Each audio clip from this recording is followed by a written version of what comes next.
We will call this meeting to order at 10 a.m. on February 26th. This is our remote public informational hearing. And do we have any adjustments to the agenda?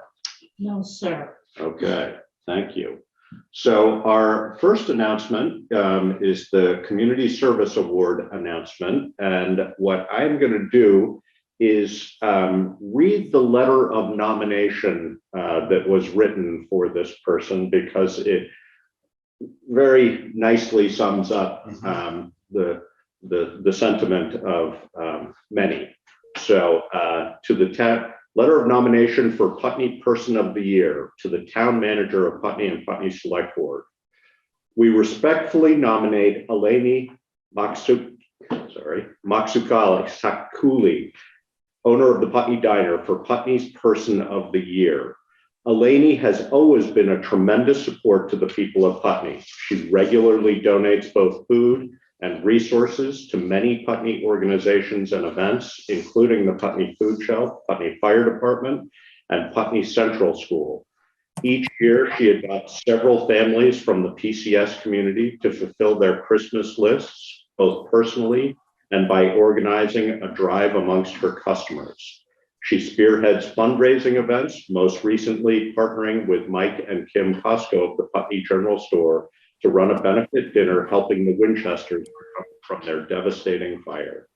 In short, Eleni's generosity exemplifies the best of Putney's community spirit.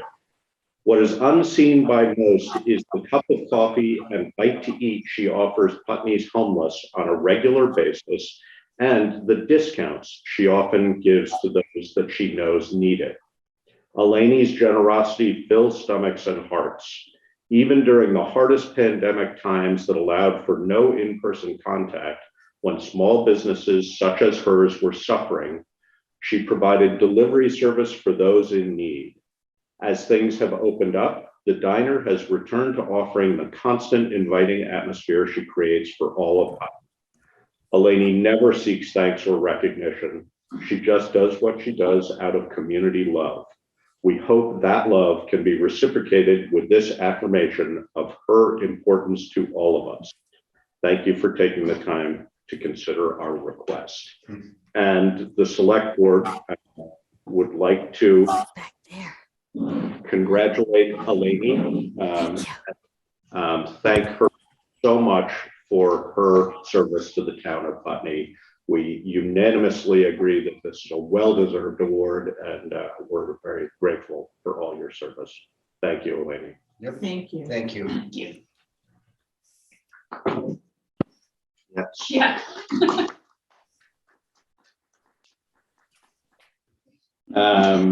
Okay, and next I'm going to introduce you to our facilitator for the day. Many of you, I'm sure, know her. This is Meg Mott. She is our town moderator, and I believe she's on the ballot for moderator again this year. And Meg is she helped us facilitate this meeting last year and did a fantastic job. And so we are very grateful to have her back this year. Thanks, Meg. Thank you, Josh, and thank you, Putney, for coming out today for this second remote public information meeting. I have a couple preliminary remarks. Some of them are technological and some of them are democratic. But let me begin by giving thanks to BCTV, to Court Trowbridge, and to her team of wizards. We have here today with us Helena and Nolan of BCTV, and it's their technical know-how that's making this available to more people. I'd also like to thank the people who keep our town running. Jonathan, Karen, Kim, and Cassandra. Without them, our town would not be able to do the work that is necessary for all small towns. And I'd also like to thank the Select Board for their generous service over the year. My other thanks is to Emily Zervas and to the Putney Public Library. All these people that you don't see on the screen right now, they are here with us today, making sure that we get to have a good information meeting where you all can ask questions and where we don't have to agree on what the right answer is. I feel particularly moved today that we're doing this. Democracy is a fragile beast. It is something that takes a lot of work to keep going. And as I was driving in, I heard a reporter calling in from Kiev, and he was describing what was going on in Ukraine across the country. And one of the things he said is that not everybody agrees with the Ukrainian president. Not everybody agrees with what President Joe Biden, his announcements prior to the invasion. But what the reporter said is not agreeing. That's what democracy is all about.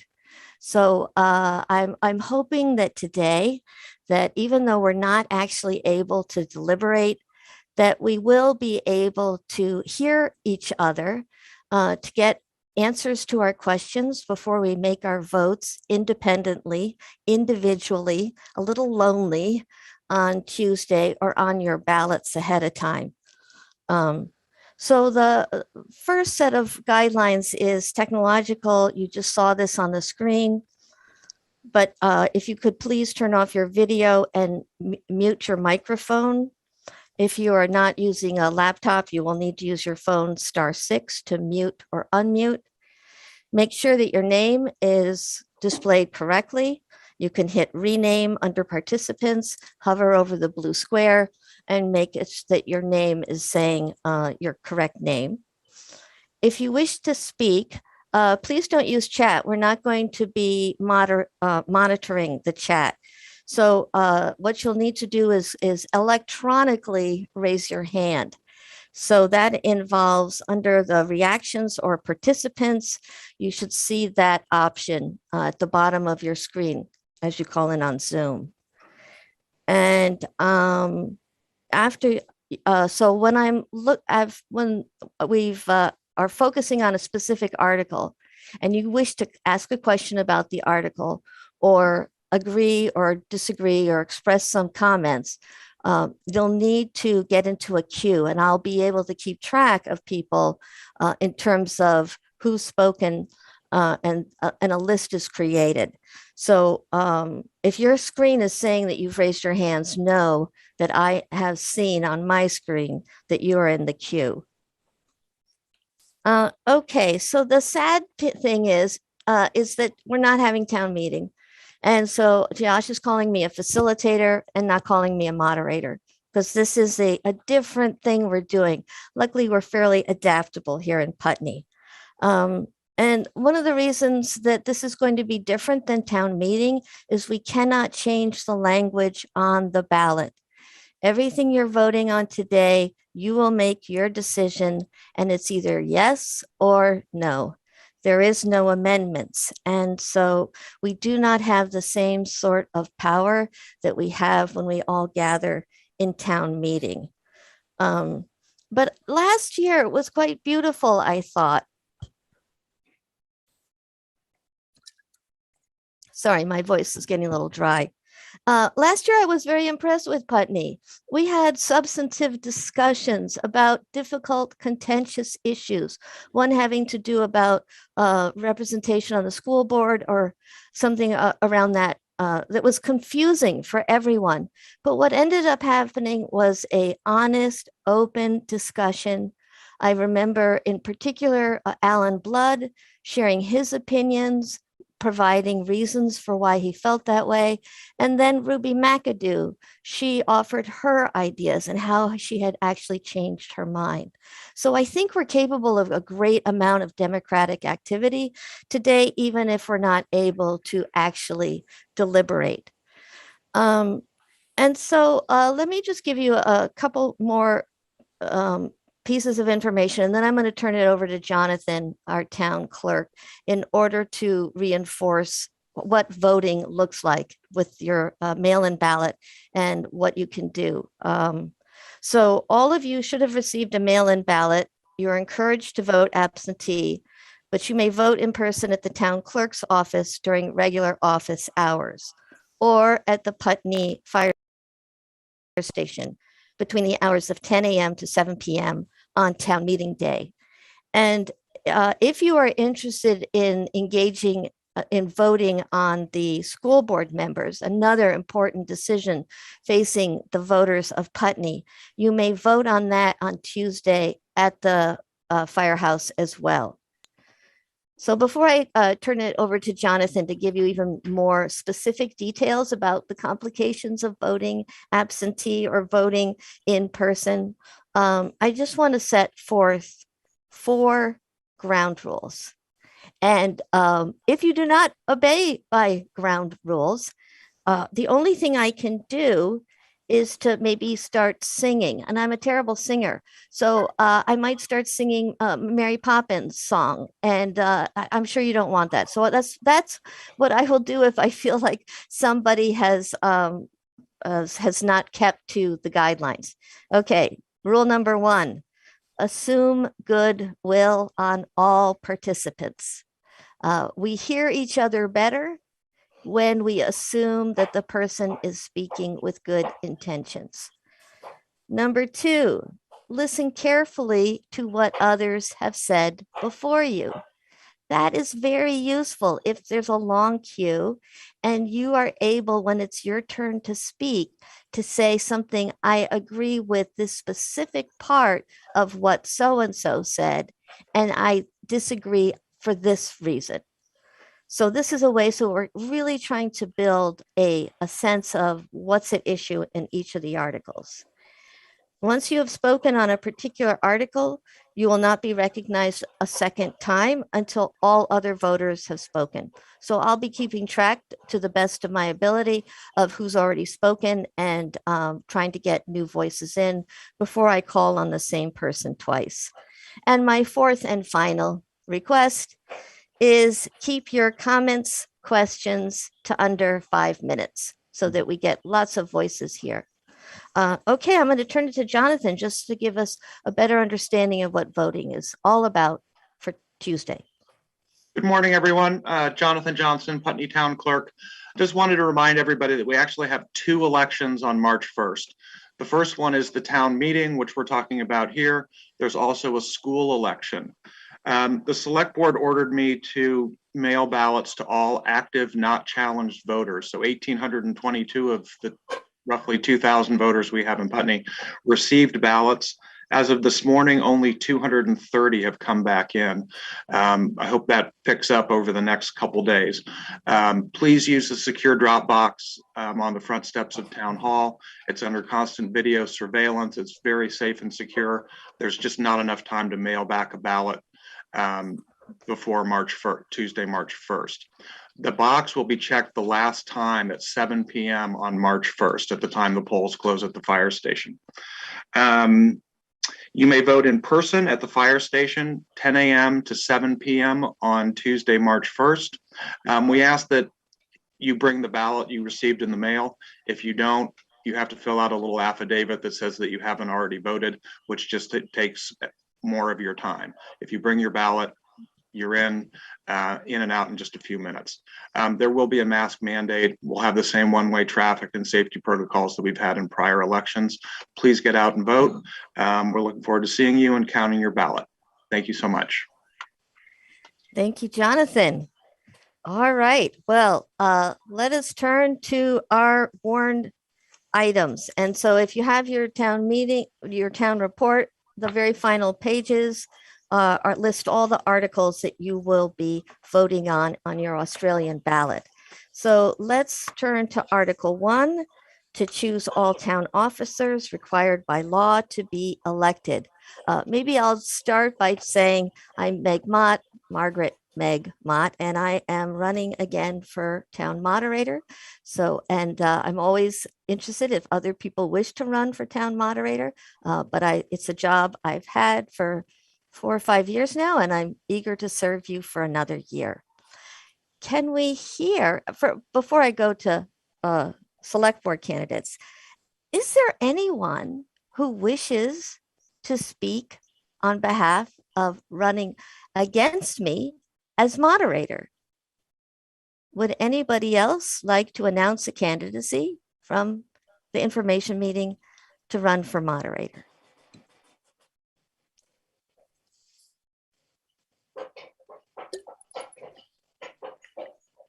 Okay, seeing no hands. Oh, Josh, yes.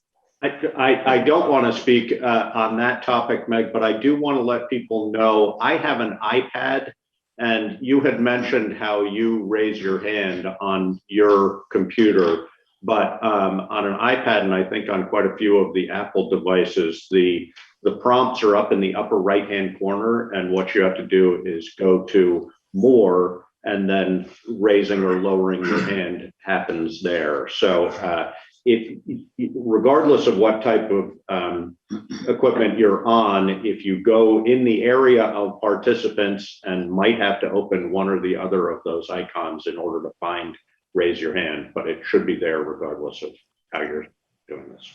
Thank you, Josh. Are you sure you don't want to do a write-in candidacy as town moderator? I think I'm all set. It might be a conflict for me. It might be a conflict. Okay, well then let us turn to other people who are running for office. And I'm going to focus specifically on the select board candidates. If there's somebody else who's running for office who wishes to say something during this time, just raise your hand. But let us take some time to hear from our three candidates who are running for the position open on the select board. Eric McGowan, are you here? Hi, Meg. I am here. Hi, Eric. Yes. Could you just tell us a little bit about why you're running for office? I'm running for the select board seat because I've got some interest in the town and how it's run. And I'd like to add my knowledge and go from there and see how it works out. Something I've been interested in and something I'm willing to give a shot to. Great. And Eric, just for people who may not know you, although I know many people do already know you, would you just like to say a few things about your relationship to Putney? Born and raised in Putney. I've never had any thoughts of going anywhere else. I've been content here in Putney, running my business and raising my daughter. I think it's a great place, and I'd like to serve on the select board to help out with decisions in town. Great. Thank you very much, Eric. Timothy Morris, would you like to explain why you're running for the select board? Thanks, Meg. I am Tim Morris. I live on Warden Road. Why am I running for select board? Wish I'd written more of a speech on this one. In essence, I sort of became interested in the select board because I was looking to have a petition put on the ballot. And when I went in to look at the select board minutes just to look to see if they discussed the issue I was interested in having put on the ballot, I noticed the discussion of the expanded select board and how there was very low interest, or they felt there was low interest, or there had not been many contested elections. And that sort of sparked in me sort of more of an interest and perhaps an interest in sort of countering the idea that there aren't people who are interested. I think there are many people in Putney who are interested in being involved, and probably at all levels, even though we may have some difficulty filling some of the volunteer positions. Great. Thank you, Tim. Did you want to say anything about your relationship to Putney? I've moved here in 2014. I have two daughters in both TGS and one at PCS. We've really enjoyed living here. I'm not sure what else I have to say about it. Great. Thank you very much, Tim. And our third candidate is Charles Raubicheck. Charlie, would you like to explain why you're running for the select board seat? Sure, Meg. First of all, I'd like to thank the select board for inviting us all here today to speak to the voters. I'm Charlie Raubicheck. I live on West Hill Road near the Putney School with my lovely wife, Ann McDonald. I'm a semi-retired lawyer.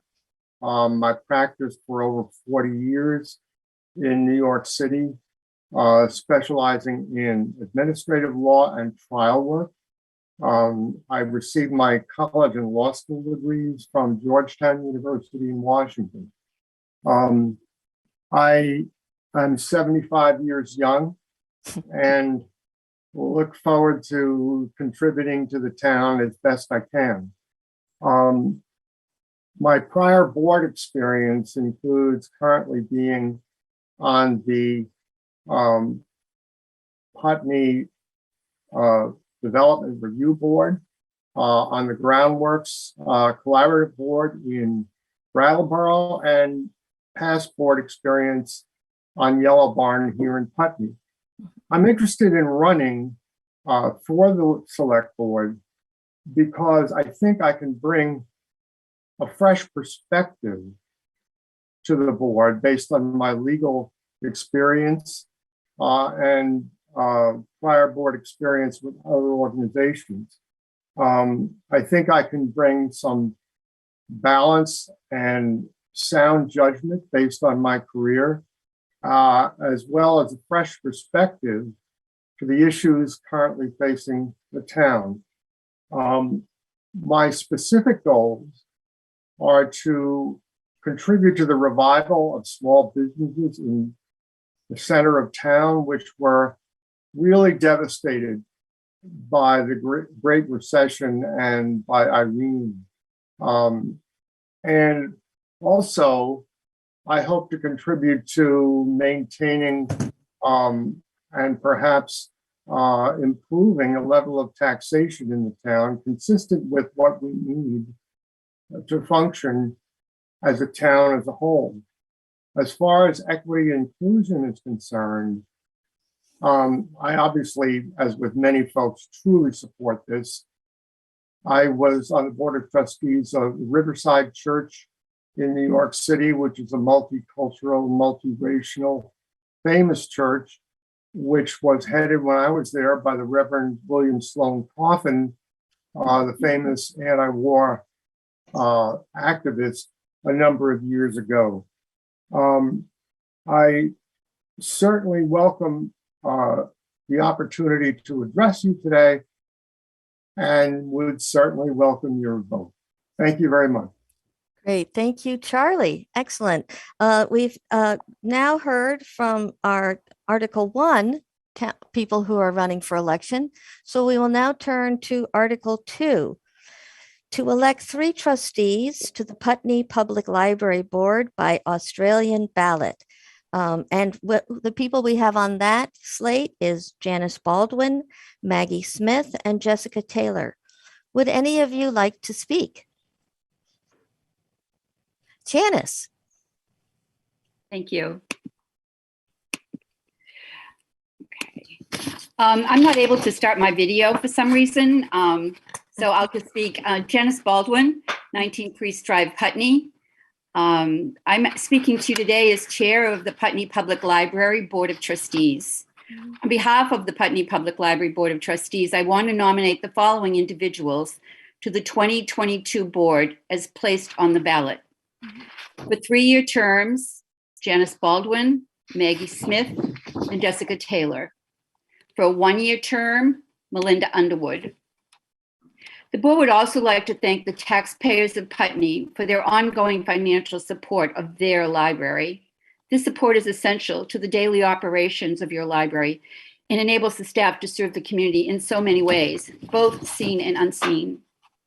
We also want to publicly thank Emily Zervis, Library Director, Julia Von Ranson, our new Youth Services Librarian, Karen Fisher, Library Assistant, and all our substitutes. Through their hard work, resilience, and innovation, the library found new and creative ways to continue to connect with the community through its program and services, even during these last challenging years. Thank you. Great. Thank you, Janice. And so is there anybody else who's on the ballot who wishes to speak?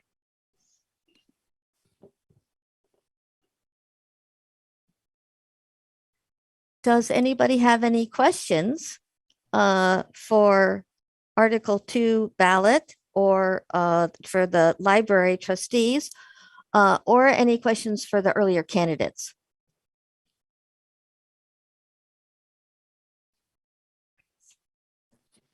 Okay, I'm not seeing anybody. So I am now going to move on to Article 3. Shall the voters of the town of Putney, pursuant to 17 VSA 2650B, approve the election of 2 additional select board members in addition to the present 3 members, thereby increasing the total membership of the select board to 5 members, with each additional member to serve 2 years. So this is a question before the voters. There will be other discussions pursuant to Article 3, Article 4, and Article 5. Also address the issue of expanding the select board. So my question is Laura Chapman here yet? I am. Excellent. Thank you. I know I was hoping that I could have kept things going until after 10:30. So thank you, Laura. Yeah, it worked out just about perfectly. So thank great. you. So Laura, would you like to speak to Article 3? Sure. And I'm starting my video. Sorry about that. Yeah. So I wrote up a little thing. Town governance is not the same as nonprofit governance, but there are many similarities when it comes to what makes them both operate smoothly. The majority of nonprofit board bylaws call for 5 or more members, even when the organization they govern has executive directors, staff, and plenty of operational support, even when they have far less impact or power than comparable to our town. The healthiest, most vibrant organizations have diverse boards with varying skill sets and perspectives. They know that difficult circumstances will arise and that in order to best engage and serve their consumers, they must have an equitable distribution of workload that can shift and support one another as circumstances call for. The clearest path towards all those goals is to assure that there are enough people involved. As it currently stands, all of the select board workload falls on 3 individuals in Putney, and it only takes 2 people to make major decisions for our entire community. Yes, these decisions often, but not always, come with input of committees and town management, but ultimately they fall on the select board. Should one of the 3 select board members have a conflict of interest, which happens in a small town, or have any need to take leave, you now only have 2 decision makers with no tiebreaker. This creates vulnerability on a governance level. The COVID-19 state of emergency demonstrated this fragility. Furthermore, as we see town meetings being devastated by COVID-19 circumstances, we see less vigorous debate between engaged citizens before voting. With less citizen engagement, having more than 2 to 3 major decision makers becomes critical to ensuring adequate process. Beyond those points, some other advantages of an increased board include lightening the workload. Many hands, or in this case, minds, make light work and increase the ability of members to more easily take on passion projects, which create a more dynamic community. Having a more diverse board with only 3 members, that is difficult, almost impossible charge. 5 would at least improve the odds. Options for shorter terms. Most select boards offer a variety of term length, but in Putney, the only choice is a 3-year term. Even our senators and representatives do not have 3-year terms. Individuals in our community have said that if the terms were shorter, they would be willing to serve. More room for dissent and different perspectives. As the late great Justice Ruth Bader Ginsburg regularly reminded us, dissent is critical to a healthy, vibrant democracy. It has been posited that getting people to step forward for this role is difficult, and this is why some don't want to make this change. It has been said that volunteership in Putney is down. Yes, volunteership can be difficult. We could also reframe that concern. If people aren't showing up, we need to examine why and address that, not shy away from building healthier governance. Ensuring robust community engagement is about creating healthy, inviting spaces. When there is a clear, well-defined, articulated, supportive process and people feel welcomed, appreciated, heard, accepted, and excited, they do step up in this community. We saw that with the Equity and Inclusion Committee when we quickly filled 7 seats with what is likely the most diverse committee this town has ever seen. We have also seen an increased interest in select board service with the last election contested, several people stepping forward to fill my seat, and this current election where there are 3 candidates from somewhat different backgrounds that have each said they would run again for the new seats if created. Let's encourage the enthusiasm we're seeing. ensure the possibility of greater diversity and shared workload by affording that opportunity to our town. Please consider voting yes to the increase of the select board. Thank you. Great. Thank you, Laura. I'm now looking for questions about this article.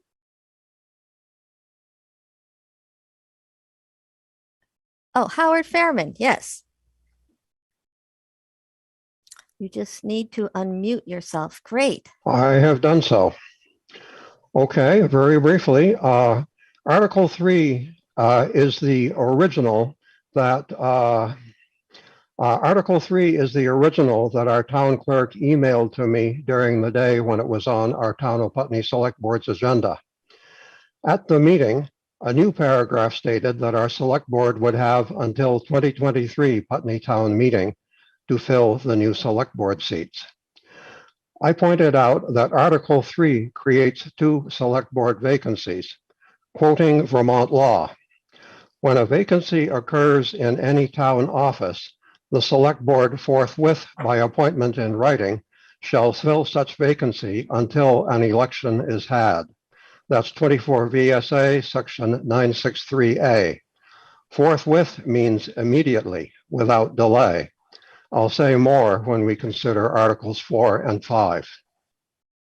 And so, Howard, I just want to make sure we understand the question. Are you questioning the current language? Because as you know, we can't change the current language. Do you have a specific question about the language that is there?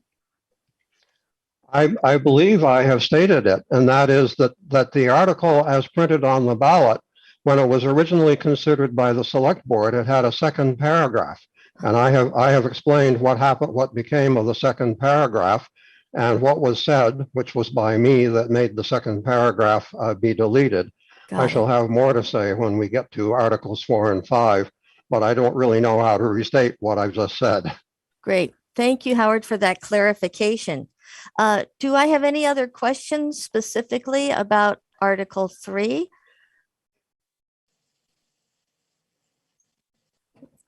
Is there anyone who wishes to speak against Article 3? We'd like to get some disagreement here.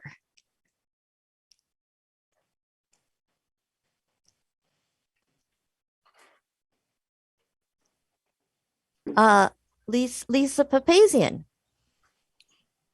Hi, everyone. This is Lisa, not Glenn, although he's in the room. I'm not disagreeing, and I don't think the goal is to get disagreement necessarily if it's a good idea. And I think this is a really good idea from my time on the Select Board.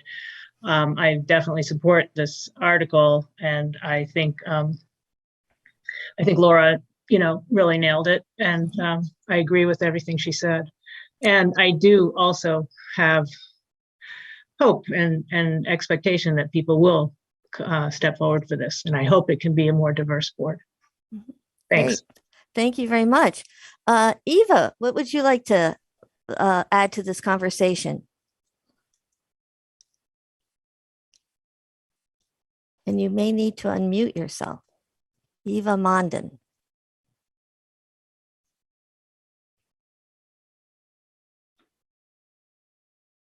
I really support what Lisa Papazian just said, because she did serve on the select board. And what Laura said, she served for a period of time. And the reason I support it is I have great hope that if this passes, that Dave would run again. I know he's retiring now, but I sure would like to see him on the 5-member board. So that's what I've got to say. I don't think the members on the board would want to see it. So. Okay, great. So far, I have only heard people who wish to speak in favor of this article. Louise Garfield, what do you wish to say?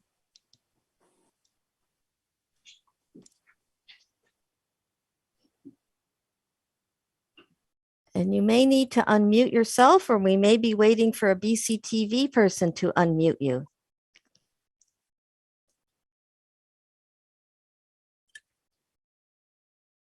Here we go. Great. Thank you. My sister's on a select board in Massachusetts that's 3 people, and I asked her the benefits of a 5-person, and she listed 2. And I'm asking the current select board or anyone else who knows if these two benefits would pertain in the state of Vermont.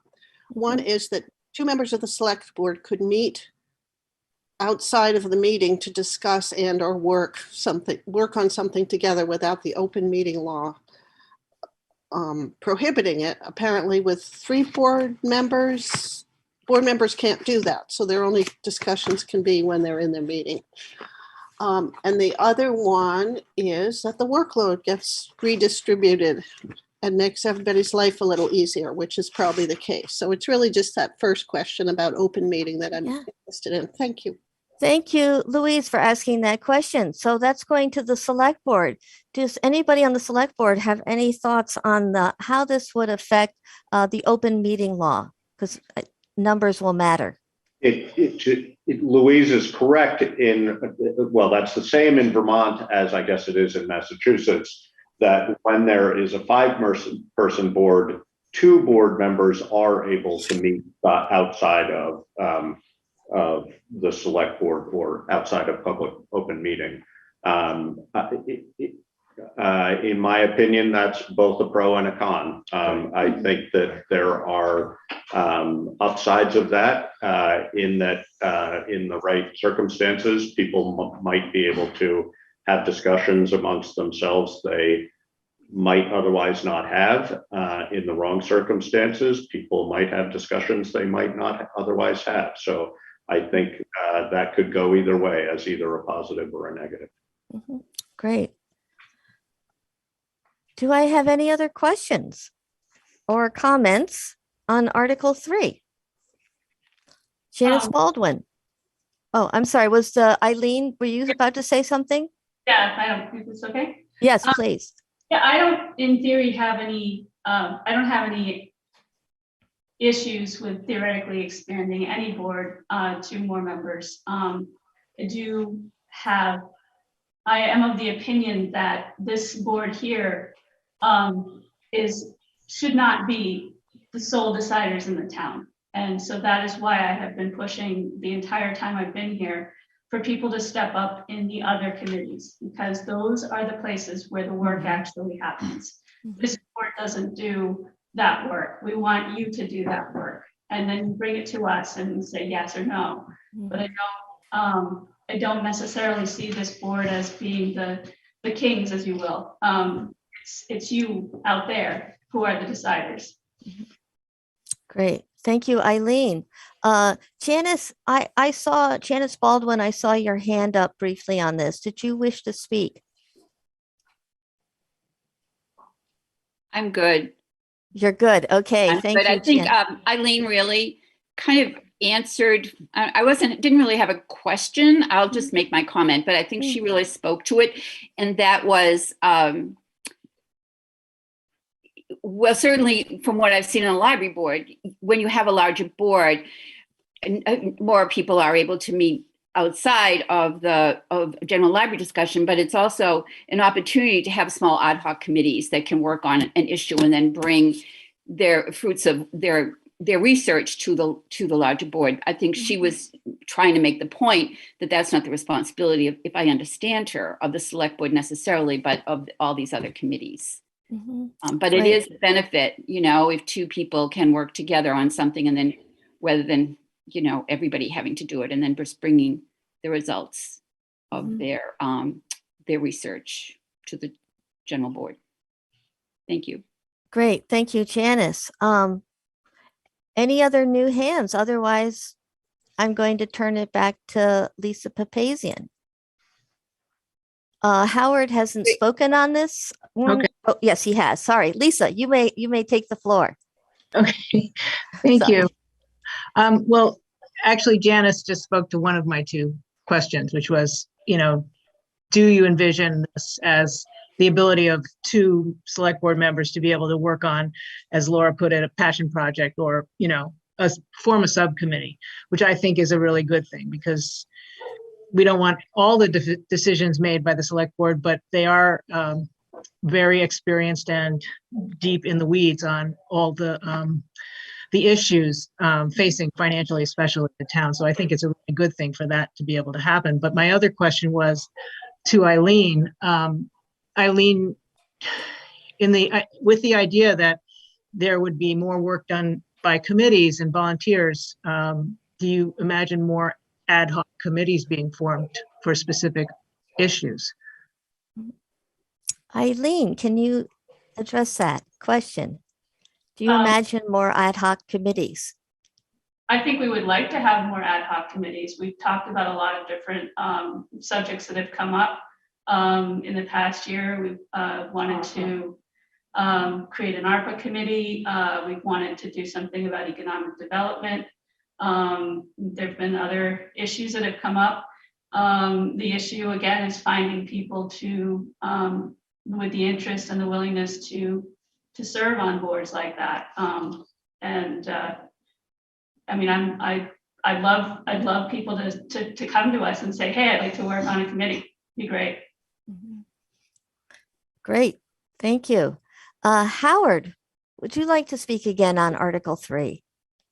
Yes, thank you. There has been an incorrect reference to the Vermont open meeting law. It was done in the context of someone mentioning what is done in Massachusetts. But of course, here we are under the Vermont open meeting law. And because there are many of us here, I think I should read briefly from the open meeting law, if I may, to make sure everyone understands exactly what we're talking about. Sure, if you can do it in under 3 minutes, would that be fine? Oh, sure, easily. Great. Okay, I'm reading from 1 VSA section 310B. Actually, 1 VSA section 310.3, I'm going to read from A and B. A, meeting means a gathering of a quorum of the members of a public body for the purpose of discussing the business of the public body, or for the purpose of taking action. Meeting shall not mean any communication, including in person or through email, telephone, or teleconferencing, between members of a public body for the purpose of scheduling a meeting, organizing an agenda, or distributing materials to discuss at a meeting, provided that, I emphasize, no other business of the public body is discussed or conducted, and such communication that results in written or recorded information shall be available for inspection and copying under the Public Records Act. So actually, as stated, it is incorrect. 2 select board members cannot do anything other than what I have cited from the Vermont open meeting law, which I have in front of me. Mm-hmm. Great, thank you, Howard, for that clarification about what engagement can happen between select board meetings and what can't. So we have thank you for that clarification. Do we have any other questions or comments on Article 3? So I have a question. That means if we do increase to a 5-person board, 2 members could only discuss what Howard just described. That's it. They couldn't talk about anything but setting up a meeting. He said it better than I possibly could. I couldn't say it. So David, what would constitute a quorum when it's 5 members? 3. Right. So, but there were 2 different things that Howard read. Right. One was about a quorum, the other was about communication between members of a meeting. So I don't know whether you can clarify any. Yeah, clarification is what I need. I didn't quite understand that. Thank you. Is there some? Go ahead, Ms. Howard. Facilitator, do you wish me to speak to that? Let me just see if Tim Morris, his hand just came up to see if he wishes to address this, and then Tim, and then I'll go back to Howard if. I don't want to suggest, I think Howard probably seems like he has more of a grasp, and I think with public bodies, there's always these questions that arise. When I was on the school board, we had some issues that came up around this. One, I wanted to clarify that when it talked about those emails that can go around with scheduling, that can actually go to the entire board, not merely 2 people. Right. Second, one thing that Howard mentioned that I think is probably a little bit of wiggle room is what is business of a public body. Mm-hmm. So if, let's say, there's a sort of issue going on in Putney that everyone's aware of, but hasn't been scheduled on an agenda yet. Hasn't sort of risen. There's a question is if it's not on the agenda, is that the business of a public body? It might not be. So I just wanted to raise that as sort of a question. It's a wiggle room in there. That's about it. I always appreciate a group of people coming together, reading the law, and then seeing how different interpretations are still possible. Howard, did you want to weigh in on this question? Yes, I can assist non-practicing attorney Morris in this regard. I quote now from 1 VSA section 310(1). Business of the public body means the public body's governmental functions, including any matter over which the public body has supervision, control, jurisdiction, or advisory power. Now, I realize that people can agree to disagree on this matter, but my understanding of it is there is no wiggle room. Okay, thank you very much, Howard. Is there any more discussion on Article 3? If not, I think we can move. Louise. Yes, can you hear me okay? Yes, yes. Okay. I've been listening to this and also imagining with David Babbitt stepping down and there being two people on the board that have had some experience, varying lengths. How, as the board might expand to 5 people, how would the kind of mentoring or bringing people in, how, I guess that would mean Eileen and or Josh speaking to that, how they can imagine getting a new board if it should pass up to snuff and speed. Great question, Louise. How will you guys get the new board, should it be expanded, up and running? Eileen or Josh? There are resources available to town employees and town committee members, one of which is VLCT, that's Vermont Leagues of Cities and Towns. They have excellent resources. When I got on board last year, the first thing that happened was I got handed a big, thick book called the Select Board Handbook. So has a lot of great information in it. Lots of things you didn't know about Vermont. Yes, I did read it cover to cover. I'm weird that way. So, there's that, Webinars. And that Webinars. there's webinars. There's lots of great training. And just listening and learning. I personally did a lot of research in that I went back on recordings for prior select board meetings to see how the whole thing works. Great. Just one of the, very specifically, the VLCT provides that select board handbook that Eileen was referring to, but also they do excellent trainings called the Select Board Institute, and you can participate those. Those are very helpful in giving you the basics. I think as far as sort of an onboarding process, that will, different people's previous experience, either on boards or elsewhere, will bring different perspectives to a larger board, and some will need more sort of bringing up to speed and others less, depending on what they've been involved in. But I think that whenever there's a new select board member, it is incumbent upon the sitting select board members to clarify in meetings and in discussions what certain topics are about, et cetera. So it's an ongoing process. There's a lot to learn when you come onto a select board, and I think that having 3 new people on the board, and I'm not speaking against that in this respect. I think there will be a lot for 3 people to learn, and that will take some time before it functions optimally. But it's just a process. I mean, it's hard to know what you need to know until you're actually in the room. And so I think we try and be as thorough and complete. I know that I often comment on historical aspects of things and other details that I'm aware of just because of length of tenure that others might not be aware of. And so it is sort of a mentorship process in a way. And I'd like to make a comment that having never been on a board before, without considerable and often mentoring from Josh and Karen, that I wouldn't have got to the point where I am, and I know very, very little. I could be on this board for many more terms and still be learning. So I think it will be putting, I don't know if the word is burden, but I can't think of a better word. I think it will be putting a burden on the sitting board to bring people up to speed. And I wish I had had more time to do trainings and to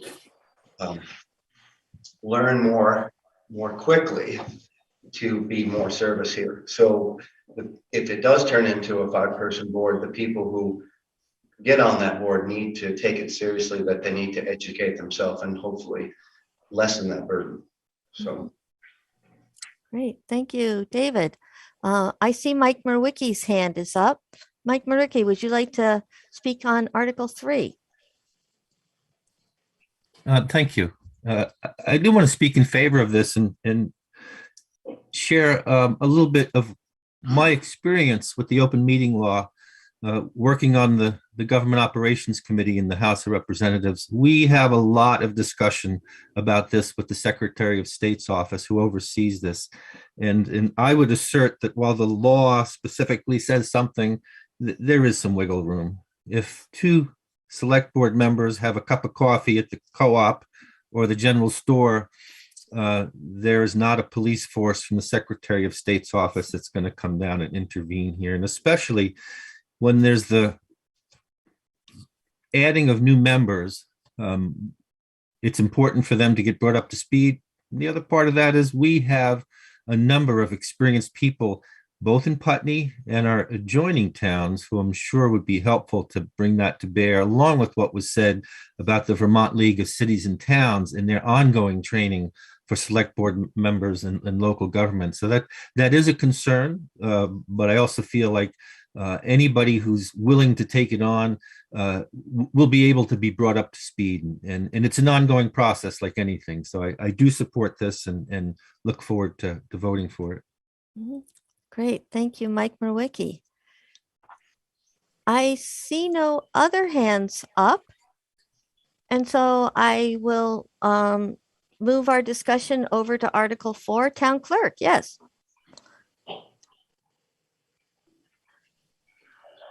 Karen, you'll need to unmute yourself. It's John. John. Oh, I'm sorry, John. On Article 4, I just wanted to clarify the dates that are specified there. If Article 3 passes, we have to elect the new members within 60 days.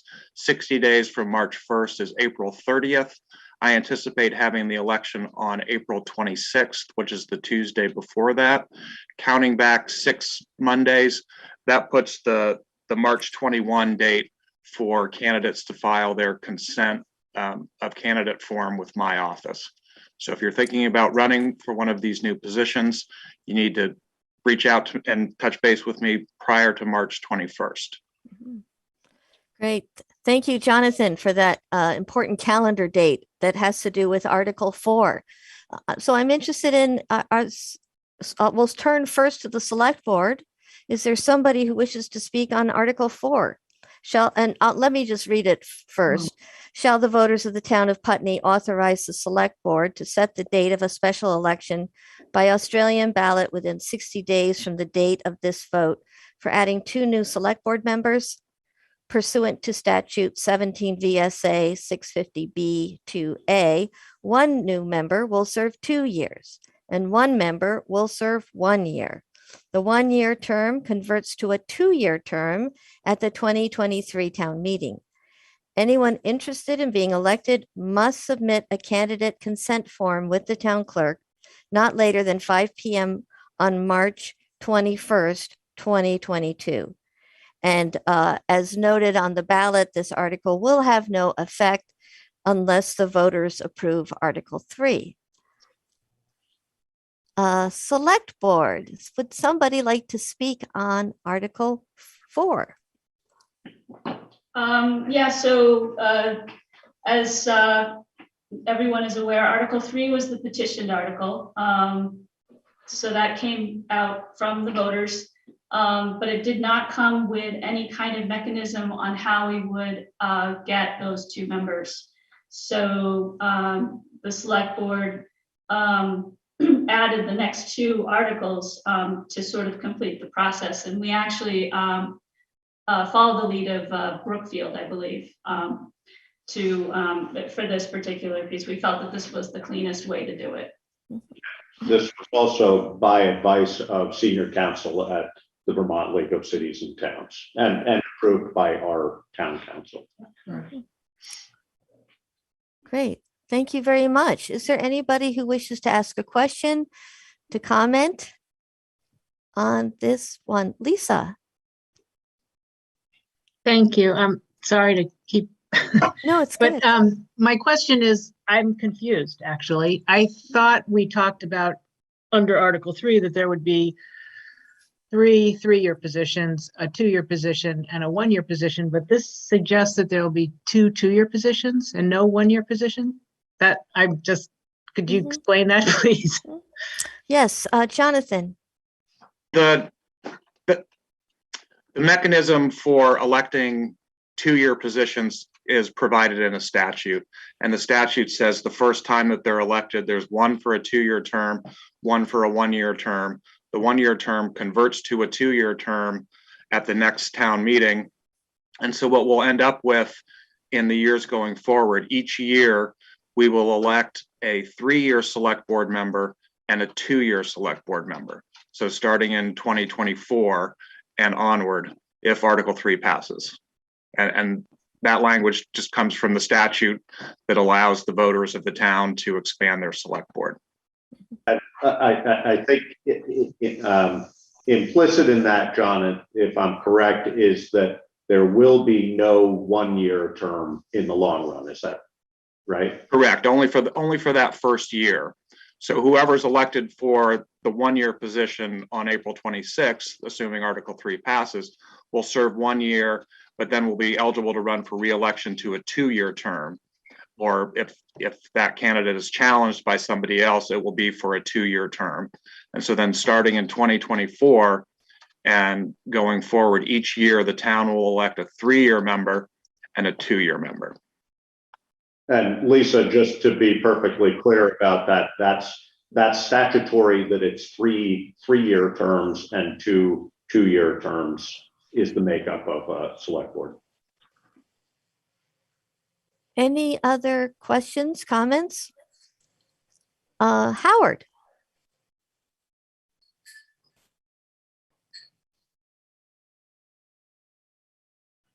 Howard Fairman needs to be unmuted. Sorry, I'll repeat what I said now that I've rehearsed it. I said when we talked about Article 3 that I would say a bit more regarding Article 4. Article 4 replaces Article 3's deleted 2023 Putney Town Meeting paragraph, temporarily bypassing Vermont law if it is adopted, authorizing our Town of Putney Select Board to appoint two new select persons if it is rejected. Now, whether or not Article 4 is adopted, Vermont select boards and voters via petition always have legal authority to warn a special town meeting. And by the way, there is no statutory municipal special election in Vermont. So it really doesn't matter whether this article passes or not. Article 3, if it is adopted, will mean that we will get 2 new select board members. And if for some reason our select board decided not to call a special meeting, voters can simply petition it, just to add those clarifications. Thank you, Howard, for those clarifications. Does anybody else wish to weigh in on Article 4?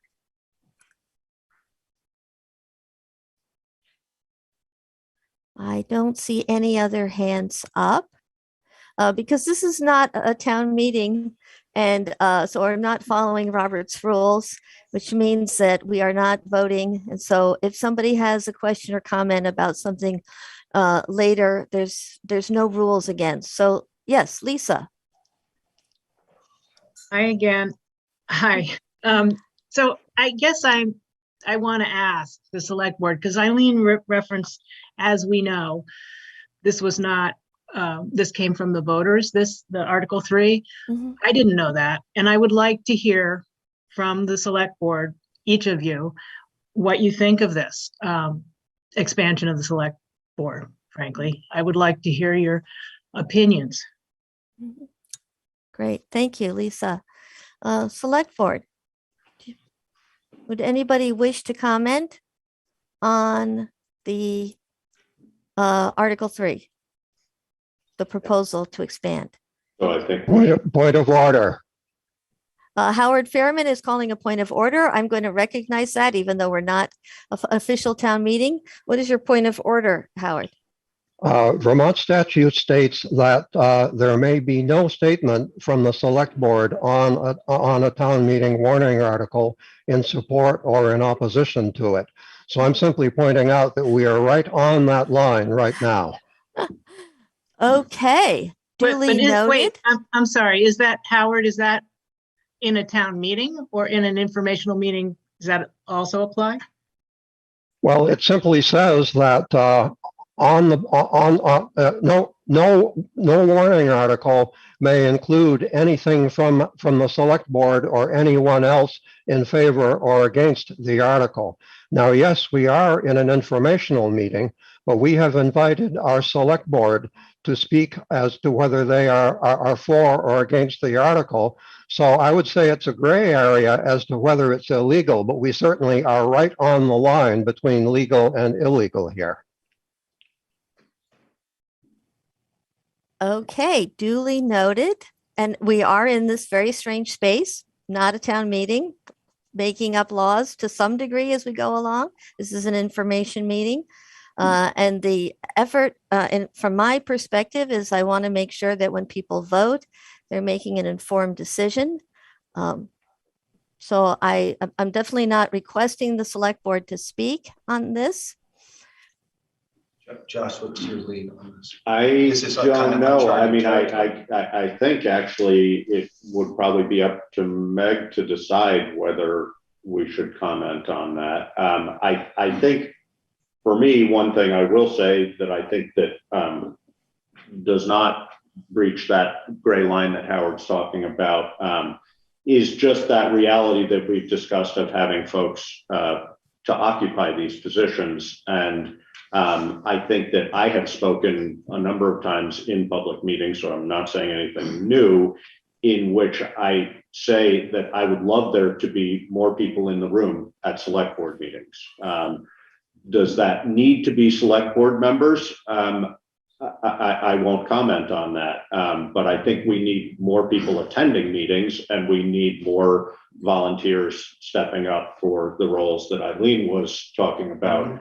And we say that regularly in these meetings, and we don't have the doors being beaten down by people who want to do it. I'm very grateful for the 3 people who have stepped up for the possible select board positions that are coming up. But we need to increase our volunteerism. If that happens as a result of a 5-person board, that would be very welcome. Go ahead. Yeah, so I echo what Josh said. And again, we've talked about this in many, many meetings. So this is not new. That I am very much in favor of more participation from the town. And if that includes more people at the select board table, that's great. I would like to see people more than just 3 people running for select board, because that's what democracy is. And as Meg stated in the beginning of this, this is a participation forum. This is democracy, and there is room for dissent. And that doesn't have to happen at this table. That can happen at select board meetings. And like Josh said, I would love to see more participation from the public, regardless of whether you're on the board, you're on a committee. I'd just like to see more people. So they both pretty much said what I was feeling. The only other thought that I would add is that this is a service position. And the thing that I learned very quickly was I needed to listen really well and try to keep my opinions to myself as much as possible, because I'm doing a job for everybody. And so the numbers matter less to me than the intent of the. Okay, great. Thank you, Select Board. I have Eric, are you there? Are you wanting to weigh into this? Because Eric, your screen is unmuted. Or Tall, whoever is there. So Tall, if you wish to speak, okay, we got. And I have a hand up. Cell DeV, Cell DeV, would you mind telling us who you are and where you live in Putney? Sure, it's Vanessa Vadim, and I'm on Hog Farm Road in Putney. Thank you, Vanessa. Yes, what would you like to say? Oh, just to Lisa's point, I mean, you know, she was looking for answers from the select board members, but if it's of use, something that I hadn't considered, you know, kind of going into it, you think more people, better, more democracy, share the incredible amount of work that goes into being a select board member, but that it also alters the quorum, that with 3 people, you know, there isn't as much opportunity for kind of politicizing.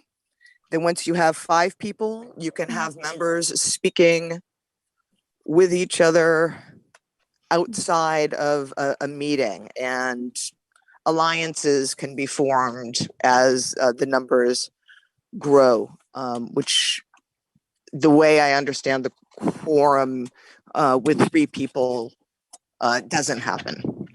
So just something to think about. Thank you, Vanessa. Great. Are there any other comments or thoughts? And I very much appreciate how we've opened this conversation to thinking about the ramifications in a deeper way about 3 versus a 5. Louise, you have your hand up. Yes, I do. I wondered if any of the select board members or others that watch town politics in Vermont have come up with this problem. What if 3 years down the road, 2 people want to retire and there's nobody running? What does the town do then? Thank you. Great question. What do we do if we don't get enough for a 5-person select board? Josh, or are you trying to speak? Yes. Yeah, two things. One, the select board, as Mr. Fairman pointed out earlier, the select board is then responsible for appointment to those positions, which is challenging. We went through that a year and a half ago, and it's a challenging process. It's not forthwith, and we had this discussion with Mr. Fairman at that time, because it's time consuming and it's hard figuring out who's interested, who's willing, and who's able to serve in that position when you have to appoint to that position. But that would be the first thing. My assumption also would be, and Jonathan might be able to correct me if I'm wrong, but my assumption would be we could probably revote to go back to a 3-person select board if that was necessary. And I don't, you know, my hope would be if we have a 5-person select board, that it'll be high functioning and there will be people to sit on it.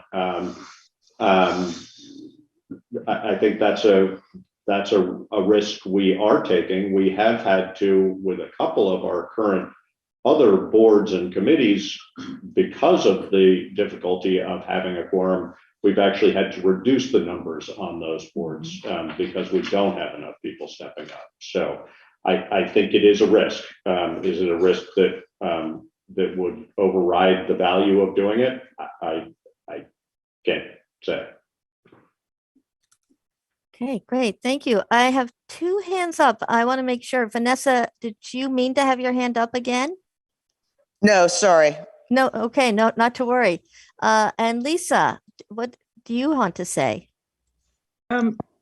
Hi, this actually happened to me when I was on the select board. This, my second year, the other two select board members, one was regularly, going off the board, and the other one quit. So it was the prospect of being the only standing member of the select board was very serious. And I had to bake a huge carrot cake at the library to encourage people to come and actually think about this. And we were lucky enough to get, thank you, Josh, people to step up at that point. But I think it would be, when I think about in a 5-person board, that would be much less of a serious issue with 2 people going off at one time. And so that's just my thought. I also feel like, kind of like with businesses, retail, if there's more, everyone wins. And I think that if there's more, I hope there's more interest in the town, and it sort of, I don't know, encourages others. Great. Thank you. And thank you for that story about the carrot cake. Jamie, what would you like to say? Hi, sorry, I have a lot of background noise with the kids. My name is Jamie Contois from Putney. And I had the privilege of serving for a couple of years in a very vibrant equity and inclusion committee. And so it just really strikes me that there is high volunteerism that I've experienced, that we've had some really exciting service and conversations that we need to continue creating space for people with different perspectives, and continue to make sure that when there is dissent, that we deal with that dissent in a really professional and ethical manner.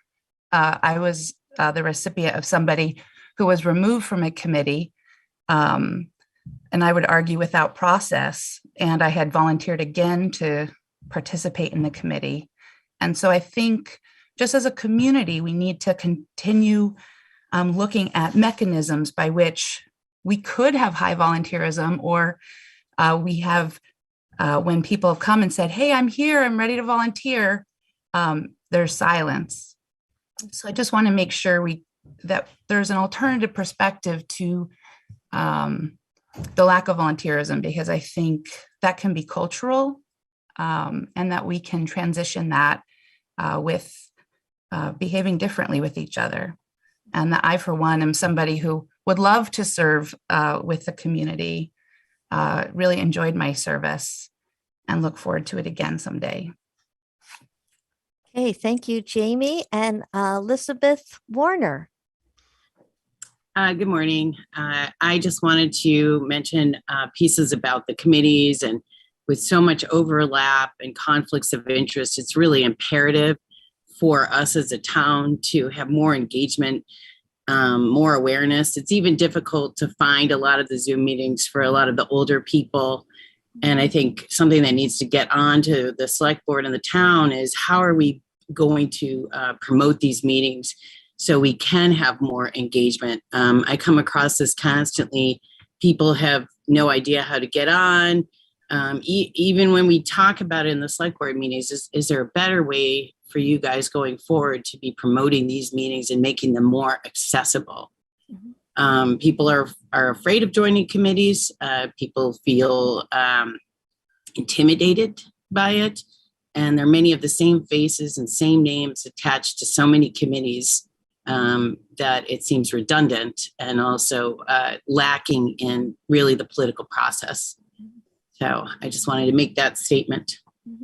Thank you, Elizabeth. I don't see new hands up. I'm going to suggest we move to Article 5, which is another. Can we take a minute bio break? Yeah. Bio break? 5 minute break? Yeah. Yes, Thank- absolutely. All right, so it looks like the select board is back and we can get started. I do want to reaffirm for everyone, if you wish to speak during the discussion, please use the raise hand function. And it's different than the applause function, although the applause function is always appreciated. And that's what will actually put you on a queue. And so I will call on you. If it should happen that you aren't being able to get through to me, you could try unmuting yourself. I'm not exactly sure what will happen if that does occur, but I want to make sure that people who want to speak have a chance to speak. Okay, so let us pick up with Article 5. Shall the voters of the town of Putney authorize an increase in the general fund budget of $3,000 for stipend of $1,500 each to each of the two newly elected select board members? Maximum length. To replay your message, press 1. To delete and re-record. Somebody needs to, yes, thank you. This Article 5 shall have no effect unless the voters approve Article 3 above. So I have Eva, who has been very patient. We're talking about the $3,000 stipend, but Eva, I know you wanted to make some remarks earlier, so please feel free. Press 4. To send a fax, press 6. To cancel this message, press star. To send this message now. Just a second. Okay, no problem. Okay. Okay. I wanted to comment earlier and somehow I was pushing the button for applause instead of for raised hand. So forgive me, folks.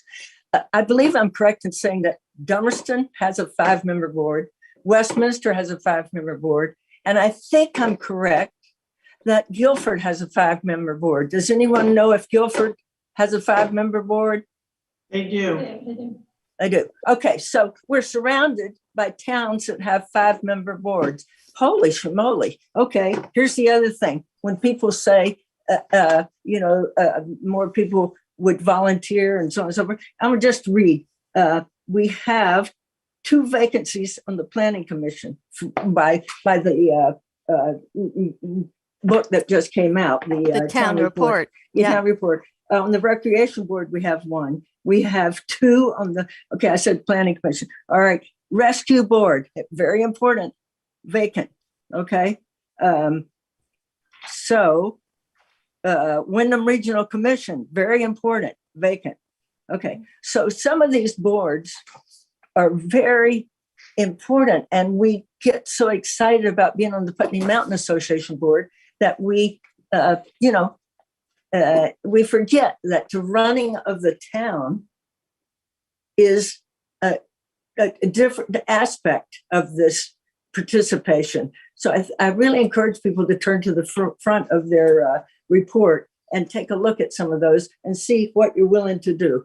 Yeah, you could be a fence viewer. How about that? There's a vacancy on that. But seriously, all seriousness, it's wonderful to be on. I would even be willing to say on the Inclusion and Equity Board, because it has a certain kind of energy to it where sitting on the Planning Commission might not have, or the Public Safety Advisory Commission, it's inactive. Okay, Recreation Board. So folks, it's so important. And that weight sits on the shoulders of the Select Board. Remember that. Okay, I've said enough. Thank you very much, Eva. I have 2 other hands up. One is Shana. Am I pronouncing your name correctly? Shauna. I'm sorry. Yeah, it's Shauna. Shauna, I'm sorry, Shauna. I should know that. All right. Hi, everybody. My name is Shauna Frank. I live on the Westminster West Road, and I serve on the Conservation Commission, though I'm not speaking in any means for the Conservation Commission, except to say we also have a vacancy. My comment is in response to the last woman who spoke before the break about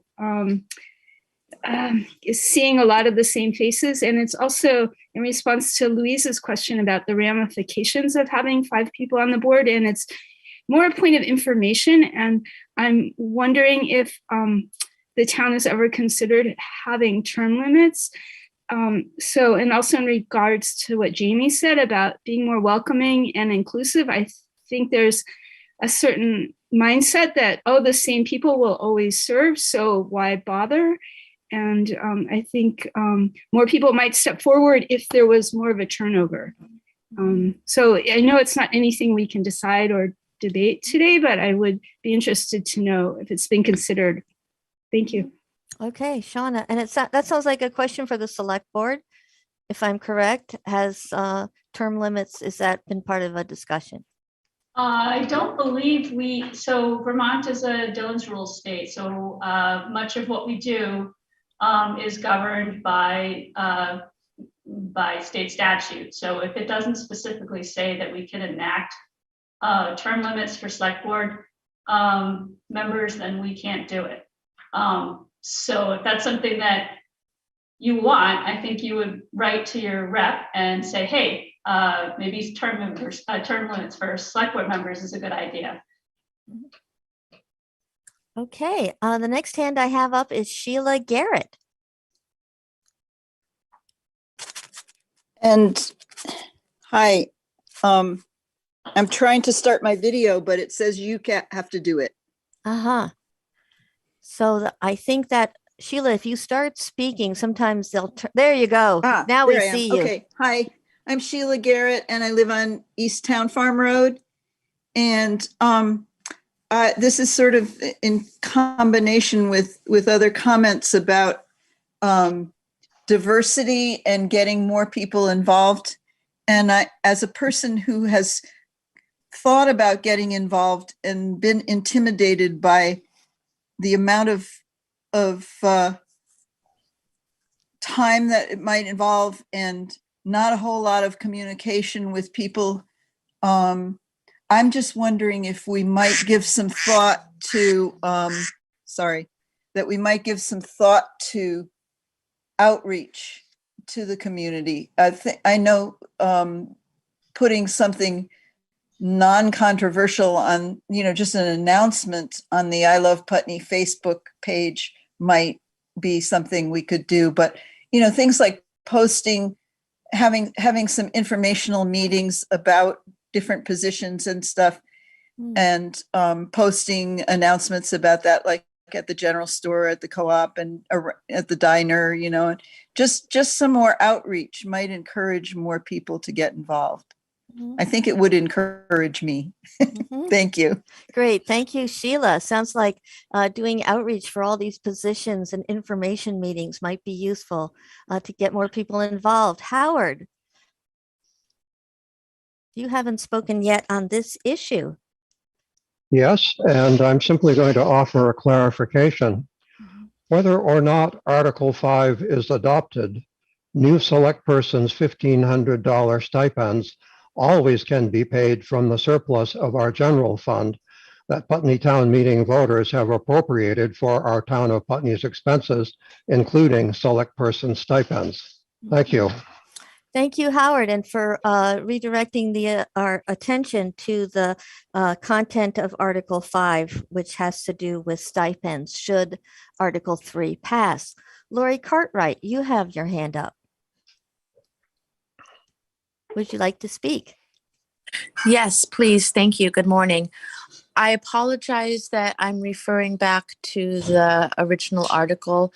I was unable to join the call earlier. I had a dog training class. So at any rate, and this point that I want to mention regarding that article may have already been mentioned. And if it was mentioned, please let me know and I'll let it go there.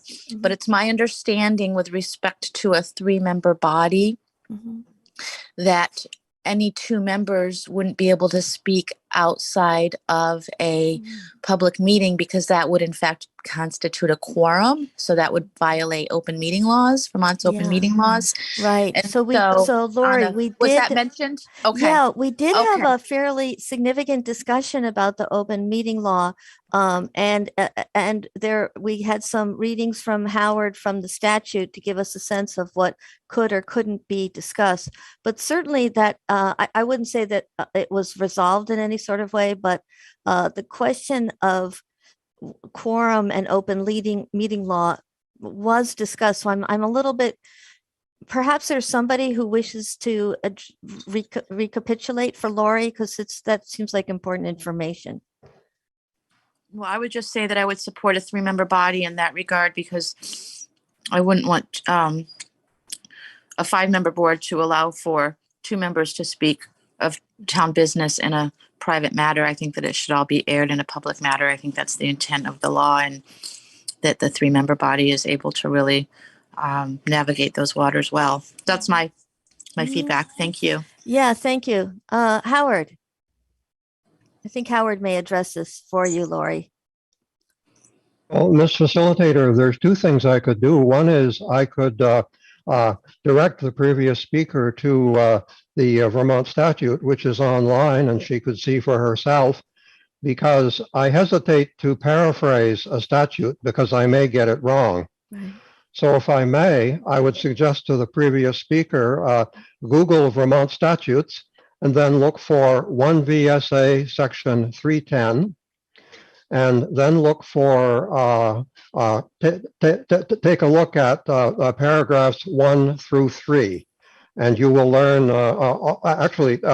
yes, the paragraphs 1 through 3, and you will learn what you need to learn about this.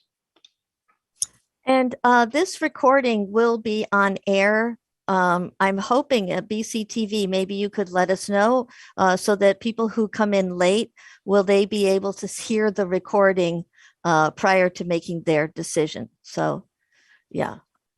Thank you. Thank you, Lori. Is there any other discussion on Article 5? Meg, can I just make one comment on that? Yes. That it's important to recognize the law is very clear that it's discussion of town business, that, it's not that you can't, David and I are friends. I've been friends with other select board members in the past. David and I see each other regularly because we're neighbors and we're friends.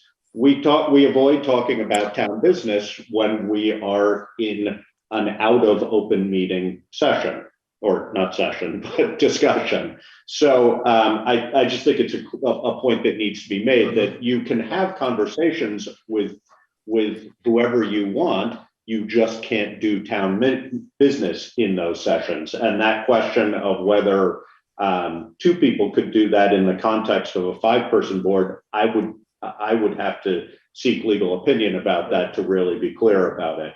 So we can't do that before this is voted on. But I think when we have our first organizational meeting, which will after these votes, Eileen and I should try and address that as clearly as possible, because I think it's a very important point that town business should not be being done out of open meeting.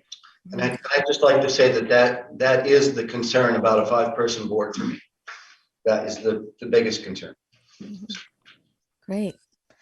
Thank you very much. Is there any other questions, comments, or concerns about Article 5? I don't see any hands up. So let us turn to Article 6. And let me read it. Shall the voters of the town of Putney authorize cannabis retailers in town pursuant to 7 VSA 863?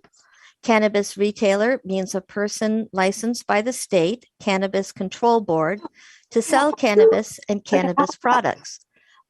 Laura, you may need to mute your phone just for getting some background. Thank you.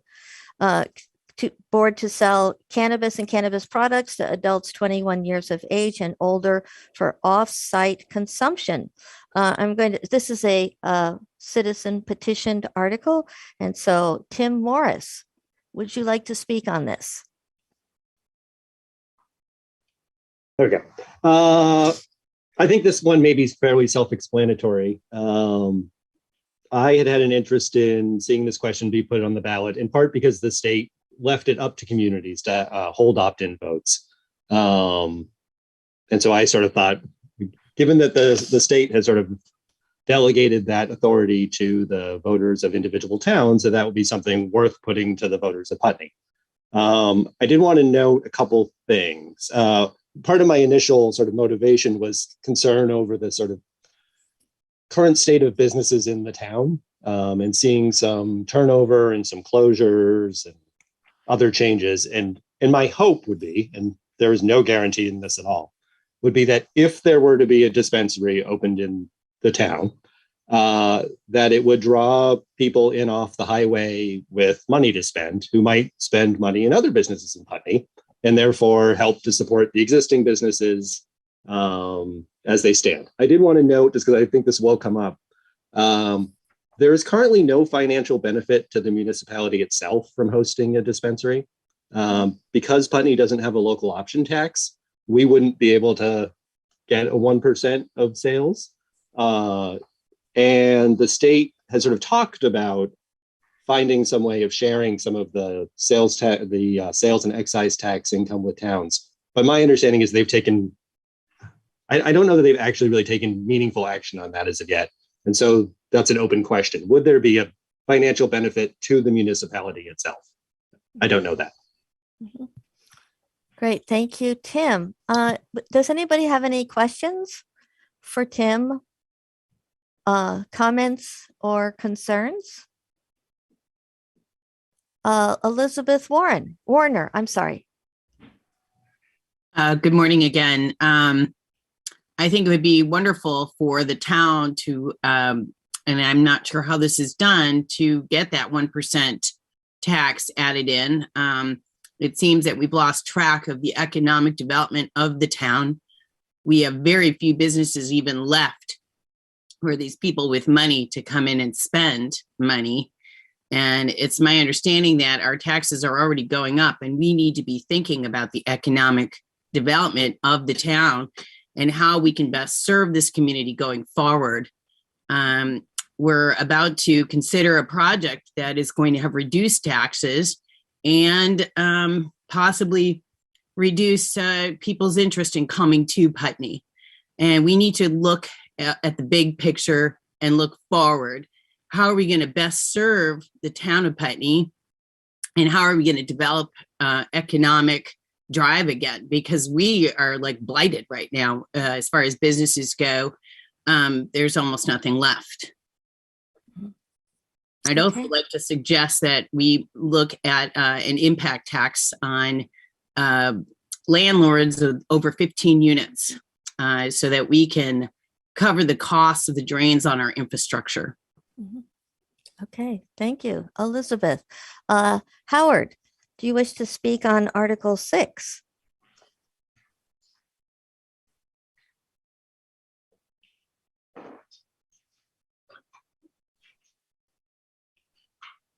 And you may need to unmute yourself, Howard.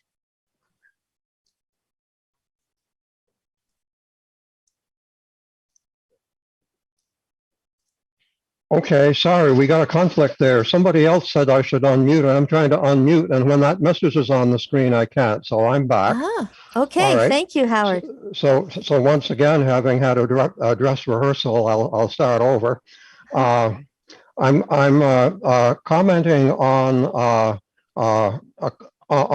something that a previous speaker said, quote, draw people in off the highway with money to spend, unquote.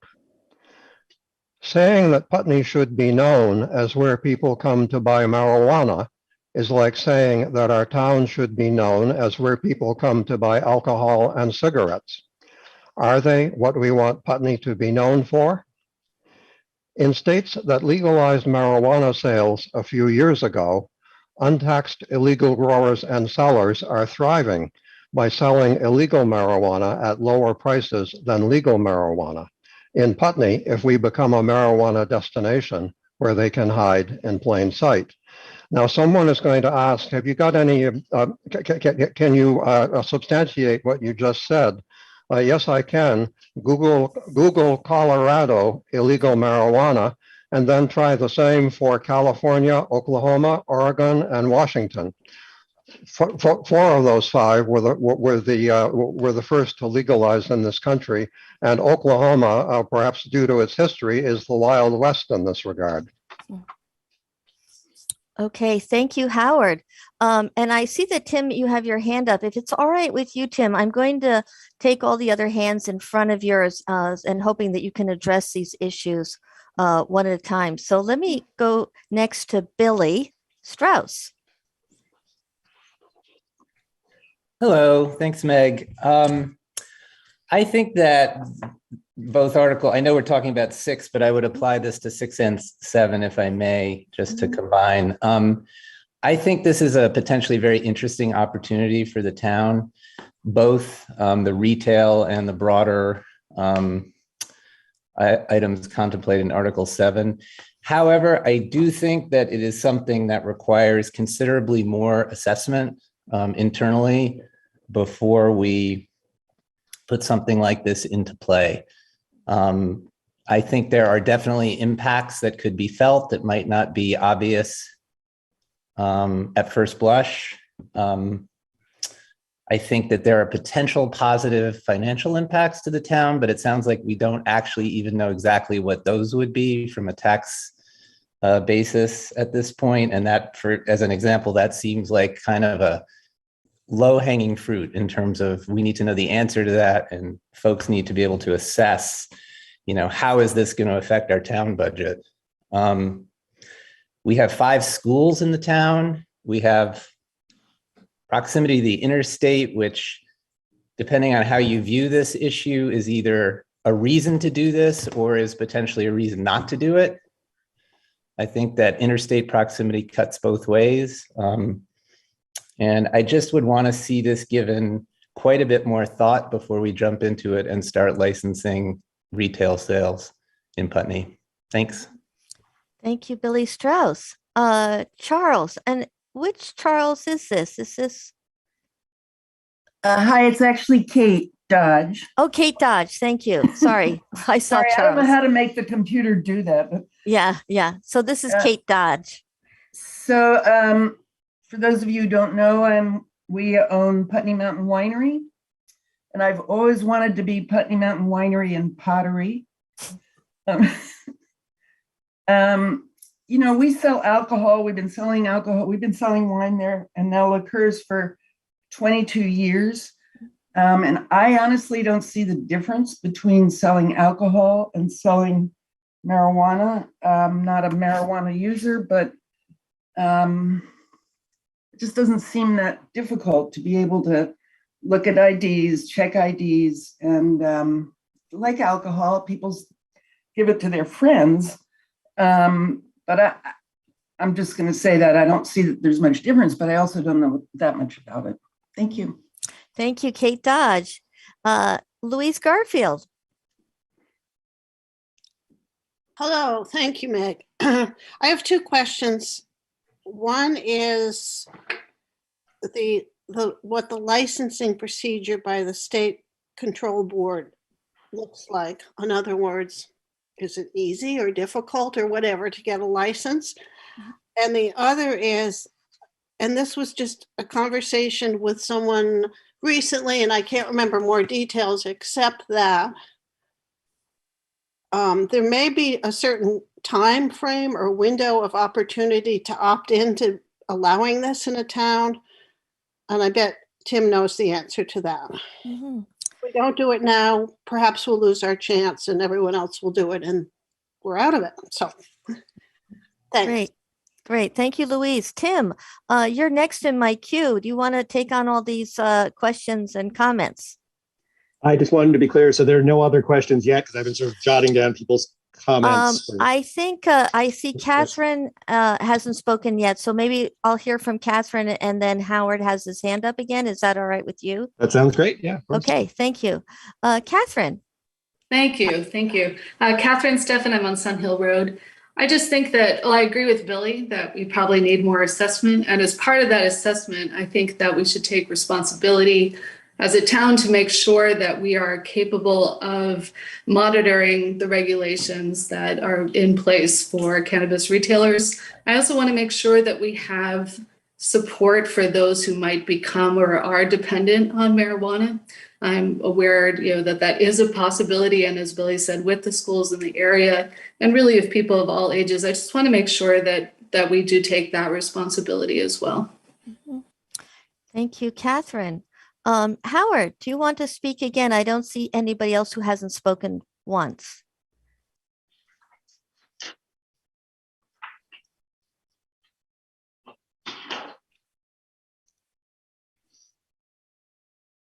You're on mute, Howard. Oh, yes, sorry. Okay, first I just want to say that I completely agree with and support the previous speakers who advocated that we approach this with very, very judiciously. And second, since we've been discussing the local option meeting, the local option tax, I'm looking at the statute right here. So as a matter of information, I'll read it. It's very brief. If the legislative body of a municipality by majority vote recommends, the voters of a municipality may, at an annual or special meeting warned for that purpose, by a majority vote of those present and voting, assess any or all of the following: a 1% sales tax, a 1% meals and alcoholic beverage tax, a 1% rooms tax. So there you have the possibilities. An interesting question is, though, the statute has not been updated to include marijuana, which I suppose would fall under the sales tax, but could possibly be interpreted as more like alcoholic beverages. So yes, we can do it, and it's done simply through normal town meeting procedures. The select board puts an article on the warning, and that actually means voters can do it too by state law. And the possibilities are sales tax, meals and alcoholic beverages, rooms tax, any or all of the above. Thank you. Great. Thank you for that clarification about the 1% tax, Howard. Janice Baldwin also has her hand up. Thanks again. Yeah, I really endorse what Billy and Catherine said, particularly Catherine in her expanded comments. I have an observation. I believe this is also on the ballot in Brattleboro. So I don't think we should expect that people will necessarily be looking at Putney, as the gateway to marijuana possession or obtaining it in southern Vermont. Brattleboro is much bigger and has a lot of attractions as well. Great. Thank you, Janice. And Elizabeth Warner, you have your hand up. Thank you. Again, I want to really focus on the economic development and overall well-being of the town. There are so many seniors in this town on fixed incomes who are barely holding on to their homes. And the decision makers in the town need to really focus on how we can benefit the town going forward with economic development. Putney was once a very vibrant town with lovely shops and more cafes, and we have lost track of that. We really need to focus on that overall well-being so the people who are homeowners and renters, et cetera, can be in a vibrant town and be able to afford to live here. Mm-hmm. So perhaps we should even be, really consider hard this 1% tax. Maybe we should even consider the option of a cannabis cafe. And, something more about the history of Putney being really promoted. In the past, this was a town that grew a lot of pot in the 60s and 70s and focus on Putney, Vermont, organic. Great. It really could be, but it has to be managed. We recently had a special select board meeting in which the sheriff and the captain of the state police said that we have dwindling law enforcement and we do have a lot of safety and security concerns in the town. Perhaps part of this income from a cannabis cafe or the Putney store or something like that can go to funding better security in the town. Mm-hmm. Okay, thank you, Elizabeth. I have three other hands up, Tim. Are you okay waiting, or do you want to wait in now? Got the video back. I'm happy to wait. I've been jotting down notes. It's starting to get a little unwieldy, but hopefully I can manage it reasonably well. Okay, it looks like there's three more hands up. So, Vanessa, what do you have to say about Article 6? Sorry, I got cut off for a minute. The dangers of shoveling out the coop while trying to stay connected.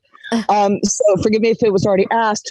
But this what is the licensing process? Do we, as a town, retain any control over who and how would actually be able to come here? Is there some way to specify locally grown? Or yeah, I mean, I guess because we are, a pretty well anchored agriculturally, and as Elizabeth said, have a long history of cannabis growing.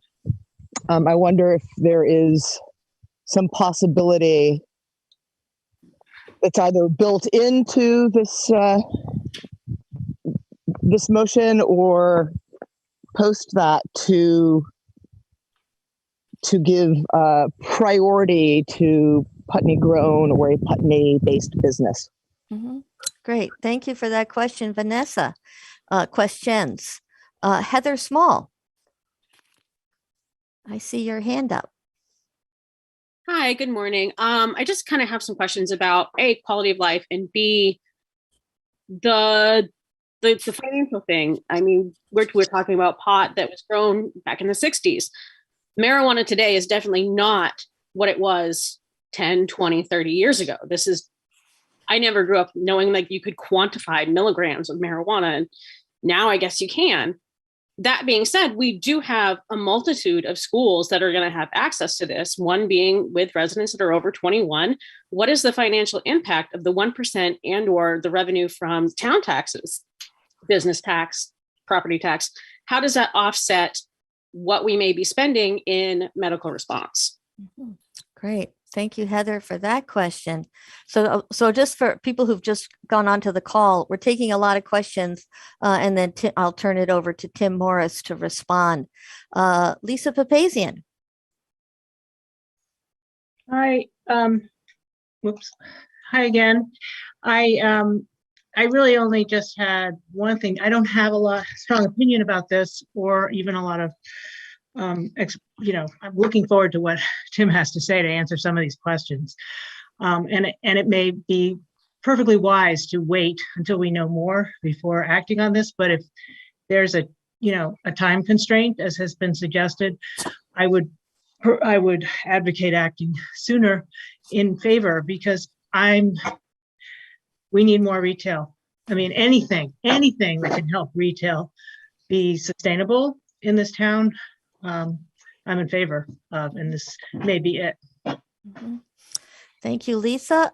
Mike Merwicki, I see your hand. Thank you, Meg. I don't know if you want to let Tim go first, because what I have to say might be a little redundant if he has questions in regards to the legal parts of this. That's a great idea, Mike. So we'll turn now to you, Tim, and then knowing that Mike Merwicki may be able to offer some vantage point from the legislature. I, of course, was sort of hoping Mike might get me a little off the hook on some of these things. Okay. I need to keep track of all my notes here. It's a little disorganized, but let's see. Starting with Howard, I, of course, had noticed the existence of Putney Mountain Winery, and also wanted to comment that as much as that towns may not want to become known as destination points for some of these things, that I was struck all the number of times when I visited Hill Farmstead up in Greensboro Bend, way up north, which has a pretty prominent beer brewery that draws people from all over the region. If you show up there at opening time, you will find the parking lot completely full and a line well out the door. So I don't know that it's necessarily a negative thing to have a draw. I also wanted to comment on some of Howard's comments. He was commenting about the experience in other states with illegal growing. I do think that one thing that's a little different that is always hard to sort of, there's no set answer on this one, but one thing that's distinctive about Vermont versus Colorado, California, Washington is Massachusetts has a active, thriving cannabis market that, frankly, in part serves people from out of state. New York has gone legal. They don't have legal sales yet, but that's likely to come soon. I believe Connecticut is likely to legalize if they haven't already, and they're likely to have legal sales soon. So I don't know whether we're directly comparable to other states who were early to the market. Again, I've sort of jotted down notes on all these different places. So some of this is going to be coming out of order. This was on Elizabeth Warner. I had this jotted down, but I'm not sure it's quite correct. My understanding is that the 1% option tax, and this had come up with the select board, it would have to be for all non-alcohol sales. Like my understanding is cannabis would not fall under the same rules as alcohol. And if Putney were to have a 1% option tax, it would have to apply to all retail sales of any product. I did want to note that under Vermont law, there's no social use allowed currently. So as of now, we could not have a cannabis cafe where people could consume on site. There's been some discussion about whether that might be something that happens in the future, but that would be up to the state. There were some questions about the licensing process. All of that, by my understanding, and I just want to say up front that I don't actually intend on opening a dispensary. So my research has been some sort of one of interest, but not like a directly invested interest for my own personal benefit. That said, my understanding is currently the licensing process essentially happens entirely with the Cannabis Control Board. The ability of local authorities, such as the Select Board, are pretty limited by design. I noticed that the Cannabis Control Board had actually put out a guide for select boards, and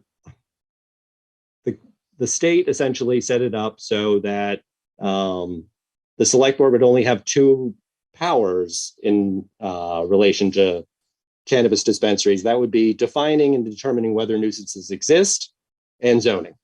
So there could be sort of zoning controls around signage and placement. All right. My understanding is there's no provision for controlling where the supply of cannabis that would be sold at a dispensary comes from. So we couldn't say it had to be grown in Putney. Sorry.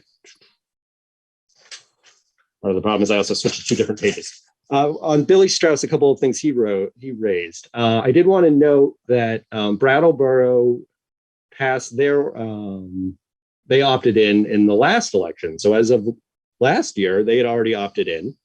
And so retail sales at standalone non-medical dispensaries would begin in October 1st of this coming year, presuming everything is passed by the legislature and finalized.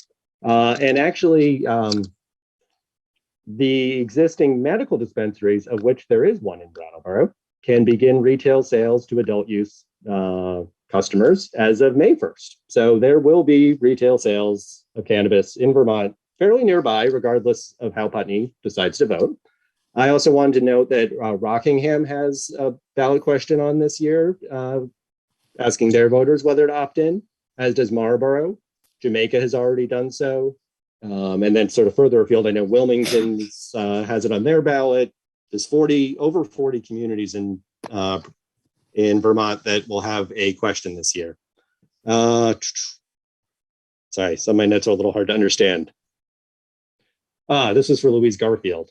I don't think anyone knows how hard it's going to be to get a license. My understanding, there's sort of been discussion, Mike can probably talk about this, with competing proposals from the Cannabis Control Board on licensing fees. My understanding is, as of now, the base licensing fee for a dispensary would be $25,000. I don't believe that there is a period in which communities can opt in. Obviously, if we don't opt in and other communities do and they get dispensaries, that might change the sort of field for dispensaries, or it might not. Hard to say. I don't believe, just to be clear on that, so I don't believe there's actually like a set opt-in period. That may change. It might be that once there's a certain number of dispensaries that the legislature might cap it. I really couldn't say on that one.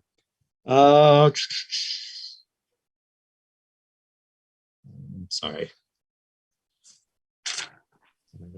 Hard.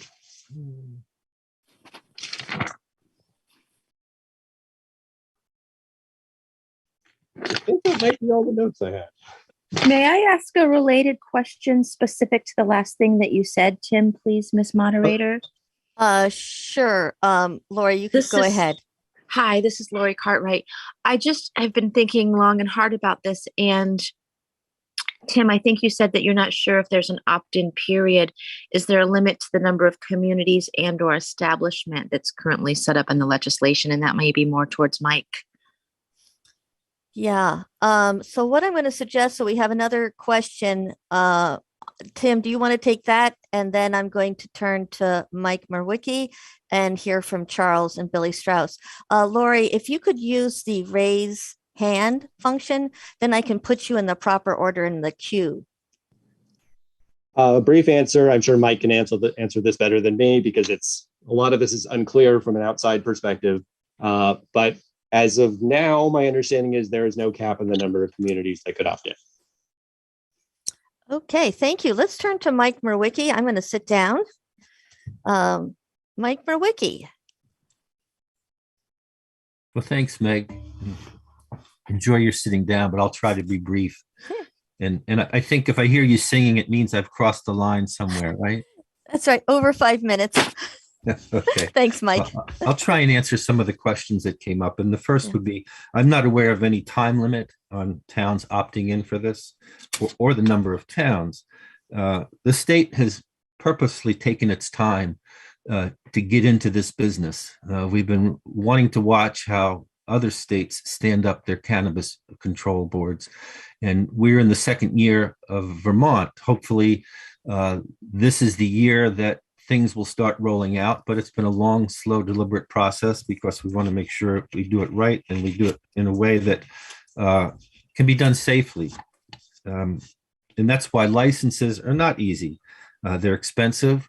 Part of that is that there's a lot of security that's required of a cannabis establishment, just like there are currently with the medical dispensaries.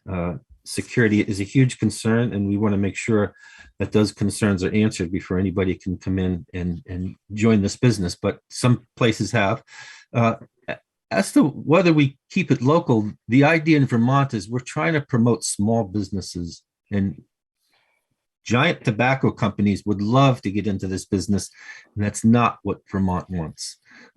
That's why we're trying to create local businesses, not that we can specify that you can only keep the town local, but our local breweries have been able to create that local brand. And there's the story now of we used to have deer hunters who came to Vermont. Now we have beer hunters who come to Vermont looking for the heady toppers or the local microbreweries that are around. And that's part of what we want to do with this business model, that it recognizes the reality of the landscape. People do use cannabis. They will use cannabis, and we should be part of that. The money some of the money that the state takes in will go to prevention efforts, to increase the prevention efforts we have now, and to make sure that we're not doing something that adds to making this look more attractive to our kids. And we've actually done a good job with tobacco in this state, and we're going to use some of the same methods and people to try and make sure that this is not something that our kids see as the best way to go, especially as children and especially with developing brains. Lastly, I think I would agree that this can be part of an economic development piece. Before COVID, I had brought the Commerce Secretary to Putney to meet with local businesses to see what we could do. And before next steps could happen, COVID came, and we have a plan to bring a different Commerce Secretary now. Before it was Mike Sherling, now it's Lindsay Curley, and we want to bring her to Putney. I can also say that our town manager, and I don't know if she's here, has started to look into a process through the Council on Rural Development to help Putney go through a process that they have set up with Rural Council Development around development and economic development. So this could be part of that. So as part of the bigger picture, I agree with people that we should be deliberate about this, whether this is the time or not. I'm not sure. I don't know where people are at, but I believe being deliberate about this and taking our time is the way to go. And that's what the state's been doing. Thank you. Great. Thank you, Mike Merwicki. I have a few hands up, and I'm going to go with Robin Ekstrom, who has not spoken yet on this topic. Yes, thank you. I would just like to underline what other folks have said about taking our time with this, that there's no need to decide this now. And a few specific points about the economics of it. If our option is to raise money from this is to levy a 1% tax on retail sales, what effect would that have on other businesses in town that are having a hard time going? A second question, I have no idea what the answer would be, but maybe it could be looked at before we decide this one way or another, is one of the sources of money coming into the town is all the private schools, which have already been mentioned. And what effect would it have on parental choice of sending their kids to these schools if there's a marijuana dispensary right in town? And the third point is that this is not the only option to bring people to town. I'm a member of the Energy Committee in town, and would love to focus effort on getting an electric vehicle charging station to town, particularly if it was located right in the downtown area. I think that is something that might draw a lot of the same kind of, through traffic into town long enough to make purchases at other stores. Thanks. Thank you, Robin. I also have Kate. I think this is Kate Dodge under Charles. Do you have some comments? Yes, let's see. So again, I'm just going to speak about it. I favor doing it. I guess deliberation. I don't know about waiting. We've been waiting for I don't know how many years. I can remember discussions about it at least 5 years ago. But I do think it has to be thought about, and if people haven't already thought about it, they need to think about it more. As an alcohol vendor, we're subject to great many regulations. You can't imagine how many permits we have to get. We have something like 9 different permits, all of which we pay for. I think it was Tim Morris who said he thought the licensing fee was $25,000. If that's true, nobody's going to do it anyway. That's totally beyond what anyone would want to pay for any license in Putney or anywhere else in Vermont. In terms of the local branding, I do think, as someone else said, that's a marketing thing, and we buy virtually all of our fruit very locally, and have since before anybody thought about that issue. And it's a branding thing, it draws people, definitely draws people. People who come to Putney and Vermont in general want to know it's a Vermont product. They want to know that it's local. They want to know all of that. It's a huge draw. The only other thing, I agree we need more business in town. We bring people during our busy times of year. Great many people come through. But we can always use more, especially in the winter, and it would be great to have something else to bring people here. And as the 1% tax, I'm not sure how it works. I do think for us, we pay sales tax. We pay a 10% tax on tastings. We don't serve cocktails, and that would also apply to the Gleanery and any other place in Putney that sells alcohol, sells cocktails, serves alcohol. And I guess that's it. I just think would be add to the economic development. I think it's controllable. I think we've been thinking about it for years and years, and probably it's just time to do it. Oh, and also lots of people, everyone talks about how people were growing marijuana in the 60s. They're still growing it. It's all over the place. Okay, thank you, Kate. Billy, and then we'll hear from Tim Morris. I just wanted to essentially underscore what I said earlier, but just listening to the various comments and listening to some of what Tim said, and I'm thinking back to what Vanessa said with respect to the idea of trying to emphasize locally grown product, which is not apparently in the statute. Just to say that this is something that we need to do probably, but this is not the time to sign on the dotted line here. There's way too many unknowns. And I can't think of another example in town where we undertook sort of what could be kind of construed as a major project without fairly significant assessment about the impact of that project on the town. I mean, the sidewalk project, for example. And I understand and I share to some degree people's excitement, I suppose, about getting into this business and what it could do for downtown retail. But I think there are so many potentially unknown impacts that it would be crazy to approve this week. I think what should happen is that this should come back to the voters with a much more articulated feasibility study and maybe there's a committee that gets formed in town to look at this. There seems to be a lot of excitement and energy around it.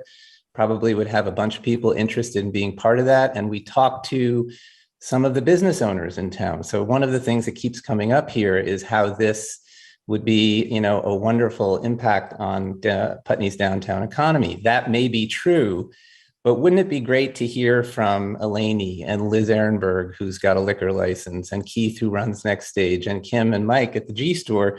What is their take on this? I would like to hear from the fire chief. What is his take on the public safety impact potentially?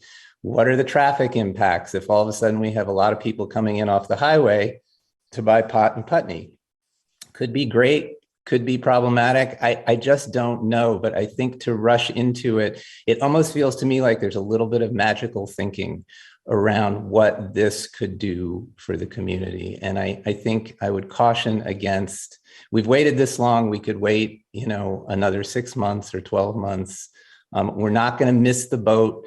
This is not a sector that is going away. And I think we should take our time and do it right and get it right. I think the last thing I'd like to say, as someone who's invested a certain amount of time and energy into trying to help better the downtown from an economic vibrancy point of view, it's a very delicate balance in town. It's not easy to actually accomplish the things that we all want to accomplish in downtown Putney. What it means to have a vibrant downtown, I think, is shifting under our feet as we speak, and has been over the last decade or so that I've been involved in one aspect of downtown revitalization. I'm not sure that retail, as we have tended to think of it, is necessarily the quote unquote answer for us. It may be part of the answer. And in closing, I just wanted to make the point that from where I sit, even though I know we face a lot of challenges downtown, the downtown environment now compared to where it was 6-7 years ago, I mean, it's amazing how far we've come. I mean, look at the diner. Look at what Eleni did all through the pandemic. Look at Kim and Mike at the G Store. Look at Next Stage. Look at Liz having hung in through the pandemic to keep that business going. Kate and Putney Winery. I mean, there's a list, and it's not perfect, and it's not all that we want it to be. But I think to not acknowledge how far we've come through a very difficult period of time is also not being totally realistic. So I just wanted to put that out there. Thank you. All right, thank you, Billy. I'm going to use my discretion as the facilitator, and because Article 6 and Article 7 are related, I'm just going to put Article 7 in as part of the discussion. Shall the voters of the town of Putney authorize integrated licensees in town pursuant to 7 VSA 863? Integrated licensee means a person licensed by the State Cannabis Control Board to engage in the activities of a cultivator, wholesaler, product manufacturer, retailer, and testing laboratory in accordance with state law. I'm doing this as a way of moving us along just because we have so many items on our agenda for today. So Tim, I'll let you jump in at this point to explain your thinking around Article 7, and then I'll go back to calling on the names that I see in the queue.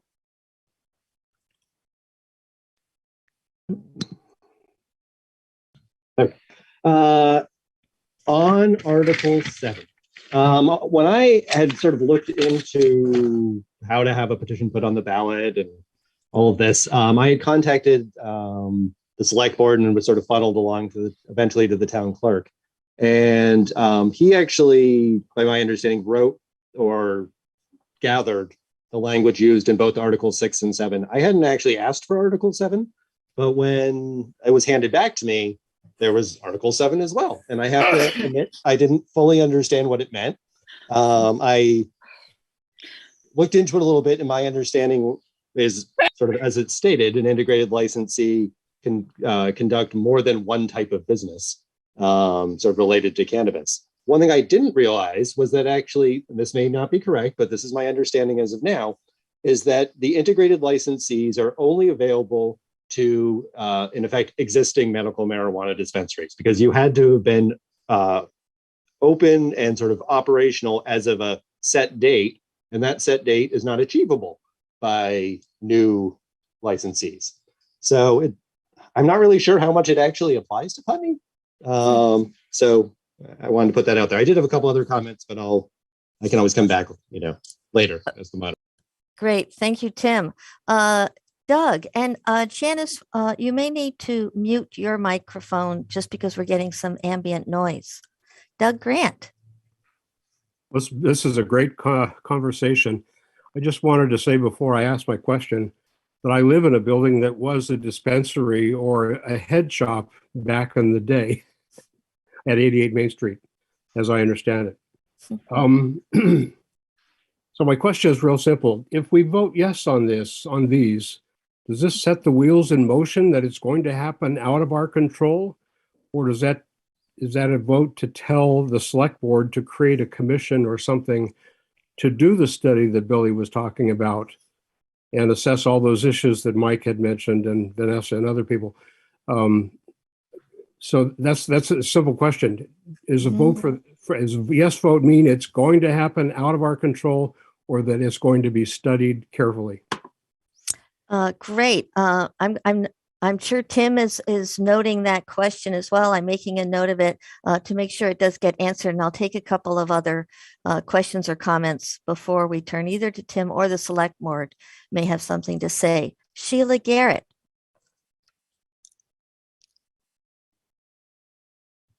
Yeah, thank you. I just wanted to go along with what Billy Strauss was saying and add that I think it is really important, if we begin conversations about the impact in town, that we definitely include the schools, because I think that they're a really important part of the community and that they should have an active part in this conversation. Thank you.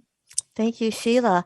And could people who have their hands up hit the lower hand? Otherwise, the queue gets stalled. So if you've raised your hands and you no longer wish to speak, please put lowered hands. Eva Mondin.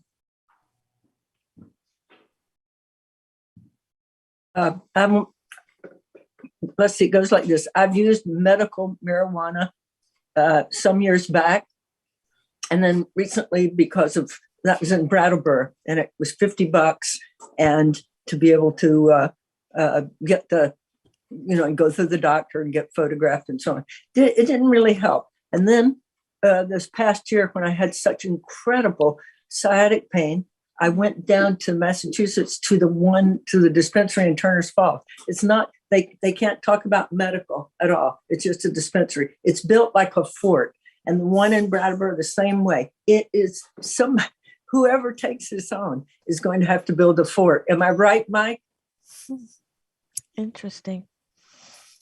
So Eva does have a question that make sure that that's on the slate as well for either Tim or Mike Rowicki to answer. Yeah. Because the one in Turner's Falls is a fort, and it didn't help. Unfortunately, that didn't. But there is, out of Boston, somebody was able to get something that could help my pain. Yeah, but it's nobody's going to have it in the middle of Putney. I'll tell you, if you look and go to places to see how it's built. Anyway, there I have it. Great, thank you, Eva. So Tim, I think it's back to you if you wish to make any more comments. Sure. I don't have a lot of comments. I wanted to do a couple quick things. One, I wanted to clarify on the topic about state law and whether there's a requirement of sort of local production.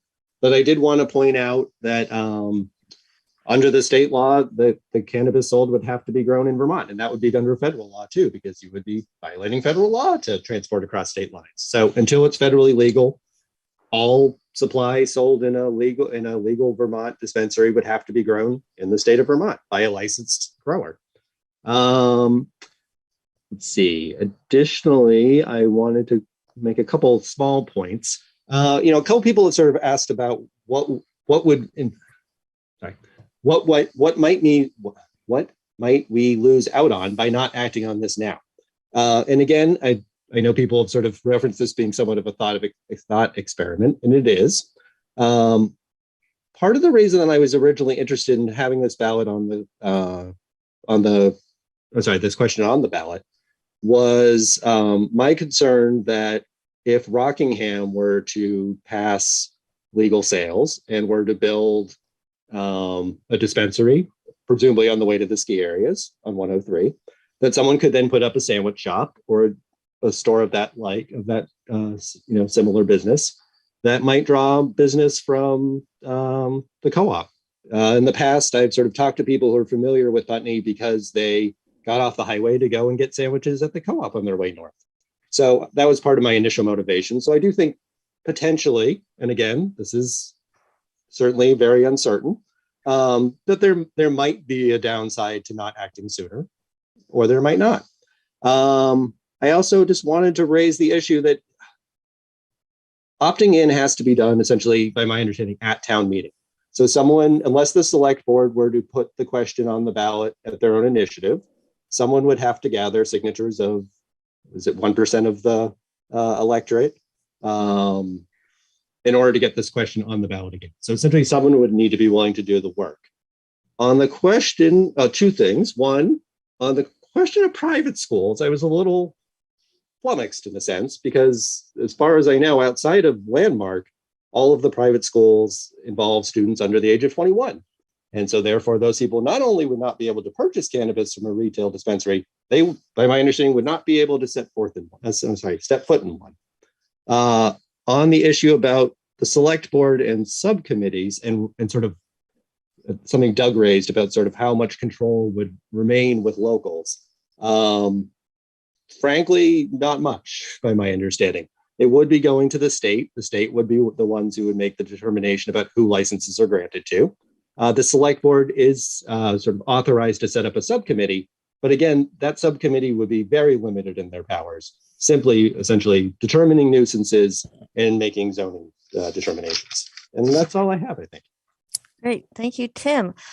Sheila and Eva, you still have your hand up. I'm assuming it's just because you didn't hit the lower hand function. If that's not true, I'm going to call on Howard. Okay, thank you. Howard Fairman. Thank you.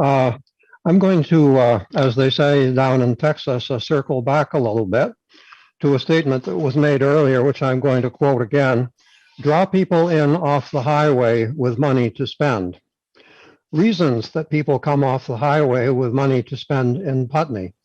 Putney Diner, the Gleanery, Putney Food Co-op, Putney General Store, Next Stage Arts, Sandglass Theater, and Yellow Barn.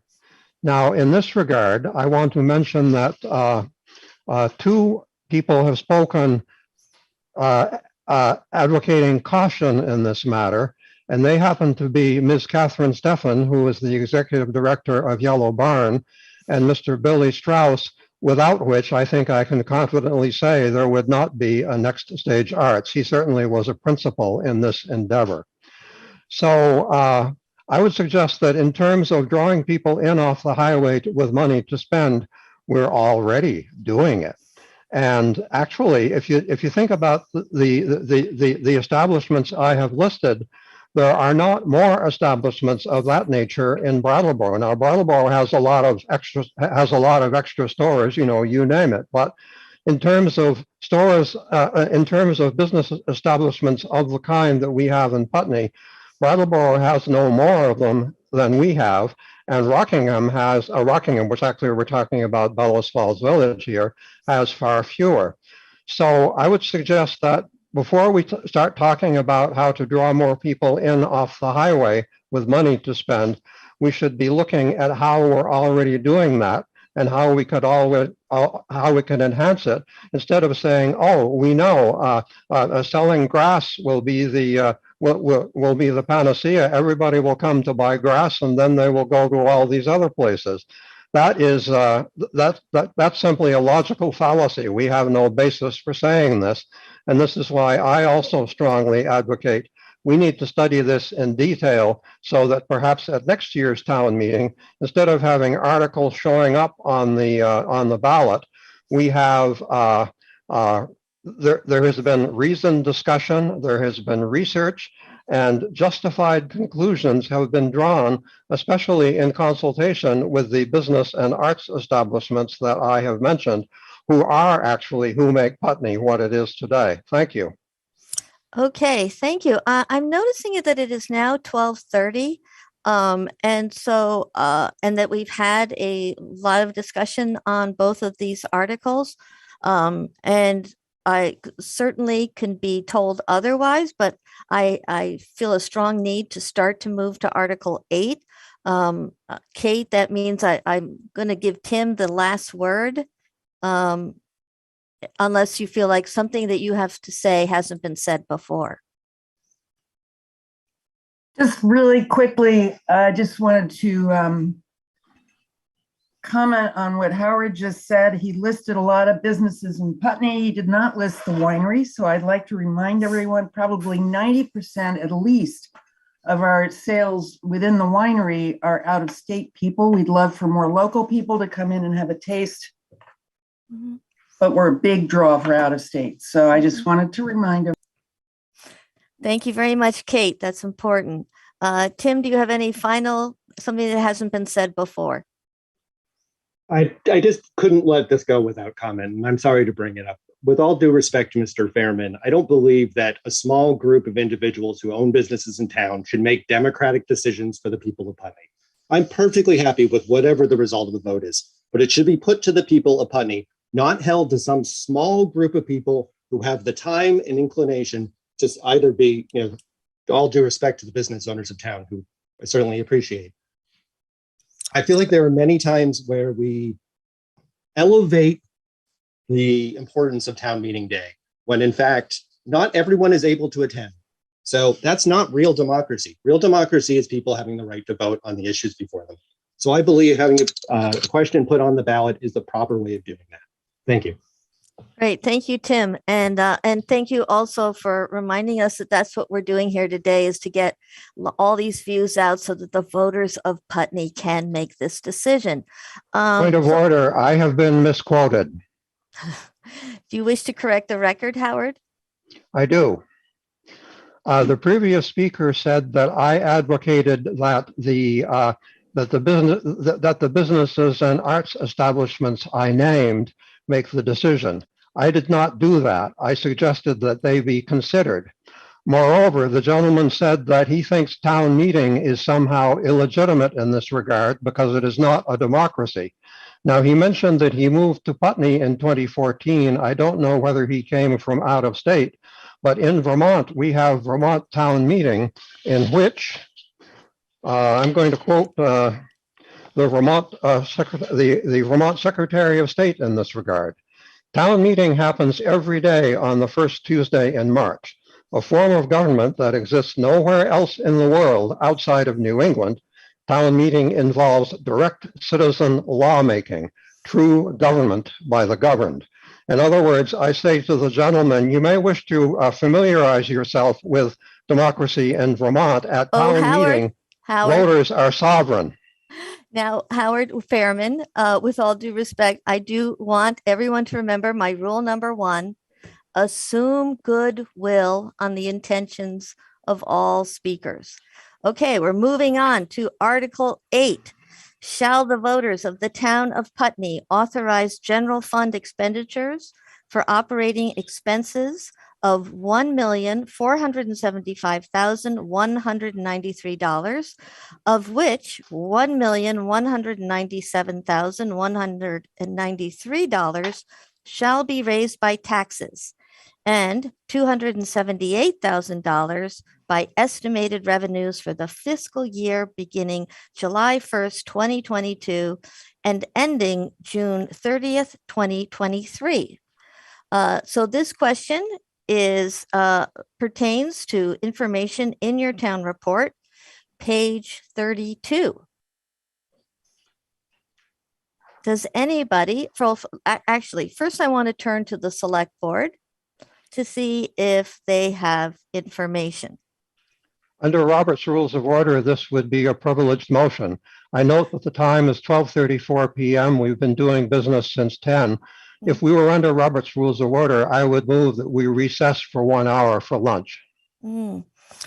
Howard, that's an excellent idea. The only problem is that we have such a big agenda. I'm wanting to push till 1 o'clock. I think that we could easily be here for until 4 or 4:30, maybe even 5. So, because we begin at 10, if we go that long, I'm pushing for the lunch hour.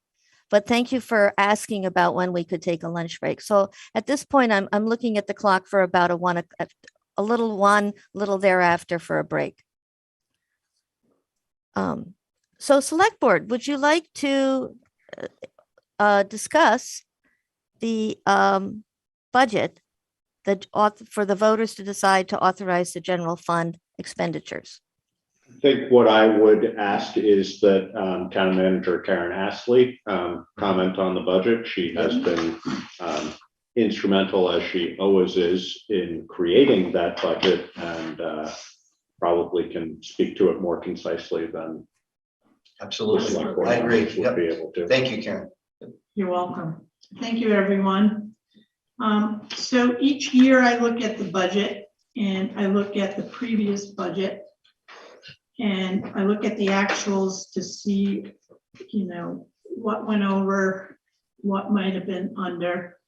And then I try to project, because the 2022 budget is already in play at that point. So I try to project for the following year. By looking at the budget, there's always the same regular increases, and that would be like your medical insurances, VLCT insurances, salaries. And with salaries, we look at the cost of living adjustment and the consumer price index, and we try to gauge a reasonable, rate. For 2023, it's at 3%. In the general fund budget for 23, I've also put in there a line item for grant manager, a grant writer, grant manager, and that is something new for the town of Putney. And my thought process on that is that we have approximately $735,000 that will be coming from the American Rescue Plan Act. And that money needs to be managed in a way that long-term planning and with the community's input and feedback that we spend that money wisely.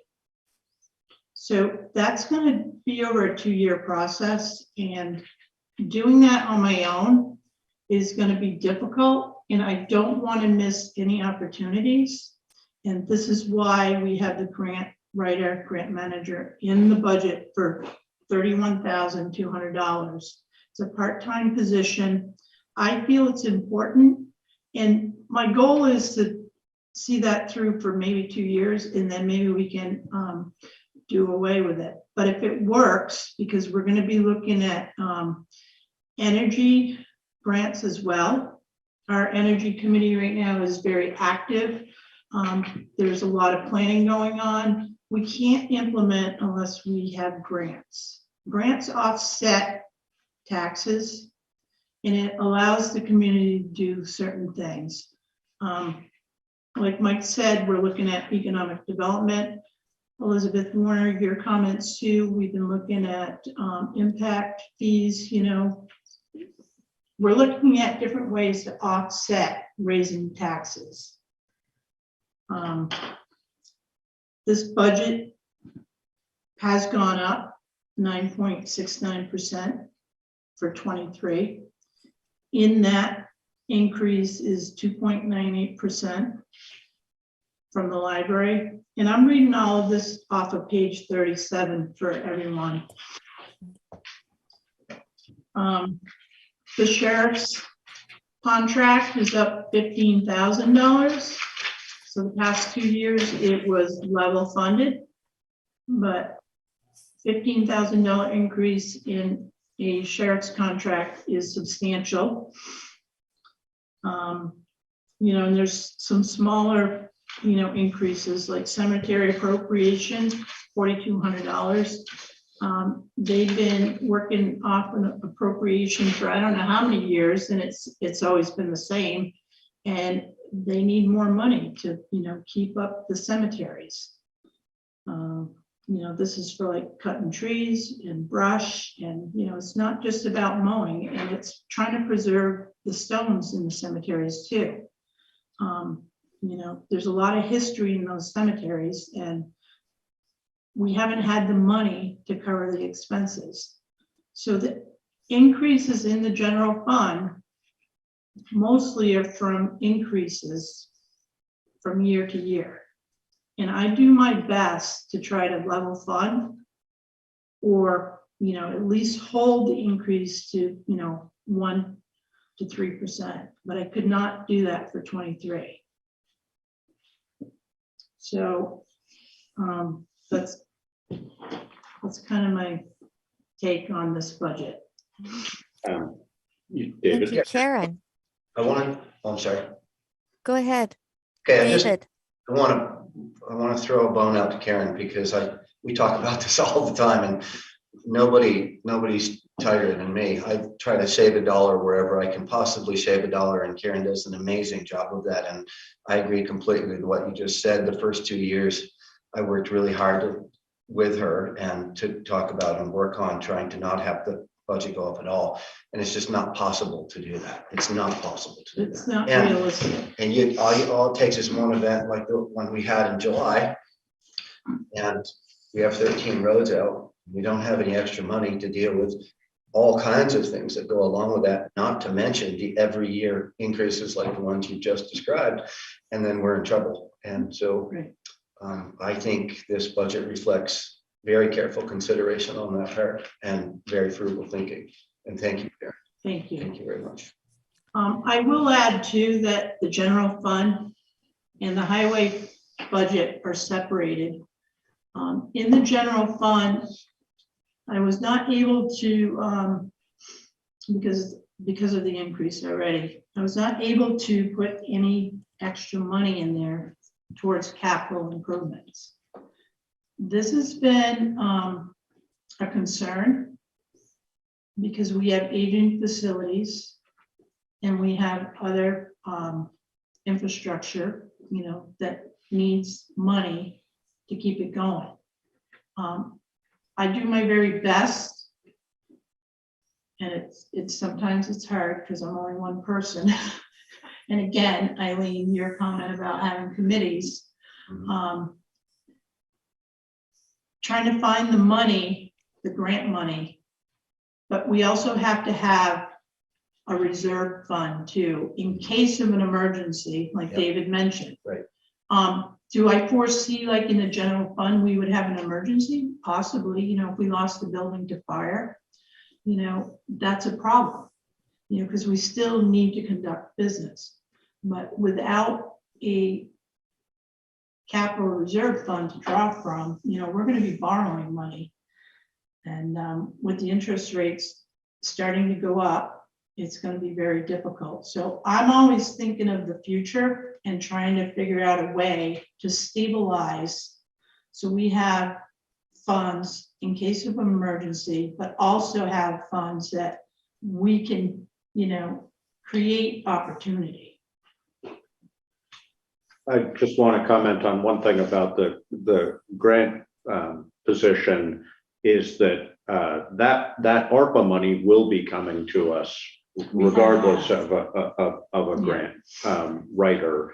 So a grant writer could help us in considering that, but what a grant, in my opinion, what a grant writer, the added value a grant writer would give us would be that there are a lot of other grants, and I know Karen touched on that, but there's a huge breadth. I mean, Brian Harlow has been very effective in garnering grant money over his tenure in the highway department, and Tom Goddard has been effective in garnering grant money in the fire department. Here at the library, there are many grants across many different sort of areas, and Karen does an excellent job of managing those for us, but as Karen said, she's only one person. And so I think that in a way, I think of that as supplemental employee for general town manager work, because it would replace and allow Karen to be freed up to do the work that she needs to do. But I think that it is a small investment for the likely return that we would get by having a professional grant writer involved. So I think it's a great thing. So let us open it up to comments then, or questions from the voters. I see Louise Garfield has her hand up. Hello, thank you for calling on me, Meg. Yeah.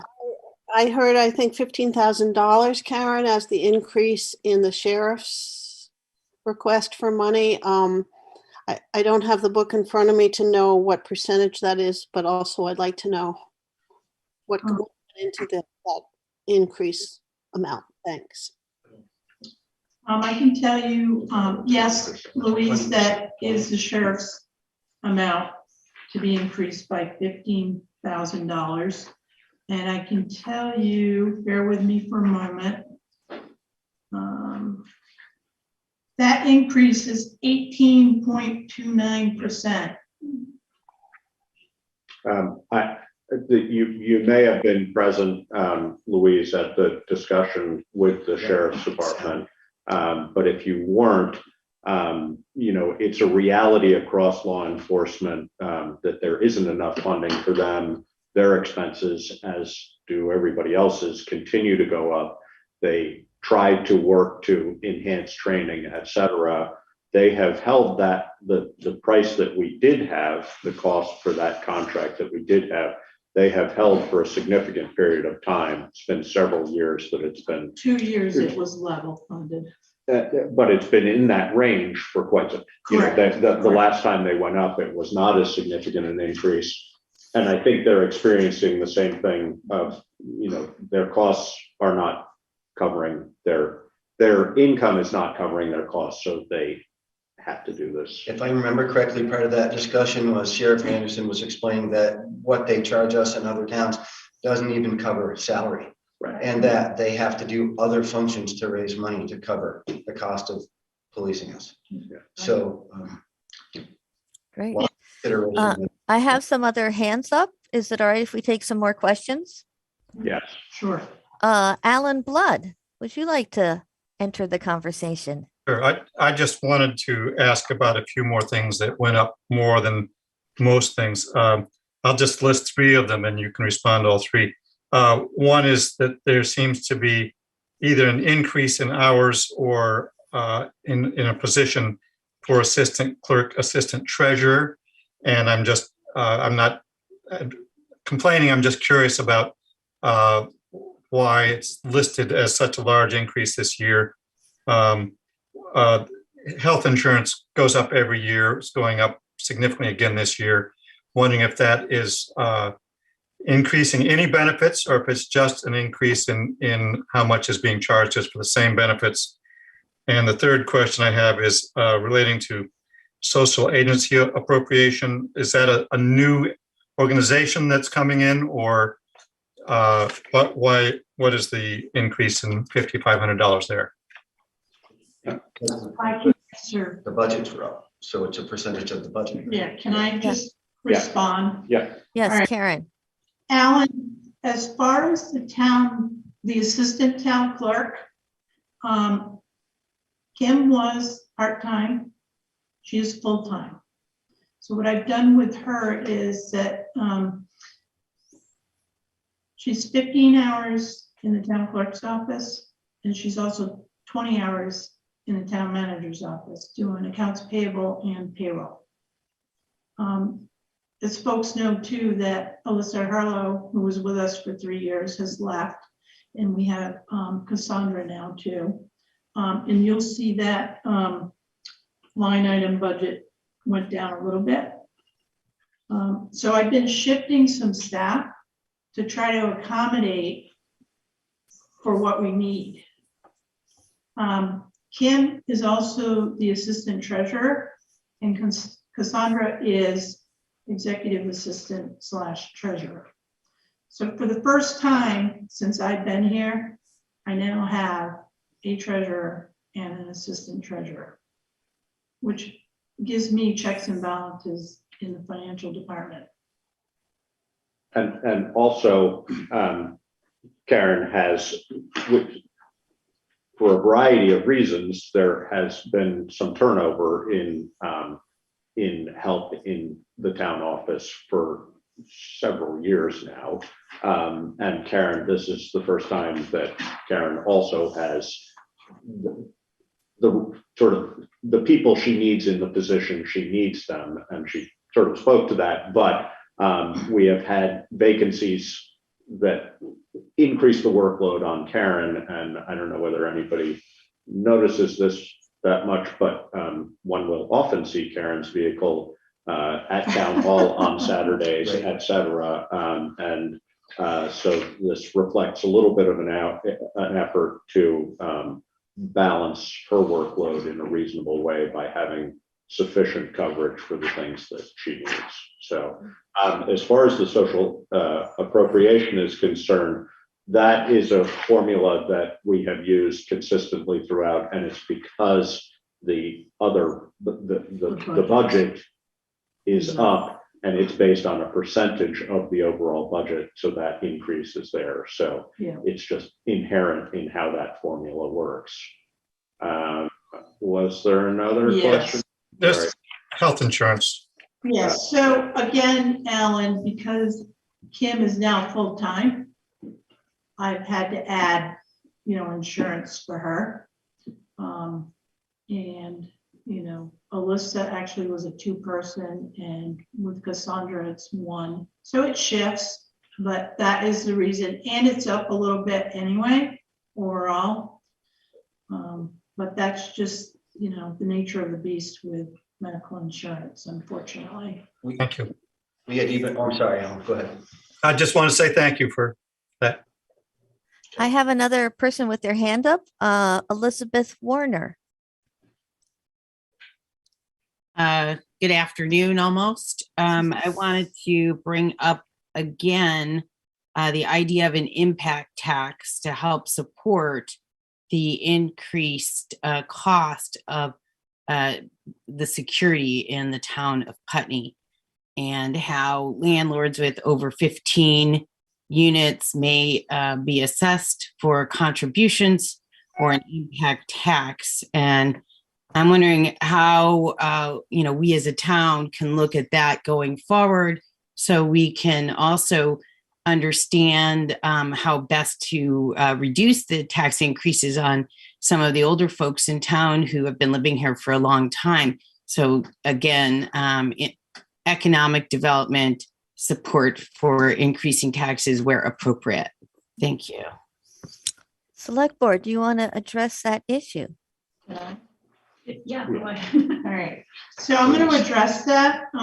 So Elizabeth, as the zoning administrator also, I've been talking with the Planning Commission. We are looking, and I've been talking with Tom Goddard, the fire chief, because larger developments, especially subdivisions in multifamily housing, private schools as well, there is a burden. And how do we assess that burden fairly and equitably? And I've been taking the steps to look into that and reaching out to Brattleboro. They're a bigger town. I know they do have impact fees. Aileen Shute does work down in Brattleboro, so she's been a good resource for me. We are going to be looking at that, and as soon as we can research and get data, I'll be going to the Planning Commission, and the Planning Commission will have to bring it to the Select Board.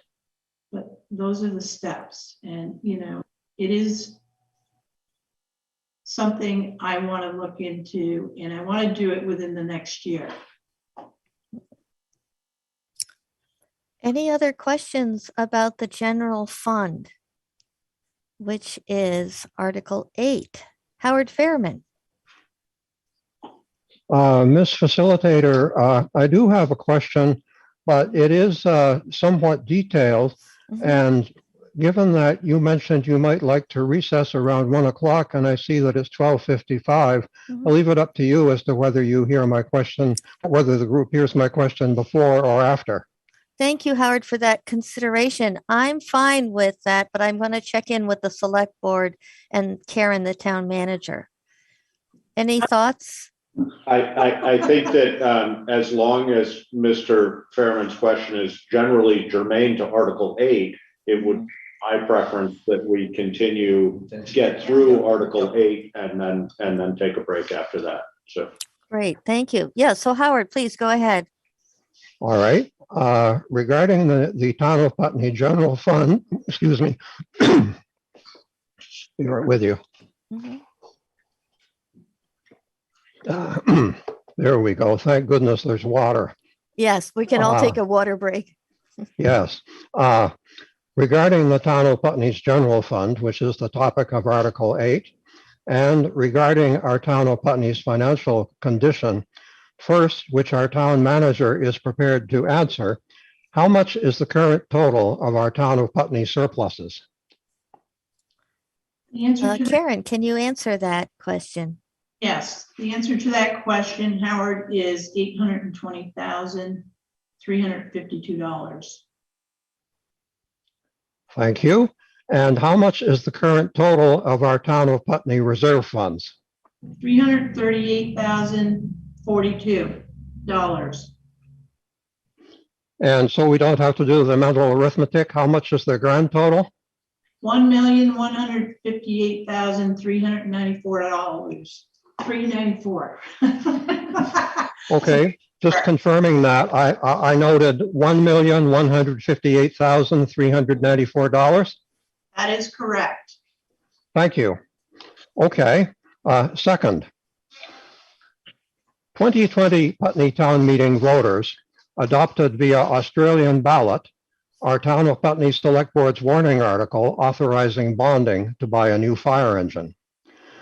Then our Town of Putney Select Board and Town Manager did not bond for and buy it, stating that our town of Putney's financial condition was not strong enough. Legal and duly adopted town meeting warning articles remain in effect until voters amend or rescind them, which we have not done. This bonding remains authorized. Quoting Executive Director Michael Gaughan of the Vermont Bond Bank, historically, we have seen towns seek financing several years after bond votes passed. So, is our town of Putney's financial condition strong enough now to bond for and buy the new fire engine before the Fed raises interest rates to fight inflation? If not, why not? I would say no at this time, Howard. And you are accurate what you just read, because I do know towns that have been asked by the bond bank that they did go for a loan. Are they going to use it? I feel at this point, bonding for a $550,000 fire truck would impact this town financially. And I say that because of COVID. We're not through this year's budget, and I'm concerned. I don't know what the numbers are going to look like by June 30, 2022, especially with the general fund. I'm not talking about the highway fund. We'll talk about that one later. But as far as the general fund goes,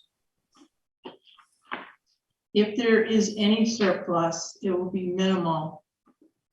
But it's hard for me to predict, but I'm looking at it monthly. Can I make a comment? Yeah, David? Yep, the part of working with the auditors was that we were working towards a position where we could have some money in reserve to run business if there was a problem. That is correct. And you're saying that this year doesn't look like we're going to be able to add anything to that fund or create that fund. No. And because of having the increases. Right. That would take consideration before buying a new fire truck. We have a functioning fire truck right now. And in my opinion, we would take consideration first. And secondly, I remember, if I don't remember this correctly, please correct me. That number 550,000 was only good for a certain period of time, and that time's passed, if I remember. So we don't even know what that would be. And does that affect that article? The five.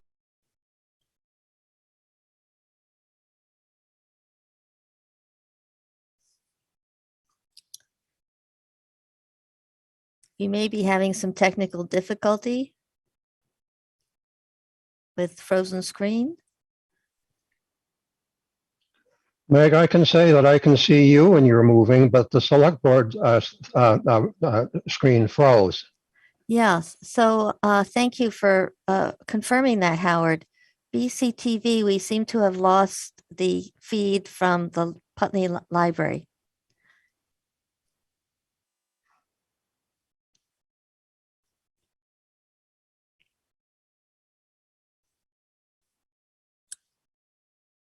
Helena or Nolan, do you have any, here we go. I'm getting a message.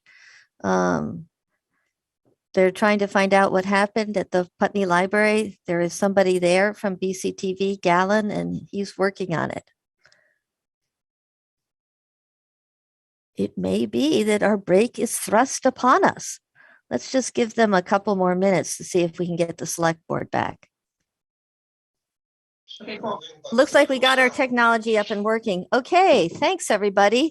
So we will resume, and we are discussing Article 8, which is, shall the voters of the town of Putney authorize general fund expenditures for operating expenses of $1,475,193, of which $1,197,193 shall be raised by taxes and $278,000 by estimated revenues for the fiscal year beginning July 1st, 2022 and ending June 30th, 2023. So we're picking up from where we left off right after since lunch. And I'm looking for any comments or questions. And please use the raise hand function, not the applause or response function, so that you can get into the queue. Right now, I only have one hand up. That is Howard Fairman. And because I see nobody else, I'm going to let Howard pick up again on Article 8. Howard.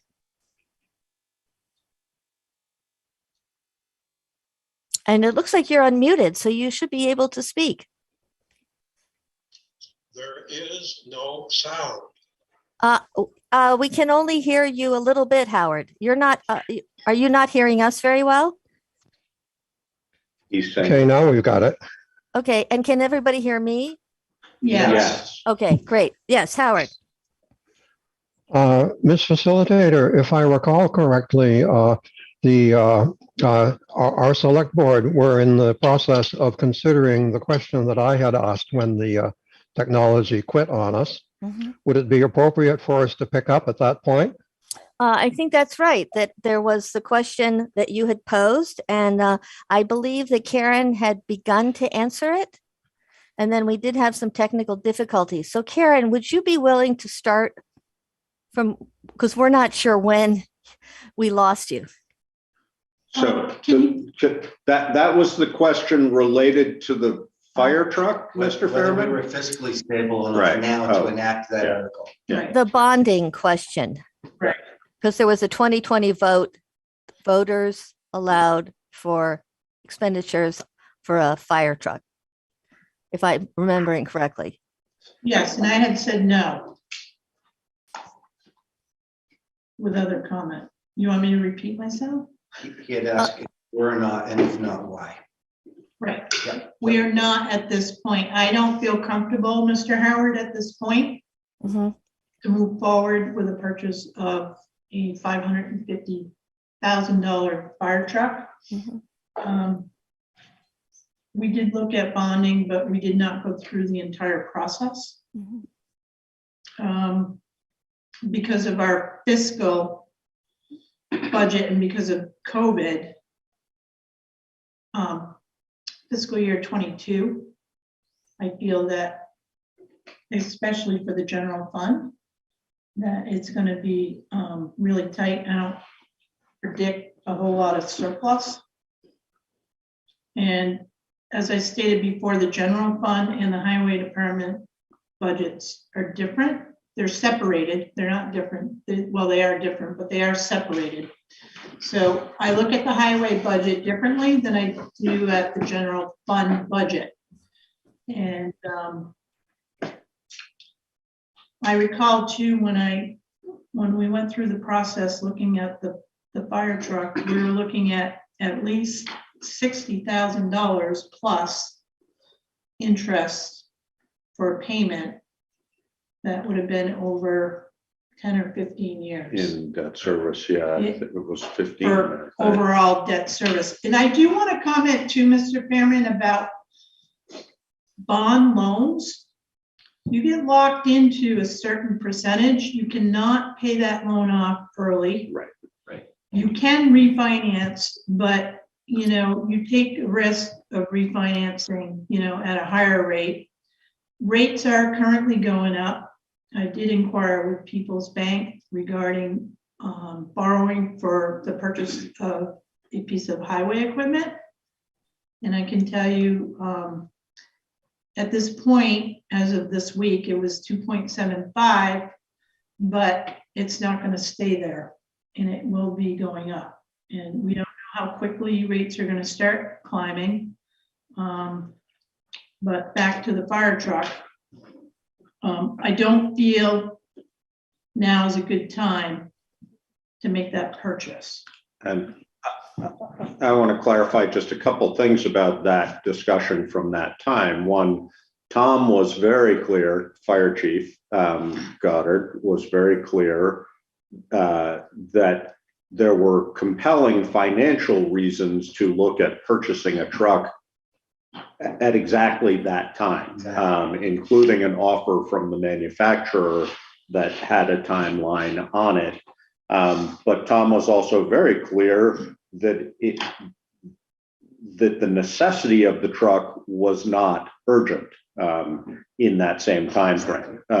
That truck is scheduled for replacement, I believe, in 2026, but I might be wrong about that.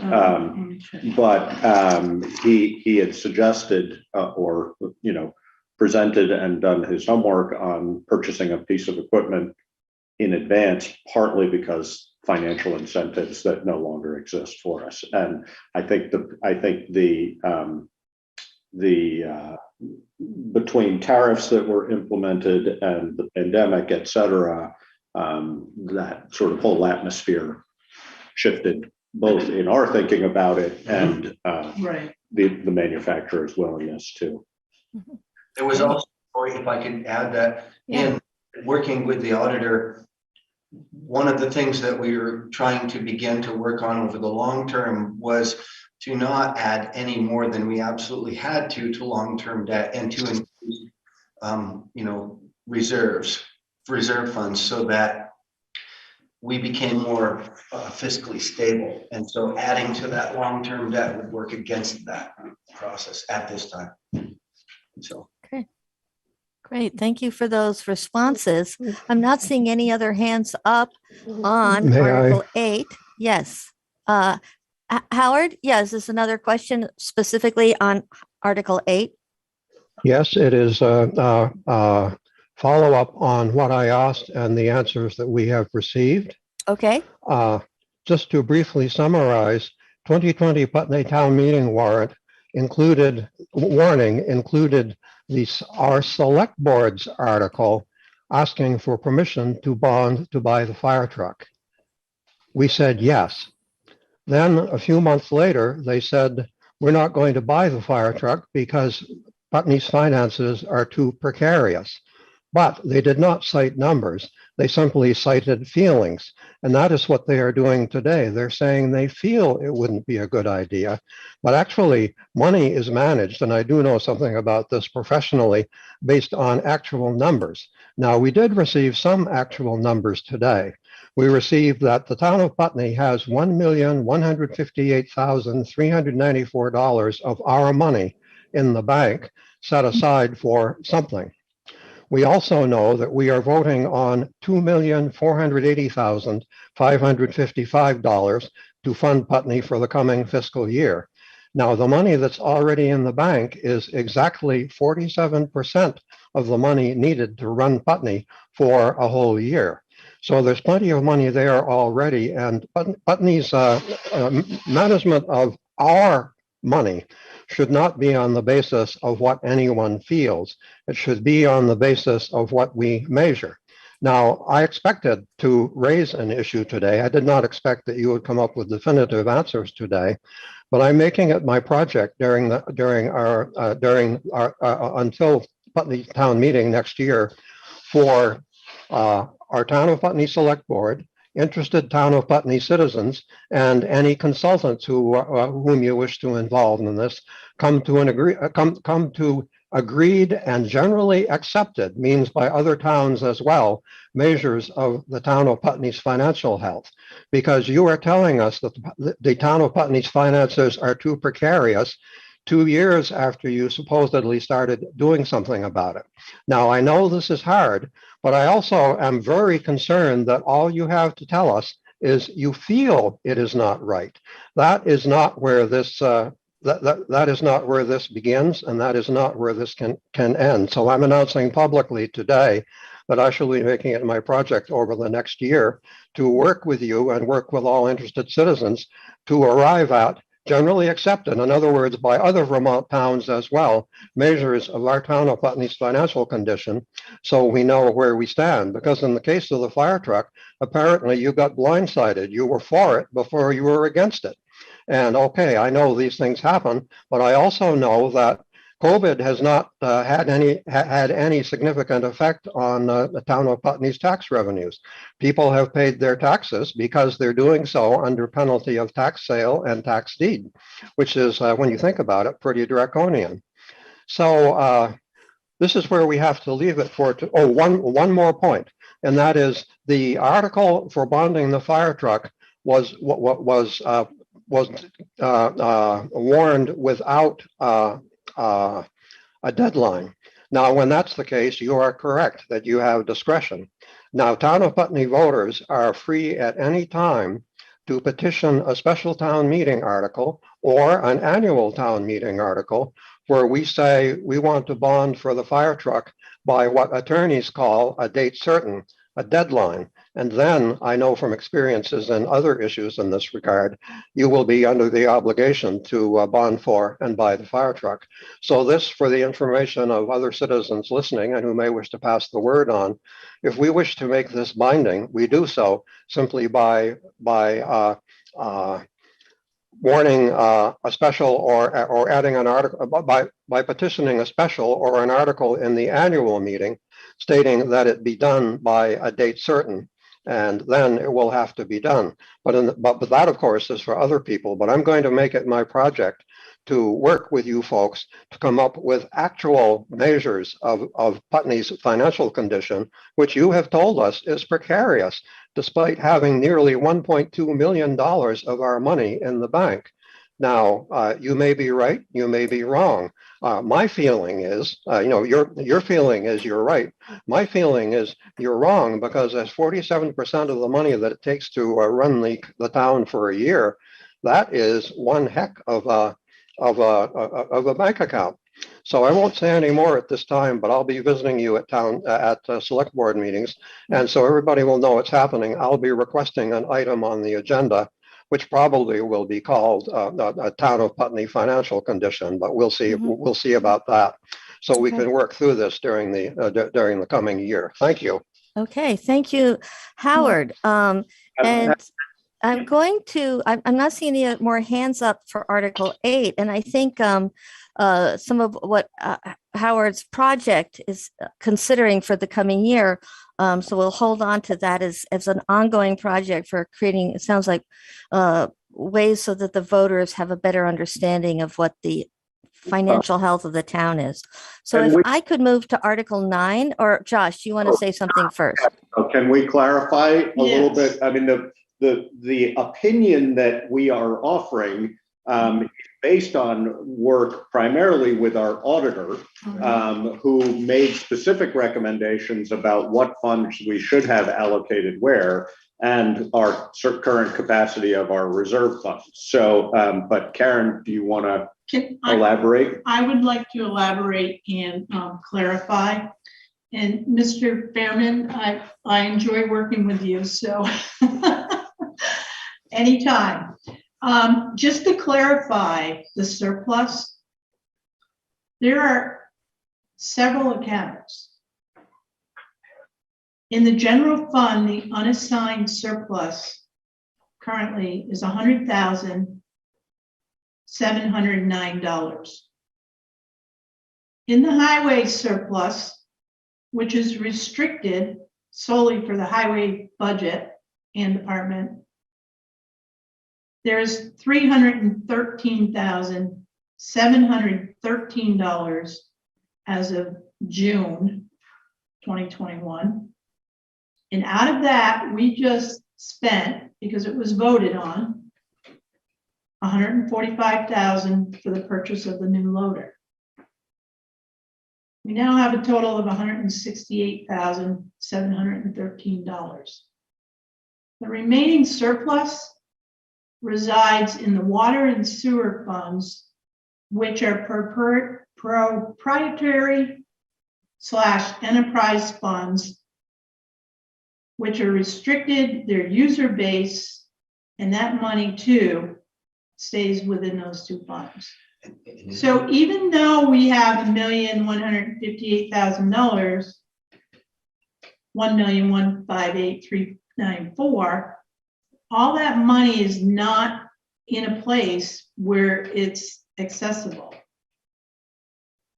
Also, isn't some of that money in equity, not in actual money? Right, and there's liability and equity that is impacted by that as well. So, but that's what I can give folks today. And I also just want to say that our the recommendations for, I'm not 100% sure it's the right word, but the word I would use for solvency for us, based on review by our auditor. Oh, we seem to have lost the select board again. They've lost. Oh, no, we came back. Sorry. Based on you, Josh, you just said, based on the auditor. Our auditor and recommendations from them on our level of solvency, it is based on their experience with lots of towns and what they perceive and believe to be the soundest sort of financial models. So we're not shooting in the dark with this. We're just trying to figure out how to achieve what our auditor recommends in terms of solvency and be responsible financially in the effort of achieving that. And I think earlier when I said we felt like it wasn't the time to do that, it wasn't the feeling like I like it when it's warm out. It was a statement. I probably used the wrong words. And Howard, I love working with you too, and I really do. And we feel that because of numbers that you're curious about. So we're glad you're going to be working with us, and hopefully we're working towards more solvency. Yeah, and I'd like to say also to those who are curious, the audit is online. If you have a few hours to spend to read it, it's all there. Scintillating. It's so engaging. And we also had the auditor come to one of our meetings, not sure which one, but it's also, it was recorded, so that's also online to get you a better sense of where we are financially. You know, and I guess we should all apologize for maybe trying to simplify it Good point. For the general consumption, because I don't know about you, but my eyes roll into my head when I try to read that kind of thing. There's one more. Oh, go ahead, Karen. No, go ahead. I just wanted to make a point about Tom. Tom did this work knowingly. It was way ahead of needing the fire truck. He said last time we needed a truck, we had no time to do this job and detail what we wanted and spec out a truck, the kind of truck we wanted. And we had a short period of time, and I didn't want that mistake to happen again. So we know we're ahead of the curve. And that's part of what happened with that. Like you said, it isn't scheduled to be replaced for many years. So Tom's aware of that, we're aware of that. And anyway. So, and I just want to make another plug for the community to get involved. I think if we had some kind of budget committee that would help suss out some of this stuff, I'm pretty sure Karen would welcome that. Yes. Sounds like we already have one interested party. And just because you said it, committee-wise, you know, the other thing that David has brought up a number of times is the need for us to, or the desire for us to be more effective at fundraising. And the reality is that some of our departments that we fund directly with taxpayer money do receive some benefit from fundraising, but if we could do that more effectively town-wide and have it be a more concerted effort, we probably could achieve that, and that would directly offset taxes. That could be a way that people in town could contribute without being a member of a committee, which takes up a lot of time. And they could help with the fiscal and every other kind of well-being in the community. We need to set up a mechanism that people who can have the ability to can give in a way that they give back to the system that's benefited them so much. And we did that very effectively with the raising money for the pool. Right. But there are other places we could do that. Yeah. So. Right. And I have one more clarification comment for Mr. Fairman regarding property taxes. And I want to thank everybody who has paid their property taxes. They were due on February 18th. To date, we have outstanding, just for the current year, $301,381.22. Overall delinquent, we have $41,783.78. That's a total of $343,165 that are still outstanding in property taxes. That revenue doesn't come in, our operating budget is going to be impacted. So, And that in my time sitting on the select board, it's never been that high before. no, this is high. unusual. Normally, I like to see, the third payment right around 100,000, but that was not the case this year. And I don't know, it could be COVID. There are programs the state is offering. They're on our town Facebook page, for utility payments and property tax payments. I encourage those people that are struggling to look into those programs. And also to reach out to town hall if Yes. you need help Yes. looking into those programs, because we can either help you directly. I use that broadly. Karen can either help you directly or can guide you in the right direction. So Yes. please, if you are in financial duress, please ask for help, because we hopefully could help you. The town is not in the business to own real estate. The last thing I want to do is have property go to tax sale. It's not a fun thing. It's difficult, and so call the office, work with us, and we'll work with you.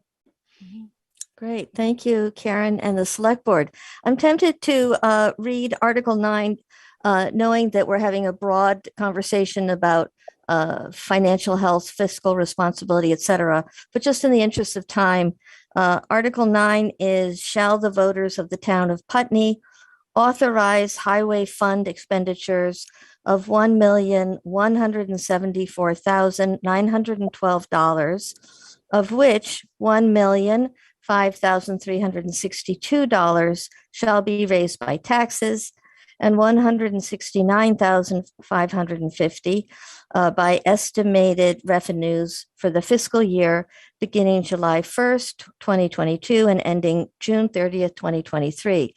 As I said earlier, this is an information meeting. We are not able to change the wording or the line items on any of these budgets. You all will be voting an up or down vote. But let us open the discussion to Article 9. So feel free to use the raise hand, not the applause, under either reactions or maybe under participants. Howard, I'm happy to recognize you. You are the only person who had a hand up. Do you wish to speak to Article 9 or anything related? I should like to, Ms. Facilitator, but I'm glad to defer to other people first. At the moment, I'm not seeing any other hands. Can I comment? Yes, and Karen, yes, I'm sorry. I should have turned it to the select board first. My apologies. Yeah, so just a snapshot of what happened with the highway fund budget. So it is up $173,358. That is 17.3% overall. Again, 3% cost of living raise, medical insurance. We are fully staffed with the highway department. We do have 6 full-time employees.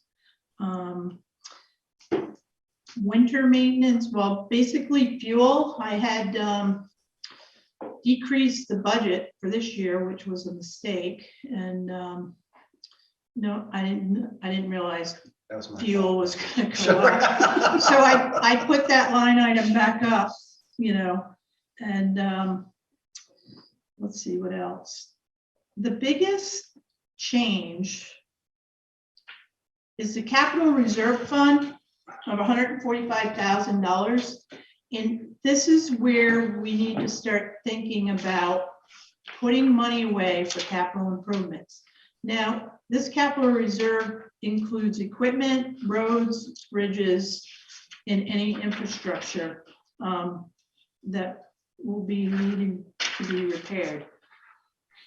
The July 29th storm is a perfect example of why we need to have reserve money in case of an emergency.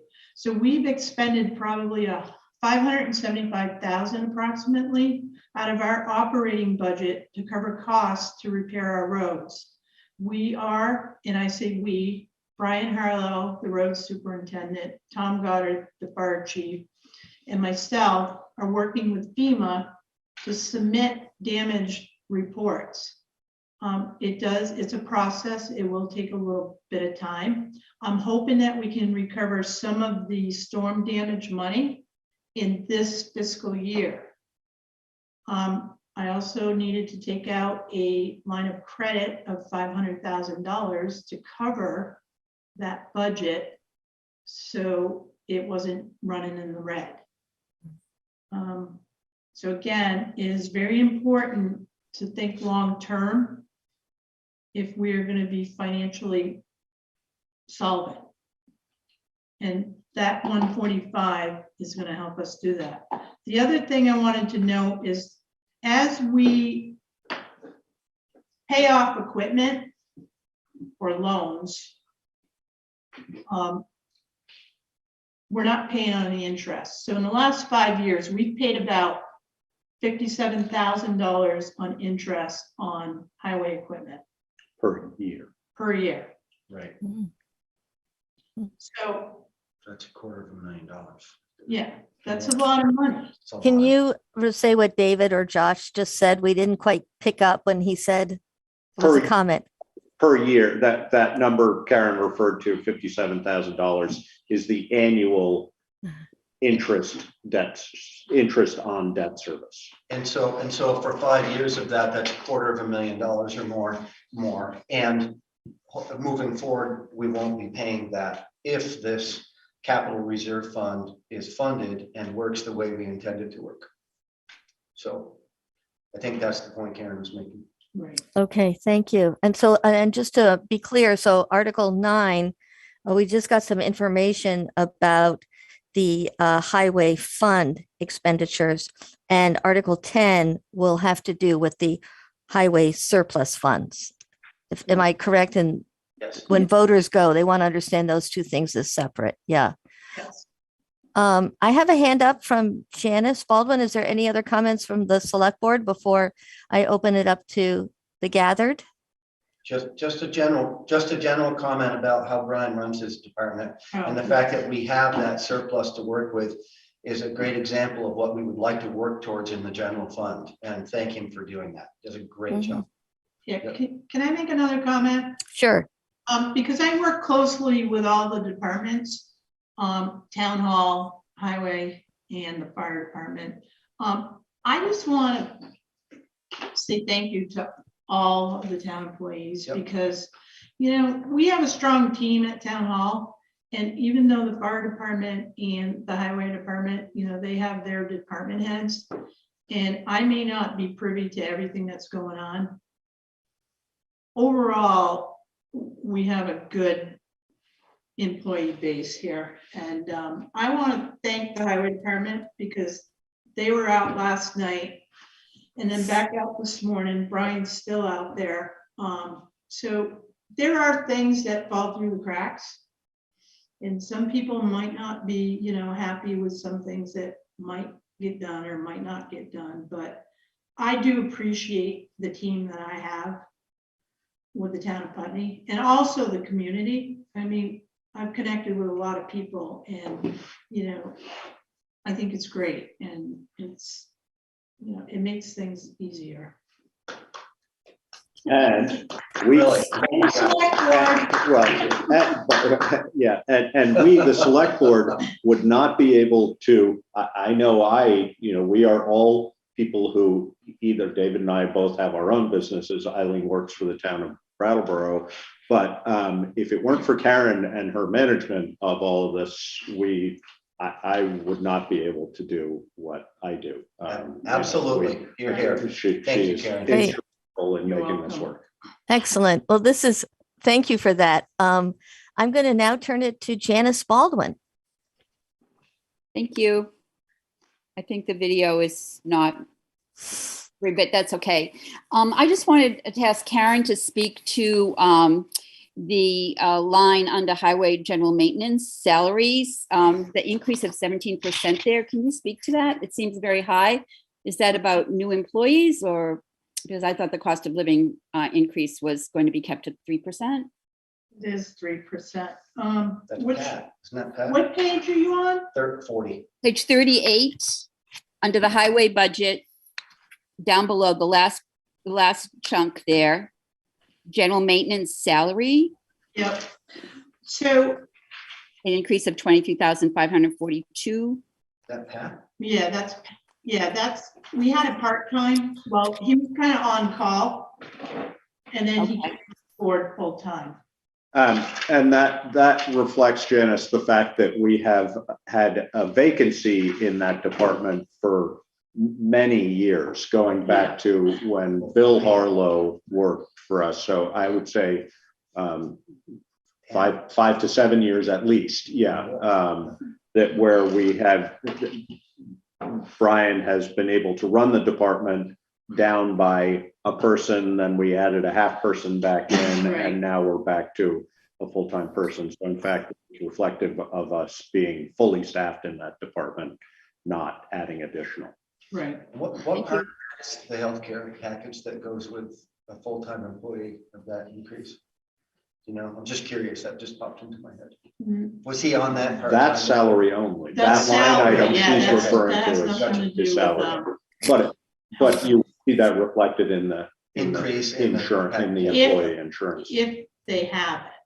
Got it. So that particular Right. Some people employee, opt out. Yeah. We have 2 employees that don't have town medical insurance on the highway department. Yep. So did Janice, did that answer your question? Thank you. Okay, thank you. Mike Merwicki, you have your hand up. Thank you, Meg. I'd like to comment on this part of the budget here. And I'd like to, first of all, as Karen said, thank our road crew. They were out again. We had another of those 18-hour storms that they were as relentless as the storm. And that's why our roads are open here. And I want to address the damage from that July storm. We saw 18 inches of rain last July. 10 inches, I think, in that one night where we lost, I think it was 12 or 13 roads, including the bridge on River Road. Westminster lost 13 roads as well. And all across the state, we saw the direct effects of climate change. And I want to thank Karen for doing what she could to get the monies out there so we could move that along. And I know it took a while to get that piece of equipment. I mean, the bridge replacement on River Road, but that's because we upgraded and we looked to do the job right.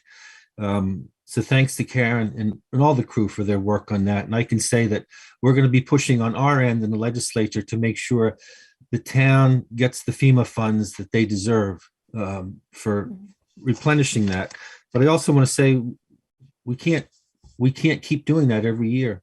We need to take actions. We need to take actions to address climate in Vermont, and all of us have to do our role. So there's going to be some bills coming out of the legislature this year in regards to climate and actions we all can take and that the state can take. And I think this is an indicator of what it looks like. So it's time to act, and I'm glad we've got the people we do at the town working on their end, and we're going to be working on our end. So thank you. Thank you, Mike Merwicki. I'll just elaborate one thing on that, Meg, and that is that whenever we do replacement or reconstruction of any of our roads, we are working with the state in their guidelines that are trying to, as best as possible, anticipate the realities that we're going to be facing. So, I think we've got sort of a broader swath to think about and consider. Energy Committee is thinking longer term about climate, conservation, et cetera. But the highway department is probably right now sort of the most active department in that respect in trying to be as prepared as we can. that kind of thing? Yes. Yeah. Is that right? Exactly. Yeah. I'd like to make a plug also for being proactive on climate change and also on mitigation strategies. We do have a hazard mitigation plan that is up for public comment right now, and I believe the deadline is March 1st. That is correct. So that's actually coming up. So if anybody has any, if anybody wants to read that, it's online on the town website, and there's an email to forward your comments to if you have any additional ideas. And the deadline for posting comments is when again? I believe it's March 1st. Yes. Okay, so soon. Yeah, Tuesday. Really soon. Okay, great. Howard Fairman, you have your hand up. Okay, and this time I remembered to unmute, so Yay. we're measuring progress here. Excellent. I will start with our select board and town manager. We've been talking about the highway department, but I want to say first that our select board and town manager are excellent managers of our town of Putney in public meetings. And I'm mindful that we have other staff who work more behind the scenes. They are also excellent, but I also can offer a specific comment about which I and a few other people in Putney have some expertise. Winter sidewalk maintenance is excellent. The sidewalks are cleared as soon as possible, and where sanding needs to be done because the ice got there, sanding is, in my experience, being done, I assume, by our highway department. Anyway, the sand was there. So, you know, we are well-staffed and well-run in Putney. Now, that said, when it's our money, of course, we are entitled to ask hard questions about our money. And that is exactly what I shall be doing, not in any unfair sense, but just in the sense of coming to agreement with about generally accepted measures. Now, it was mentioned a few moments ago that our auditor gave us some sort of standards. Well, auditors do not speak in terms of feelings. Auditors speak in terms of numbers, or the absence of numbers, or that numbers are out of balance. So, or sometimes, as has been the case with the school board just north of us, they couldn't reconcile the bank statements for several months. You may have read about this in the Reformer, but auditors deal with specifics. And in terms of our town's financial condition, we have not been dealing with specifics, and I'm going to work toward that.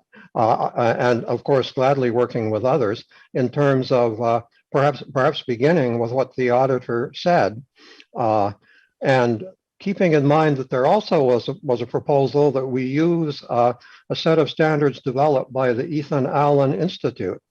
But that seems to have gone by the wayside because I ran the numbers, and the town decided they didn't like the numbers, so they brought in consultants to get numbers they liked better. Well, we won't be doing that again, but we will be working toward, okay, we all agree, this is how we measure the town of Putney's financial condition. So I'm not going to put anyone on the spot today, but this is where I'm coming from is we'll be dealing with specifics because that is what auditors do. That's what bookkeepers do. That's what accountants do. And that is what citizens are entitled to know about our money that is in your custody. Thank you. Thank you, Howard.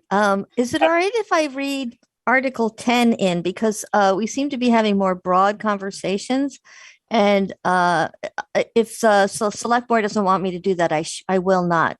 I just want to clarify that we did not bring in outside consultants for the purpose of looking at our monies. We have an auditor that does an annual audit for us, and we asked for essentially their opinion, but their opinion, as Mr. Fairman made clear, is based on numbers. So again, I just want to say we're not thinking about this in a vacuum, and we didn't disagree. We took the information that was gathered about the Ethan Allen Institute into consideration and discussed that, in fact, I believe, with our auditor and had conversations about that. But we weren't going and finding other people to change any numbers because we didn't change any numbers. So I want to be 100% clear about that. Mr. Fairman, I'll call you out on a misstatement because you do it to others. So, and in the friendliest and all due respect, There was nobody brought in to make the numbers look different. And And That's perfectly. David Babbitt is trying to speak. I think you said we didn't like the numbers, and so we disregarded that. That is not an accurate statement. Okay, is it all right if I move on to I can Article offer- 10? Yeah. I have been misquoted. Okay, I apologize if I misquoted you, but it sounded to me like we were being portrayed as doing something we definitely did not do. So I either misheard or something, but I don't. I wish to speak. The host keeps muting me. Okay, Howard, I'll let you speak again, and then I'm going to read Article 10 in. Thank you. It appears that we have misunderstood each other. I can state facts. It was proposed that we use the Ethan Allen Institute's measures of town's financial conditions, of a town's financial condition. I worked those numbers and provided the results in public. 2 former town managers of the town of Putney were brought in to work with our current town manager to rework the numbers to get what they felt were the correct numbers. Now, this, of course, raises an interesting question about if one standard gives as many results as people apply the standard, there's something unclear there. I did not wish to say that anything nefarious was done. I simply wished to state a fact, which is 2 former town managers were brought in to work the numbers with our current town manager because you thought it was really important to get results that you thought were correct. On the other hand, Howard, do you mind if I interrupt? I'm really very concerned that we don't start adjudicating the past. This is a meeting in which we're thinking about the future. Well, how are voters best going to make a decision about very specific articles? So I would ask that we not bring in information that is beyond our warned articles. And I understand that many people are feeling that they have been misquoted or misunderstood. I guess I would ask at this point that we start to focus again on the next action for all of us, which is how can we make the best decisions on voting day? So I want to now push on to Article 10, and that's because I'm not seeing any other hands up at this point. Meg, could I say something? Sure, as long as you're not adjudicating the past and you're moving towards the future, I'm fine. Numbers and specifics are what drive the feelings, not the other way around. That's it. Okay, so I am now going to move because I think, am I right? I'm that we still have not brought the Highway Capital Reserve Fund. That's a very specific issue. So I want to read that one in and see if we can get some ideas on what's behind that specific article. Article 10.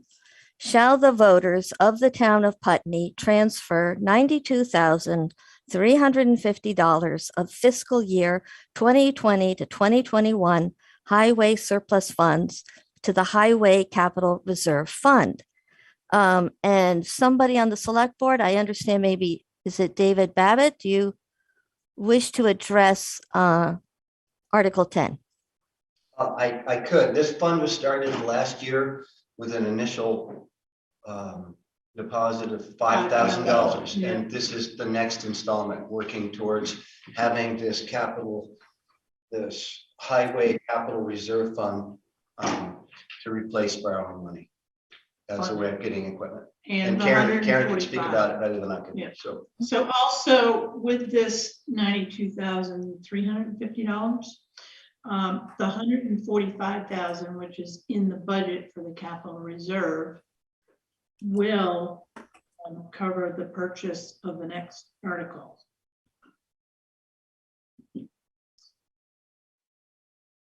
Does anybody have any questions or comments specifically about transfer of $92,350 to the Highway Capital Reserve Fund? Yes, Janice.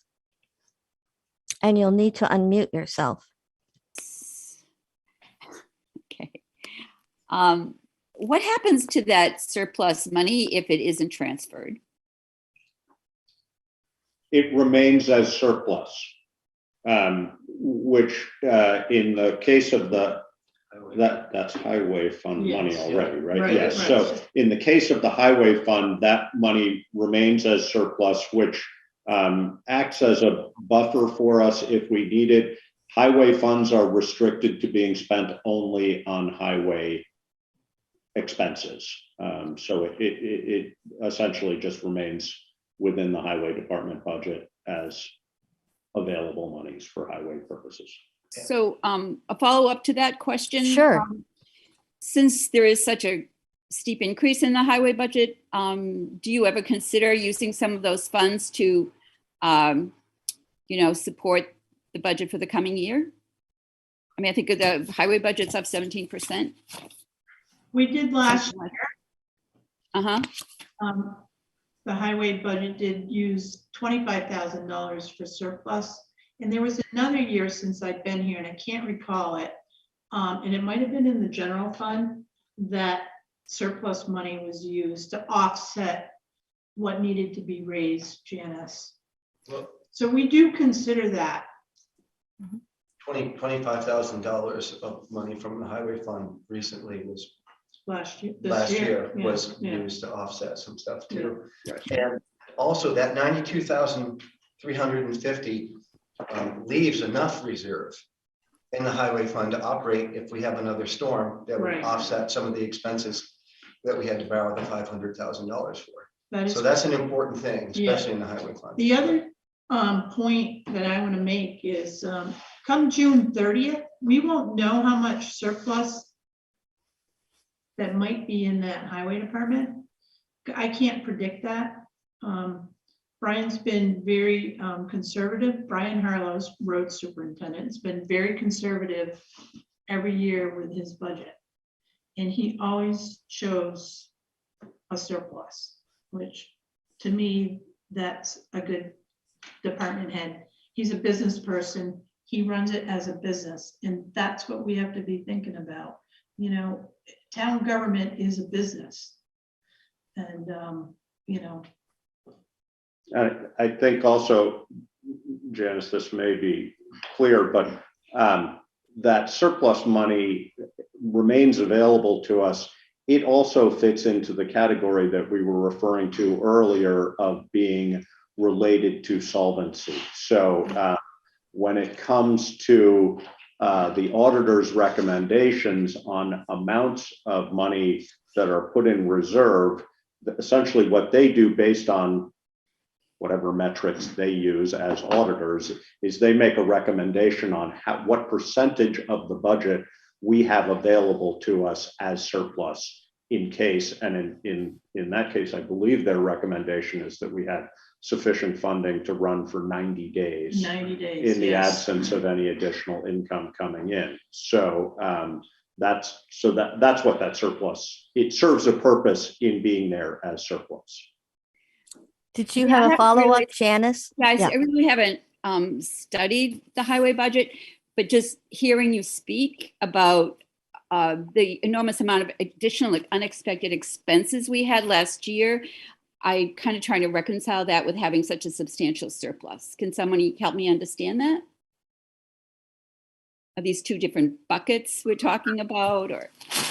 It's accumulated over the years. Yeah, no, and with the money that was expended last year, our surplus, in fact, was able to float that money for a period of time, which is exactly the intent of it, is so that we have that buffer. It's sort of like having a personal savings account, so that if you have, for whatever reason, lack of income for a period of time, you can have money available to you.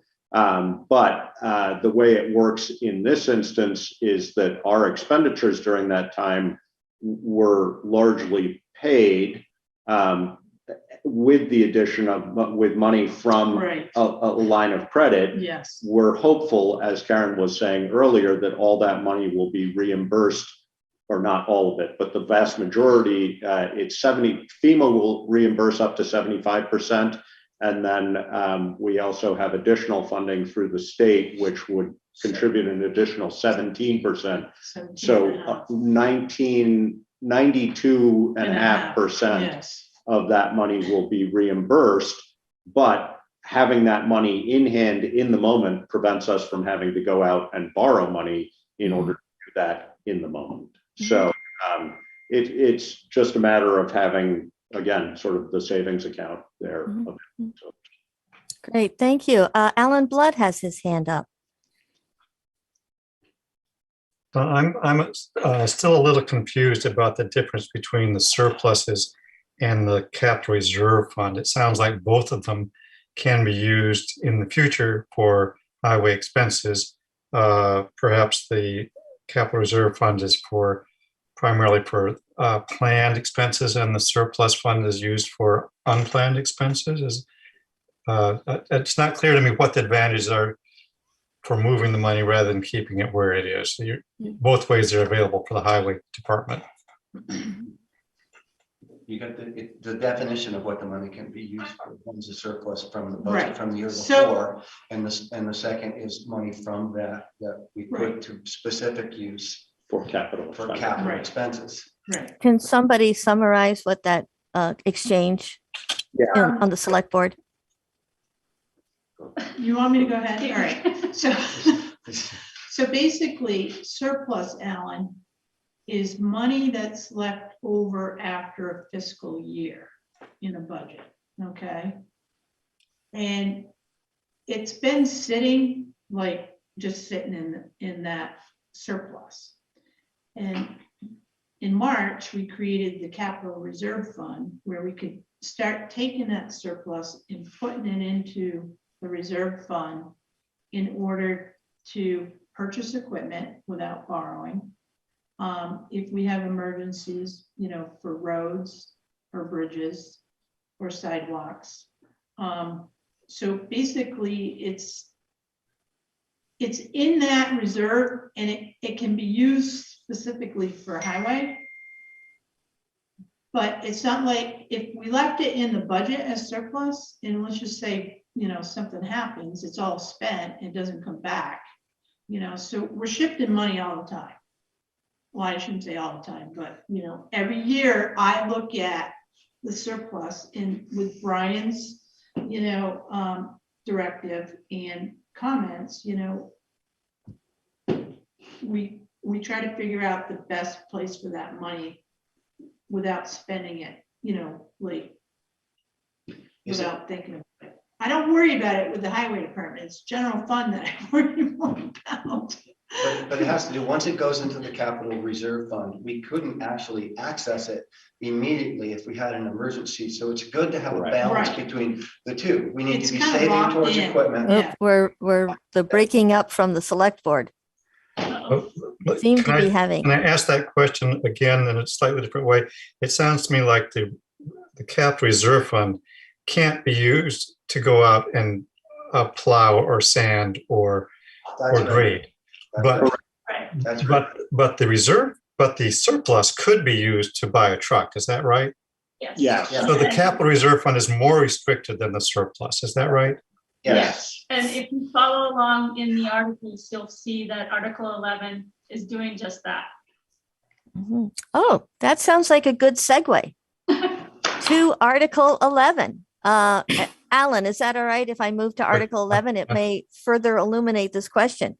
Article 11, shall the voters of the town of Putney authorize the select board to purchase a new highway truck at a cost not to exceed $175,000 to be paid from the Highway Capital Reserve Fund. This Article 11 shall have no effect unless the voters approve Article 9 and Article 10 above. So thank you, Eileen, for alerting us to the fact that some of these articles are locked in together. And I know that we were hoping Brian Harlow might speak to this. Karen, do you want to weigh in on Article 11?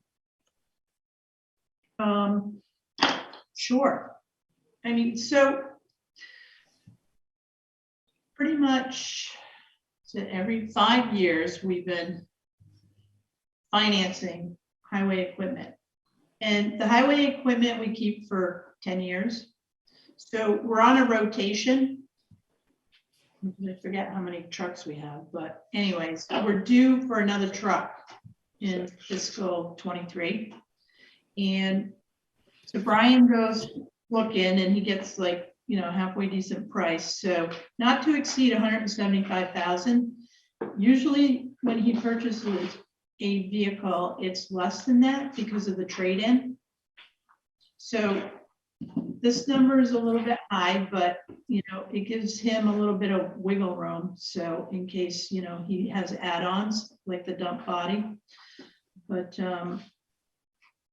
this is an, I think it's skip number 5. It's an older truck. And let me look in my long-term debt on 48. And one of the reasons that we're requesting this is exactly this issue that we've been talking about, moving away from borrowing money. Right. So we are expending or asking the voters to approve us expending a significant chunk of money all at once from that capital reserve fund. The value to us in doing that is that we then don't have to borrow money, which we could pay back slower, so it would be less of a chunk right now. Right. But right. we would then be paying interest on it. I mean, the overall goal is to get it to a point where we can purchase those trucks as we need them with money from the capital reserve so that we're not borrowing. And as we talked about earlier, that interest on debt service ends up being the better part of $60,000 a year. So the more we decrease that, the less we're spending on something that offers us no value in return. And it's exponential as each truck that we buy drops off of the borrowing, that interest exponentially gets, that savings goes up and up and up and up. And we're asking to use that cash all at once instead of paying a fifth of it for 5 years. And in fact, I think it's important, referring back to our slightly earlier conversation about the desire and the financial stability related to purchase of a fire truck, the less debt we have, the better off we are in our ability to feel financially confident that we aren't overextending ourselves. Right. And feeling financially confident means that the numbers are telling us that. Sorry, and wrong term. And we feel that way because of very specific numbers. Okay. but you know, when we keep adding to our overall debt, we lessen our position of solvency. Right. We're a municipality, we're a good risk for lenders, so they're likely to lend us anyway. But the main reason we're really making this push now, or have been working in this direction, is because, as we're all aware, and we seem to have come close to this moment, when interest rates are really going to start to jump. And then, you know, if we were paying, we've been paying, you know, mostly when we've been borrowing for trucks, I think less than 2% on loans, which is exceptionally low interest rates. If that were to go to 8%, that 57,000 that we're spending would go to, you know, whatever it might be, 200,000. Right. Yeah. So, you know, we're trying to do this proactively so we don't have bigger debt service. But there's another piece of it too, and that is that we're trying to lessen the burden on the taxpayer. Right? We're trying to do this in a way so that even though we're a municipality and we fall under different rules than a private business, we don't want to levy more taxes. We would like to be more solvent just because we're more financially efficient that way, and that makes it better for everybody. And then so just to connect the two dots between surplus and this capital reserve fund, Article 10 is asking to transfer $92,350 of the surplus. The rest is going to be raised by taxes. So we're trying to balance those two things out. Mm-hmm. Right. And Thank can I you. make another comment? Yeah, sure. Karen, go ahead. So the long-term debt on page 48, it doesn't give you the whole picture. And I think next year I'm going to change that. But in the highway department right now, we have 2 trucks. And the last payment will be done in 26, okay? Brian has gotten himself to a point where right now is a perfect storm to transition from borrowing to buying with surplus money, capital reserve money. And that is going to help in the future with financial stability. And decreasing taxes as Right. Yeah. So can I just ask a question since we've been concerned about language? Karen, are you saying a perfect storm is a good thing? Okay, good. Excellent. I just want to make sure everybody knows that when Karen says it's a perfect storm, it's like, good. Thank you. And it's a good place to be right now. I would be clear, I just said in reducing taxes or lessening taxes, that I don't want to be deceptive in saying that it's more about reducing the increase in taxes, because it is all but impossible to actually reduce taxes. Every year things get more expensive, and that's the nature of the beast. So I'd like to open it up to the people who've gathered here about any questions specifically about Article 11. So please use the raised hand function. I do have a hand up, and Howard Fairman. Yes, what would you like to say about Article 11?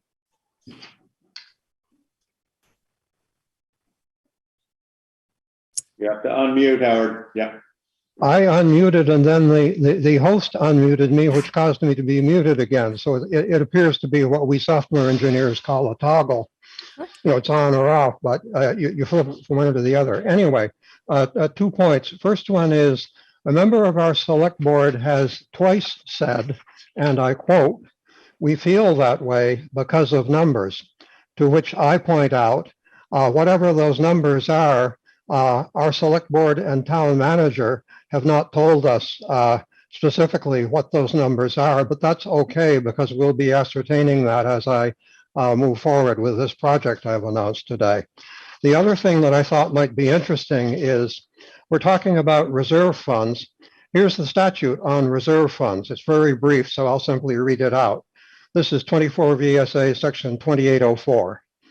At an annual or special meeting duly warned, a municipality may establish a reserve fund to be under the control and direction of the legislative branch of the municipality. The reserve fund shall be kept in a separate account and invested as are other public funds, and may be expended for such purposes for which established, or when authorized by a majority of the voters present and voting at an annual or special meeting duly warned, for other purposes. So it is what in financial parlance is called a restricted fund. First, you can only establish it if voters say so. And second, you can spend from it only for the purpose stated or any other purpose that the voters authorize. And this is why it is completely different from a surplus. Now, the law is unclear. I've had legal advice from the highest level on this. The law is unclear about surpluses, except that there is no question that the general fund surplus cannot be applied to the highway fund or vice versa, because the voters did not appropriate the money for that specific purpose. Beyond that, the question of carrying over a surplus is somewhat vague, but the general idea is it should be the voters who decide. Thank you. Thank you for that clarification, Howard, and for giving us the language from the statute. Vanessa, am I correct? That's who Cell DeV is? Correct. Thank you. You may speak. So I'm wondering, with this new truck purchase, how does that fit in with the state aims to get government fleets electric or at least hybrid, and our own climate and energy declarations and mandates in town? Will this truck be electric? Will it at least be hybrid? Great question. I'm just curious because Robin has his hand up. Did you want to answer Vanessa's question as part of the Energy Committee, or shall I turn it to the Select Board?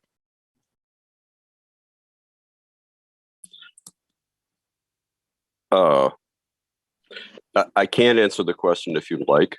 Sure, and then I'll turn it over to the Select Board after. Yeah. Oh, sorry, I'm getting messages from the from your host as well. So there is no current obligation on as I understand it, on the part of the town of Putney to look at a vehicle with alternative fuel, alternately powered vehicle. I think it's the general consensus of the town that we do that. One of the things that the Energy Committee has been working on is an update of their section of the town plan, which would make that a required part of the process. And just to add a couple side notes that maybe clarify where the town is on this, I've had a number of conversations with Karen going back and forth on how to fund grant applications for this in particular, because at least initially it would almost be a necessity to get some sort of outside funding in assistance to what the town is providing in order to pay for something like this. And I noticed that she specifically mentioned when she talked about adding a position for somebody to apply for grants, this sort of thing. So Karen is thinking ahead on this subject and trying to figure out a way where we can get from what everybody in the town wants to actually making it happen. And I wish to compliment her on that. And if hopefully I've answered the question sufficiently. If I could just make my own comment. Yes, absolutely. Which was to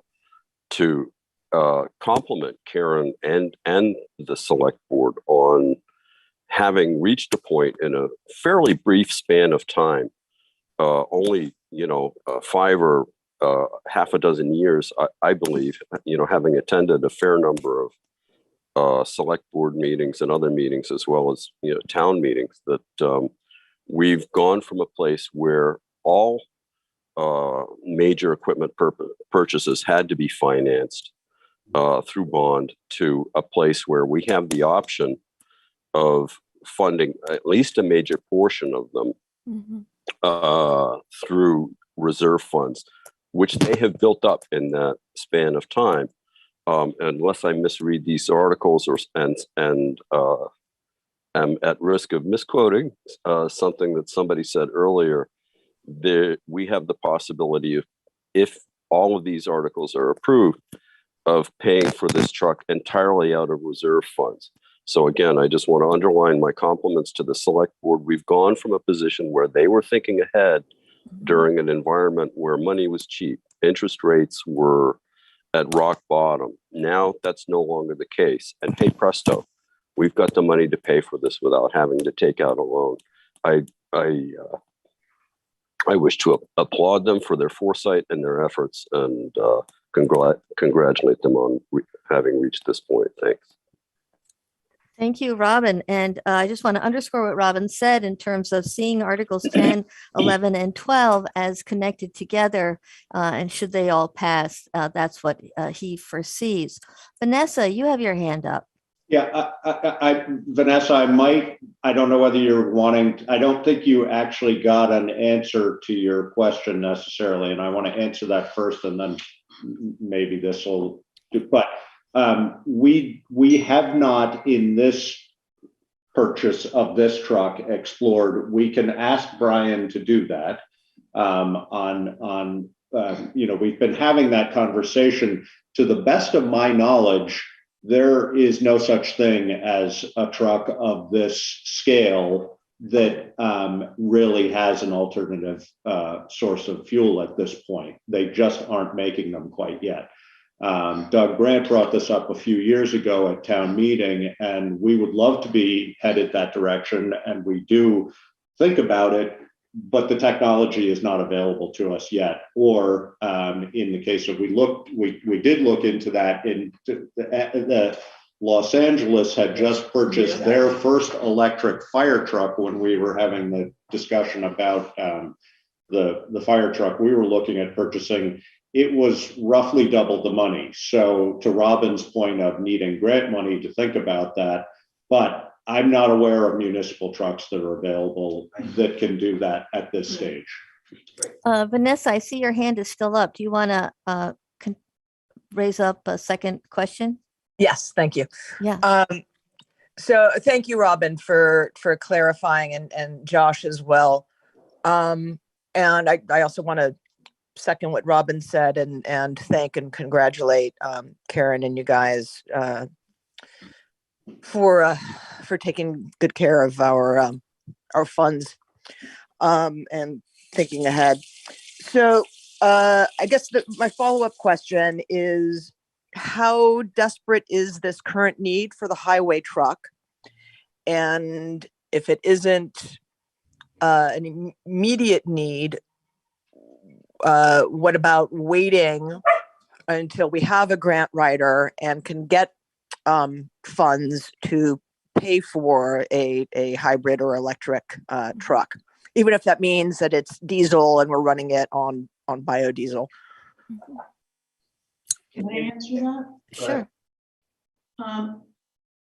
So because I'm in contact with Brian, this truck will need to be replaced right off, but in one, I think it might be the second year as we move out of borrowing, there will be a year where we don't have to purchase a vehicle, Vanessa. And that may happen more than once. So that is the opportunity to get the data and research what it would cost. Now, I did have a conversation with Craig Allen. He's with Patriot up in Westminster. And hybrid trucks for Vermont, we're not ready for that right now, and they're very expensive. There's a lot of, like any new, vehicle, there's a lot of bugs. Batteries are expensive. The other thing this community needs to think about is, if we are talking about transitioning to hybrid, you need to be looking at the town garage that can support, charging those vehicles, and how many extra vehicles are we going to need? How long is that truck going to be able to run? If the highway crew is out all night long, do they need an extra 1 or 2 trucks? We need data, we need cost, and we need to be looking at the whole picture. And, I'm not against, hybrid at all. I mean, I'm even looking to trade my car, and I'm looking at electric. But, there's some cons about doing that, and a lot of it has to do with cost. So there's always inherent risks in buying anything that's a new piece of technology, like you were talking about.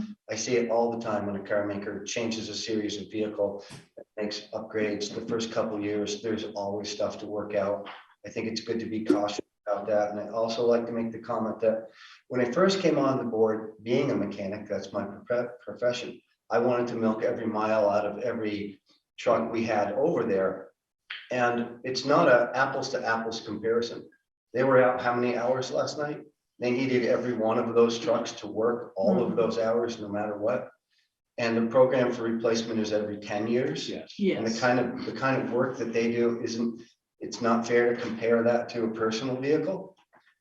They need to be able to get in it and have it work. Right. Maybe you can squeak an extra year out of it if it's had light duty or been, treated really well. And is that worth looking at? Of course that's worth looking at. I'm sure Brian has. If he says it needs to be replaced, I'd say it needs to be replaced. And we go through this discussion pretty regularly for all the right reasons. But we had a recent experience with the loader that we replaced last year. We looked at exactly this. And, these vehicles, you can predict their lifetimes pretty accurately. And you can predict the spike in costs related to their maintenance pretty accurately at a certain age. So that's what that 10-year mark is based on. I do want to just make sure that everybody, I'm certainly clear in my mind, and I think everybody here we definitely will continue to pay attention to alternative vehicles that are becoming available. But again, I think that is not quite a reality for us, but hopefully maybe in the next round of starting to purchase trucks, it'll be more of a reality, because it looks like the technology really is coming along pretty quickly, but it's not quite there. So I do have 3 hands up right now. 2 of the people have already spoken once, so I'm going to go to Alan Blood.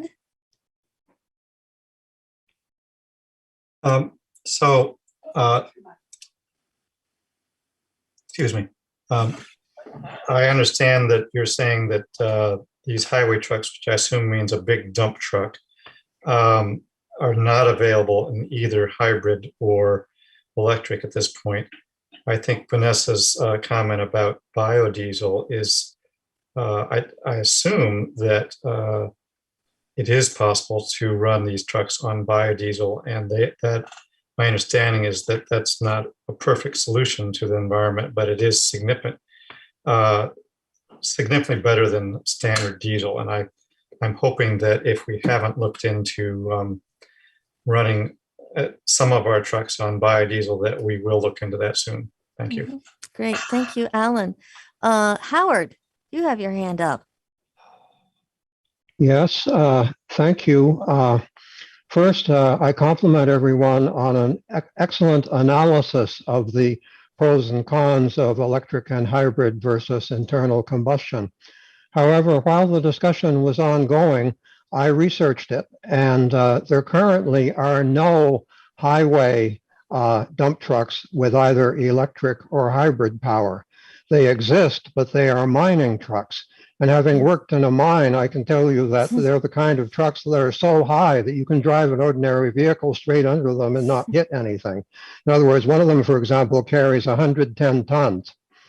So at present, everyone is correct that there is no such truck that we can get.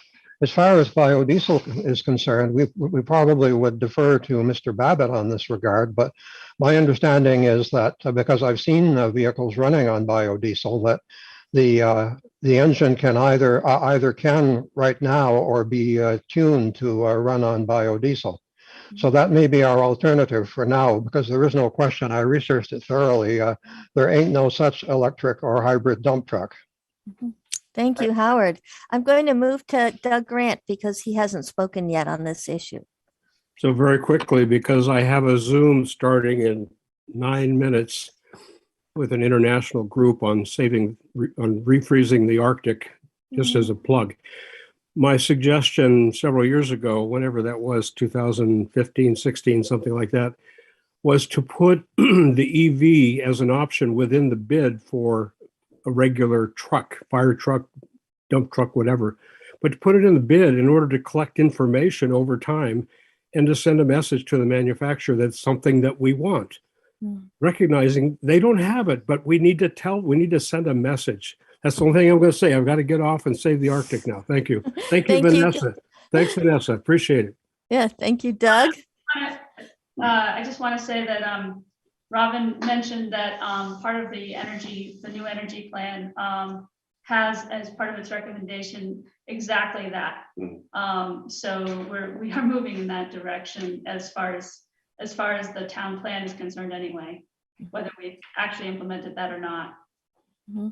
Great, thank you, Eileen. Vanessa, I see you have your hand up. Yes, thank you. And last time I promised. So I started a gas station about 12 years ago, public access, a couple of pumps that was biodiesel and all locally sourced. One of the things kind of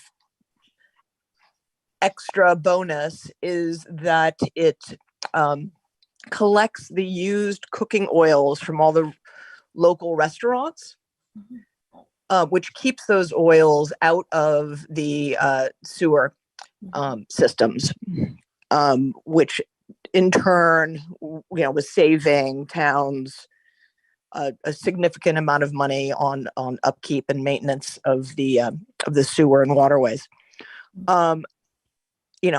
It just to throw it out there that at least, if we're looking at a new truck, to be looking at diesel, and with diesel, the possibility of running them on not just biodiesel, which in and of itself, as somebody mentioned, is not a spectacular climate solution, but when it's used cooking oils collected locally, becomes a really nice closed loop system, and is at some point becomes free fuel, community created free fuel.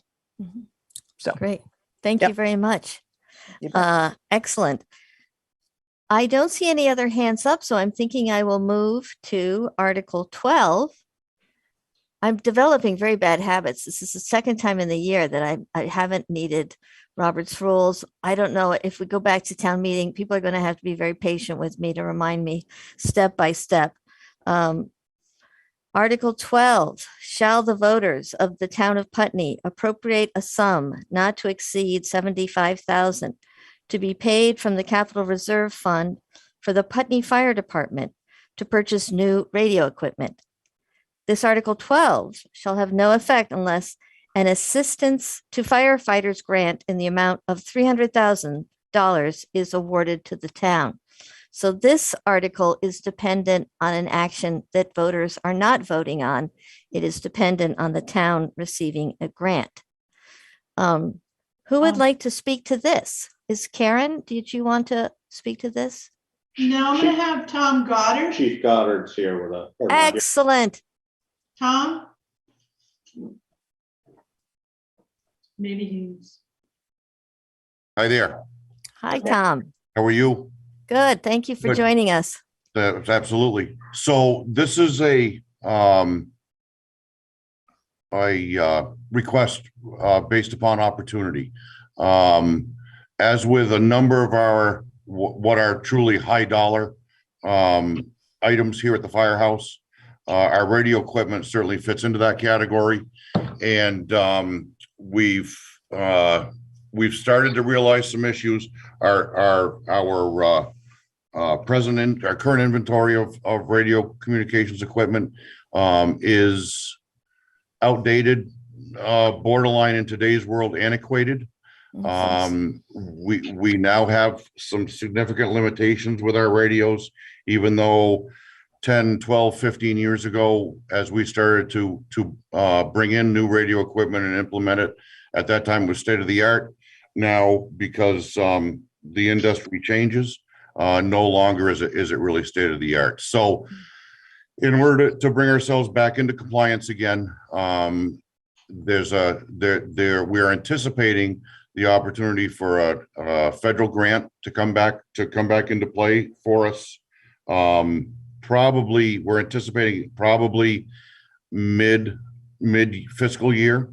So that's why we're looking for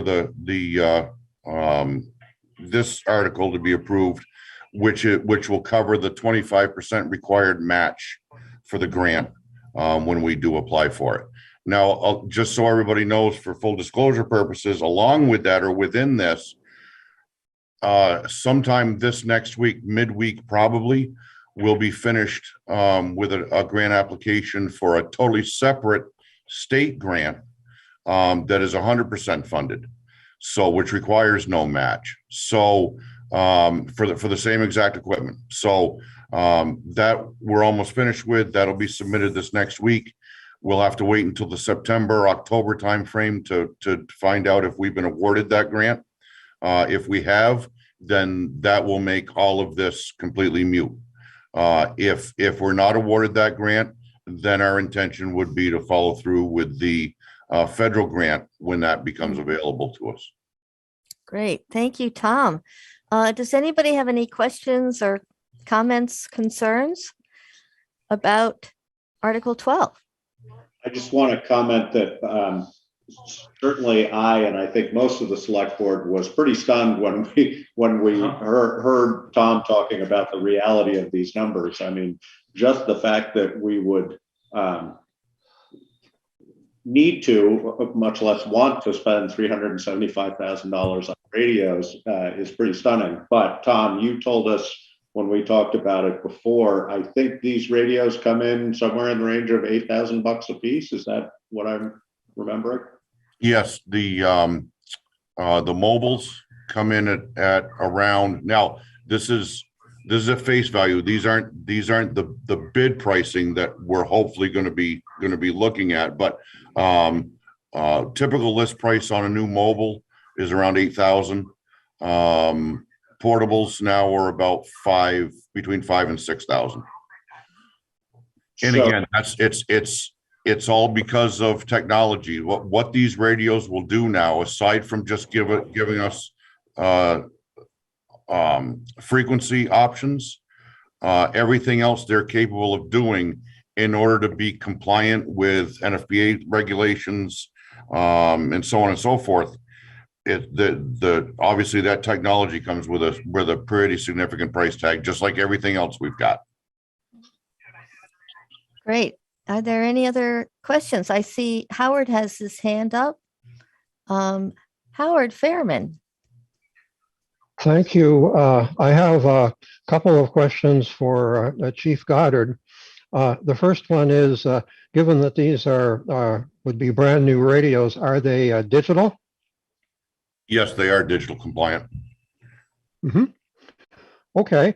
My other question, I need to set the scene a little bit. Living here on the state line, some of us are aware of emergency situations that have happened over the years where various agents.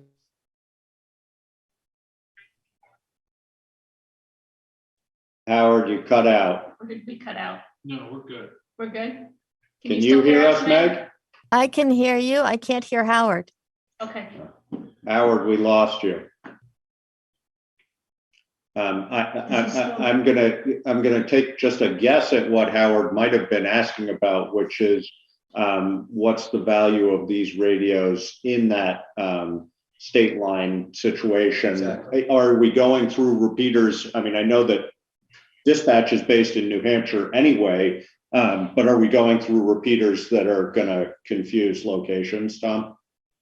Well, there's in the big scheme of things, that being interoperability across not only multi-agency but multi-disciplines, i.e. law enforcement, fire, EMS, state-oriented services from both Vermont and New Hampshire. And now in today's world of planning and pre-planning, we're also looking at the ability to communicate with state assets out of Mass. So in the big picture of interoperability, that's where the new age radios truly come into play. They are, like I answered Howard's question earlier, they are digital compatible, they are P25 compatible. And that may not mean much to most folks, but to kind of put things into perspective, because of the digital radio service age now, and the fact that some agencies have transitioned to digital, and others will be soon, and there will be others that will be transitioning over the next several years. We've lost the ability to communicate by radio with two agencies because they've gone digital. We don't have that capability. A third agency is sometime within this year will be transitioning to digital, and we'll lose without being able to replace our equipment, we'll lose the ability for radio communications with them. So we're addressing many different things in replacing this equipment.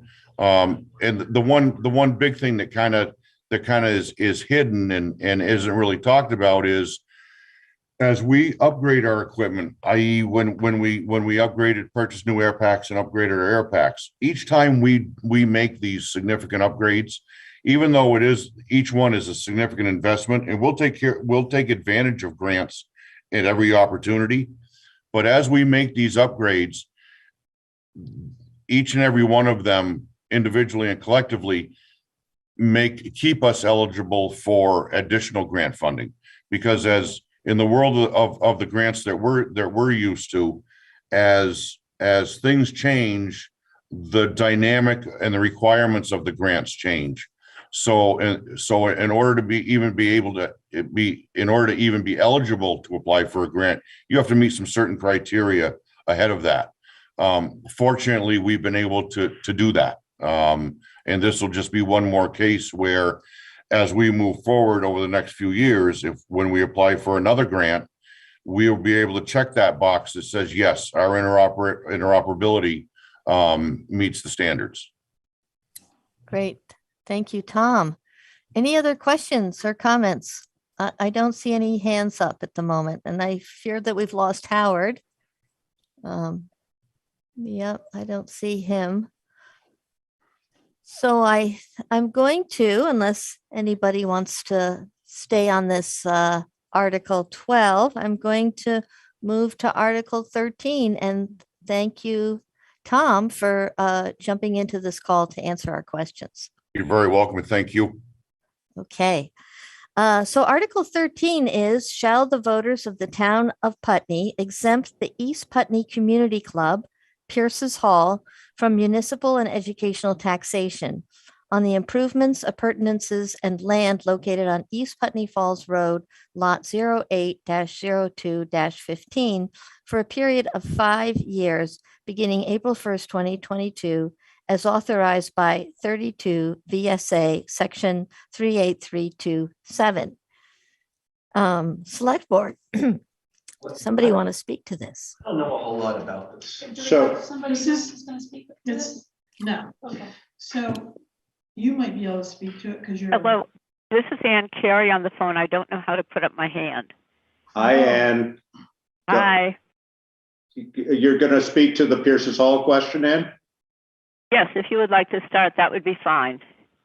Okay, let me just do 30 seconds on it. This is something we do for this particular property. We do every 5 years. There are a number of different properties in town that by statute have to request to be tax exempt versus some that are exempt by statute.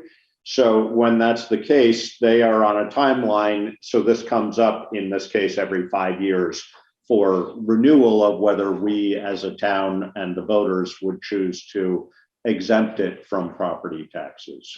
Pierce's Hall has been certainly exempt in all of my memory. I don't know how far back this goes, but many people may know that Pierce's Hall acts as a gathering place for the East Putney community, as well as the greater community. I know they typically sponsor square dancing and other activities on a somewhat regular basis. I'm sure the last couple of years have put a bit of a damper on that, but from my perspective, it's a good and important town resource for the community. Who owns it? I think there's David asked who owns it. I believe there's a Pierce's Hall or something. The East Putney Community Club. There you go. Owns it since 1950. Thank you. Okay. Do you have more to add to that, Ann? Well, basically, yeah. The hall itself is a historic building, built as a Methodist meeting house in 1832, and 10 years after that, it was sold to Leroy Pierce, who used it as to store corn. But when the corn wasn't there, there were community activities held in the hall. So since 1865, so the activities in the hall are both very historic. We've done one historic renovation back 10 years ago. And since, as everybody knows, the East Putney Community Club is also historic. It was created in 1920, and it just occurred to me that we celebrated our 100th anniversary when we were locked down for the pandemic. So that was no fun. We lost a lot of money that year just in keeping the building insured and maintained and operated. And luckily, one of our most active board members, Irene Canaris, went ahead and put in an application. So we now have to the IRS, so we now have our own 501c3 status. We used to work jointly with the Putney Historical Society for big donations, and now we're independent and on our own. And we did open up briefly and had a contra dance in mid 2021 and some private hall rentals. And then we had to shut down again. But in addition to the 501c3 status, we went ahead and tried to figure out what we want to restore the windows. So when we do reopen for indoor activities, we have really good ventilation. The hall is a beautiful one-room, large hardwood floor area with 12 windows. And we want to get all those windows restored. We have a bid in that we can afford. We've raised almost $9,000 to get going with that work. So we're active, but the activities at the hall are limited at this point in time. We're hoping this spring to get up and running again. Thank you, Anne, for filling us in on so much about the Pierce Hall history and the clubs that are associated with it. Does anybody have any other questions about Article 13? If you can't use the raise hand function, feel free to unmute yourself. All right, I think we can move on then to Article 14. Shall the voters of the town of Putney rescind Article 7, approved at town meeting on March 4th, 2014, which authorized tax exemption of alternative energy sources. Article 7 read as follows: to see if the town will vote to exempt from property tax assessment alternative energy sources allowed under 32 VSA Section 3845. I'm going to turn first to the select board and then to members of the Energy Committee. So select board, do you want to explain why this article is on? I see warning. Robin's hand up, and Robin may actually be better versed in this than I would be or we would be. Eileen probably is up to date on it, but essentially in 2014, we voted to exempt. This is because statutorily all systems under 50 kilowatts are exempt from taxation anyway. This is really only the bigger systems in town. And so, for example, the one on Route 5 up by Red House, something of that scale would fit into this category. I think the reason it's on, part of the reason it's on the warrant this year as an article is the fact that we've had a couple new bigger systems go in. One definitely went in on River Road at the corner of Hilo Biddy, and there's another one going further down on River Road.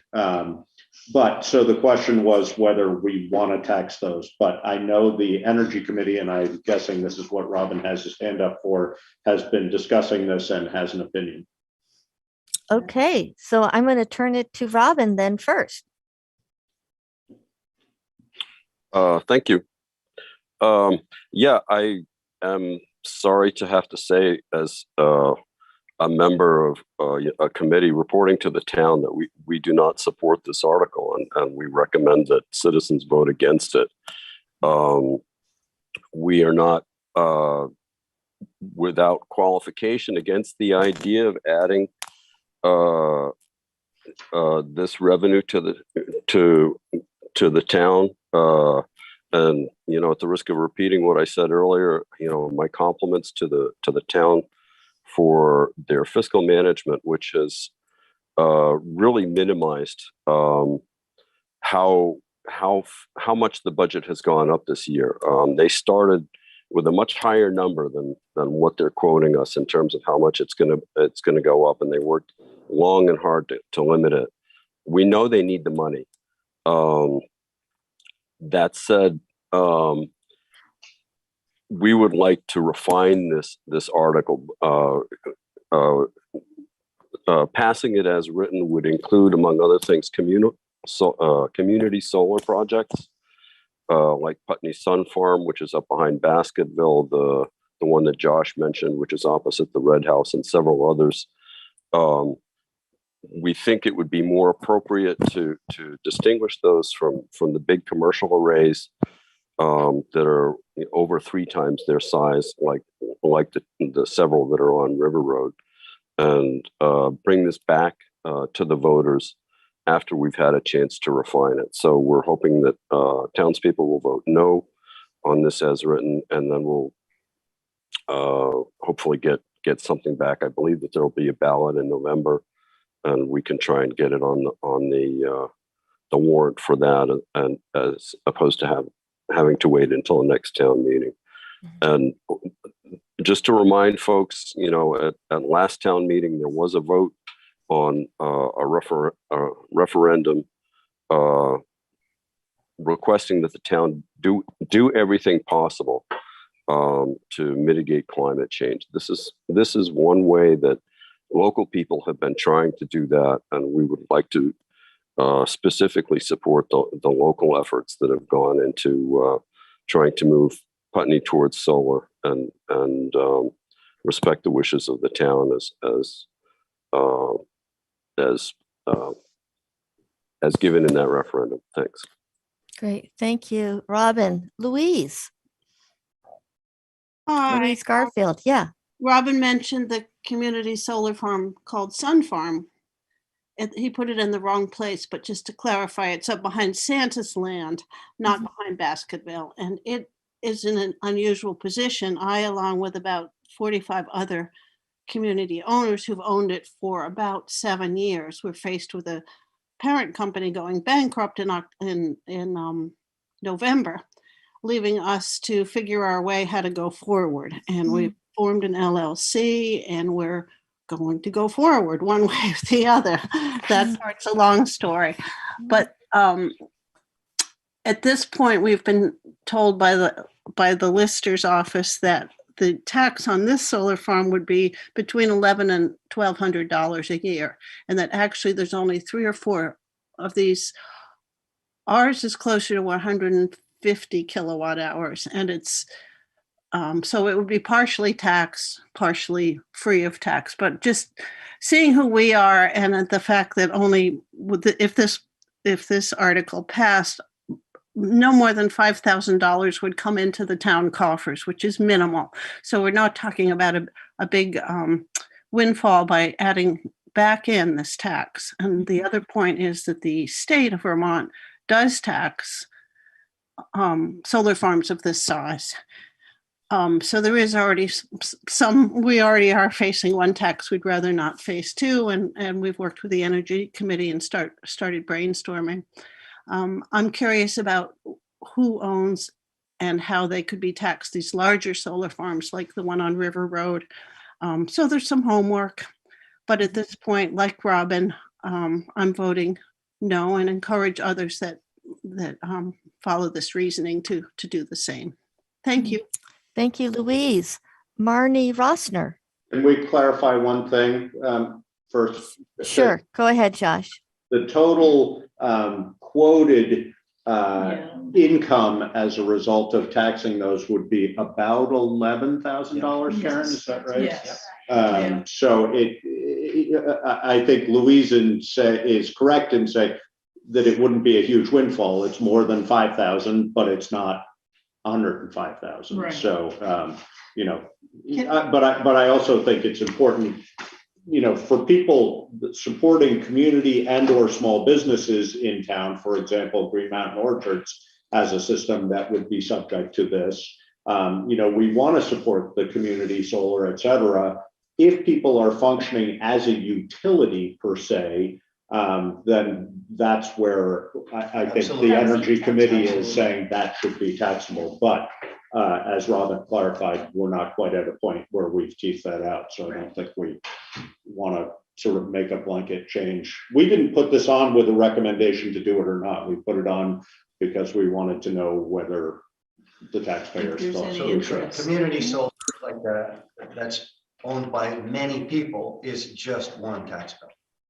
It's just an entity because it's on one piece of property. Correct. Okay, Right. just want to. Yeah. So I do have a couple of hands.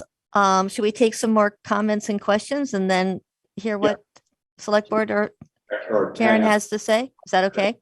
Yeah, can I make a comment? Sure. Okay, and then I'll go to Marnie. Okay, so I just want to let people know too, with property tax exemptions, solar right now, $613,700 is exempt from taxation. On page 52, the grand list shows you exemptions. And this is, current use, this can be veterans, it can be schools, and other voted on property tax exemptions. So $17,232,067 is exempt, which means that, the people that are paying have to make up that difference. Now, that's not like 100% exempt. There's different formulas for different, like current use has a formula. The private schools, they may not be paying a municipal tax, but they have to pay the education tax. But I'm diving into this and looking at it as well, especially with property tax exemptions, because on the flip side, we have to make that up somewhere else. So this is part of the whole picture, and it's very complicated, and I'm not going to go into the weeds because we'll be here all night, but it's something else that I'm looking at. And I respect the Energy Committee and anyone else out there that is thinking about climate change. And I appreciate, their comments, and, I am listening, and I'm trying to figure out a way how we can do this together. Sure. I just also want to say that, many of these, current use included, are people are entitled to statutorily. We don't have an option to change that. That's Right, true right. with educational institutions in town. Some of their values are statutorily exempt. So Right. those are not options for us to look at. So it's mixed, and many of these are also, well, there's voted exemptions, which are ones like we just talked about with Pierce's Hall, but also, for example, the veterans exemption is something that we as a town voted on to do a number of years ago. And so, we could, if we wanted to, and I certainly wouldn't be in favor of it, but we could, revote that to overturn if we chose to. Many of these provide different types of value to the town in ways that are hard to recognize all the time. Is it okay if I go back to getting some more questions and comments? Yeah. Marnie, thank you. Marnie Roster, or no, are you able to unmute yourself, Marnie? I had unmuted myself and then it got. Can you hear me? Yes, we can hear you. Okay. I also urge people to vote no on this. We've talked a lot about the impact of the severe weather incidences we've had in Putney as a result of climate change and the cost to the town. And as well, we look around us and we see what's happening to our farms, our maple syrup industry, our ski industry. And Vermont has pledged to try and reduce fossil fuel dependency. And the only way that we really can do this is to increase solar. And I understand that the town is looking for more revenue, but I don't quite understand how we are going to move forward dealing with climate change and tax solar. And the community solars are the only way that renters who do not have a roof put a panel on or do not have their, a southern facing their own land on which to put in a small array, the community solar is the only way that renters in Putney can participate in reducing the fossil fuel dependency. And it also allows people, community solar allows people to to invest in this, and then when they downsize and move, they still are using solar. It's not fixed to a location. So if they move from a home that they owned to they start renting an apartment, they are still able to use the community solar. And so this is why I think community solar should be encouraged. And that's really all I can say, that taxing community solar would actually probably put it out of existence. So that's just my why I want people, I think people should vote no on this. Thank you, Marnie. Howard, I see your hand up. Thank you. By the way, I disappeared earlier because I had an internet failure here. So obviously that's fixed now. And it wasn't a power failure. So off we go. Good. We're glad to see you back because you disappeared for a while. Yeah. Couldn't connect. I had to figure out what was going on and get it fixed. So 2 points here. The first one is a speaker earlier mentioned, if I understood correctly, to putting this article or a similar article on the November 2022 ballot. This would not be possible because that is a state of Vermont ballot, while ours are town meeting ballots. It would be possible to petition a special town meeting where that ballot could, where the voting could happen on the same day, but that is how it would have to be done. Now, unfortunately, when I looked at this article originally, I thought, I don't think I understand this. So I'm afraid I have some bad news, but I'm going to start by the article says, to see if the town will vote to exempt from property tax assessment alternative energy sources allowed under 32 VSA section 3845. There appears to be a drafting error in the article because this is what 32 VSA section 3845 says. As used in this section, renewable energy shall have the same meaning as in 30 VSA section 8002 for energy used on the premises for private, domestic, or agricultural purposes, no part of which may be for sale or exchanged to the public. So everybody's been talking about community solar. This law does not apply to community solar. It applies to energy used on the premises. So I suspect that it actually doesn't matter which way we vote here because the article appears to be referencing the wrong law. Okay, thank you, Howard, for that clarification. Is there someone who's trying to get my attention or does somebody need to mute themselves? Somebody needs to mute themselves. Okay.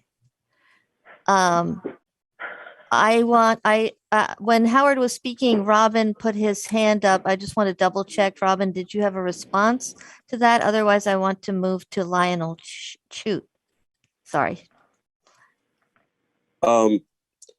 No, having heard everything that Howard had to say, I would have to double check the law to make sure that it's referencing the right statute at this point. So why don't you move to Lionel? Thank you. Okay, thank you, Robin. Lionel, what do you have to say about Article 14? Yes, hello.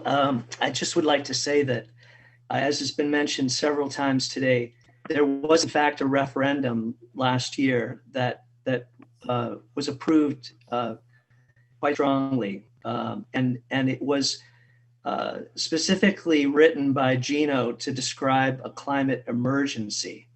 And an emergency usually requires a response that is not calm or necessarily easily addressed.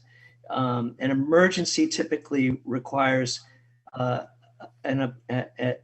quick action to try to reverse what's taking place. And I've not seen any indication that the town has yet made that decision to in fact treat anything that's going on as an emergency. And I understand we've been dealing with COVID, that we have some real fiscal issues that are probably going to get worse before they get better, that may eclipse our ability to address meaningfully climate. And I also understand that we're not going to change the world. Putney could be absolutely perfect in terms of being climate neutral, and everything that we're concerned about happening will still happen. And so I can appreciate if some people view this as somewhat academic for us to try to walk our talk, but the emergency that was described is actual. And what we're talking about are positive feedbacks from methane releases that are being triggered by the higher temperatures from the carbon that we've been putting into the atmosphere. As that methane takes over, we will lose any opportunity to reverse anything that happens, and we will be entirely in crisis mode. I would suggest that with regards to this particular warrant article, that I would agree that we should vote it down. But if we're going to look at what to do going forward, I'd like to suggest that we might consider a tax, but we would take all of the proceeds of that tax and dedicate it 100% to actual climate action. I appreciate that the select board's very busy, that Karen is extremely busy, and I really mean that sincerely, but to expect the Energy Committee to somehow magically take care of all this by themselves is incorrect, and it won't work. I'd like to see more leadership from the select board, if at all possible, in the coming year. And I blame myself as well, and I'll try to be more present and try to be helpful on that as well. So thank you. Thank you, Lionel. Is there anybody else who wishes to speak on Article 14? I see that Howard has his hand up, but is there anybody who hasn't spoken yet? Howard, what would you like to say? Just to clarify, it has been mentioned right now, and it has been mentioned earlier as well, about the town of Putney levying a tax.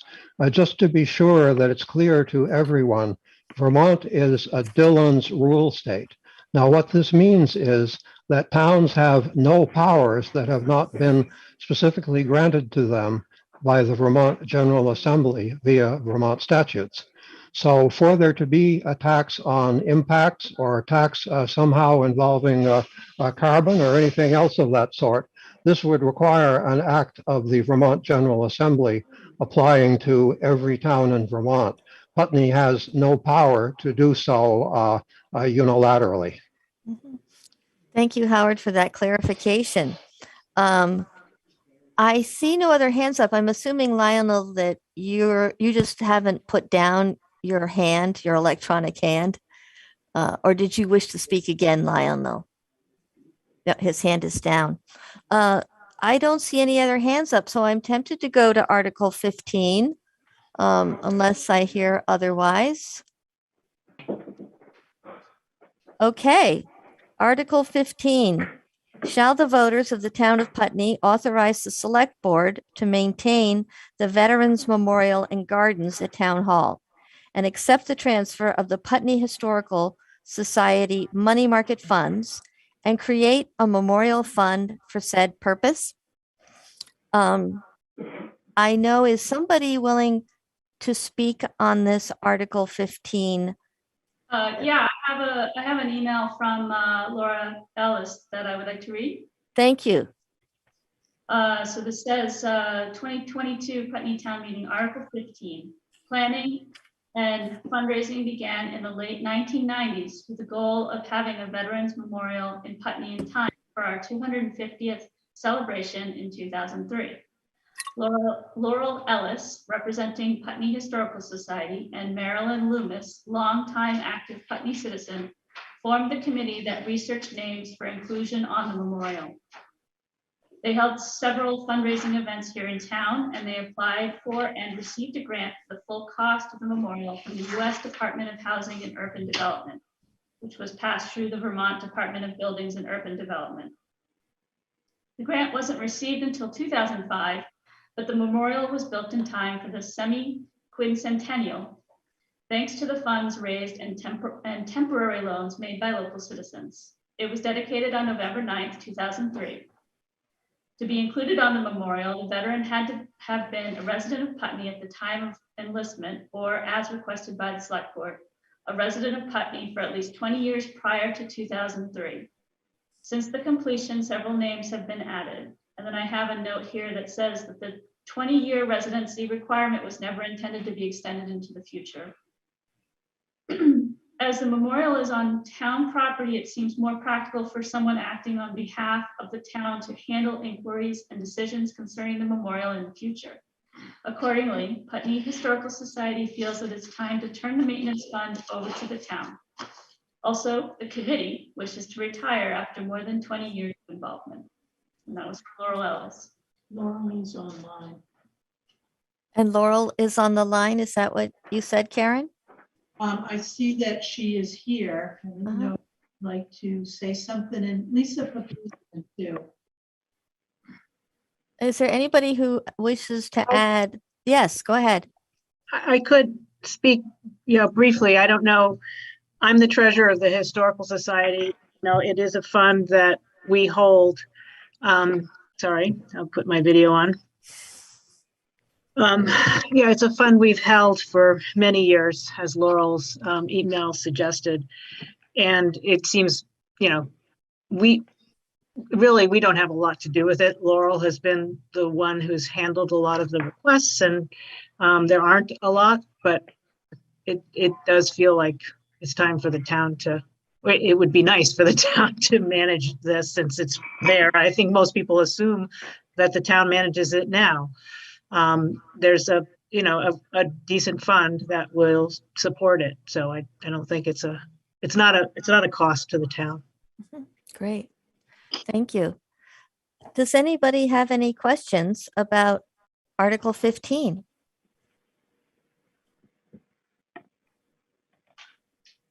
Or any comments? Yes, Vanessa. I just wondering, or would like to hear from Karen, I suppose in particular, town hall representatives on how they feel about taking on yet another task. Great. Karen. Thank you, Vanessa. So this would be a special account, and like the White Whitney and the Cemetery Fund, Edwall Fund, they will be managed on a quarterly basis. So that's not going to be a problem. So we have reporting, and it goes into our system as a separate account. So that money will be tracked separately. Its own account. And then as far as managing the memorial, John Johnson as the town clerk, he's in charge of the death certificate. So when people do pass and they were a resident of Putney, and their name can be added to that memorial, and as cemetery commissioner, he would be the person to deal with that, because he's got information straight up. So it's not going to be much management. It's just another account that will have to be reported on. Jonathan, do you want to jump in on that? Sure. Karen's right. I am the town clerk. I manage our vital records, including processing death certificates. Death certificates do have a line as to whether somebody's a veteran of the armed forces. And so we would have an indication of that and whether they were eligible based on the criteria set up when the fund was established, as indicated in Laurel's email. I'm also running for re-election as cemetery commissioner. So this would kind of be right up my area of responsibility to take over. I know that we've done some maintenance.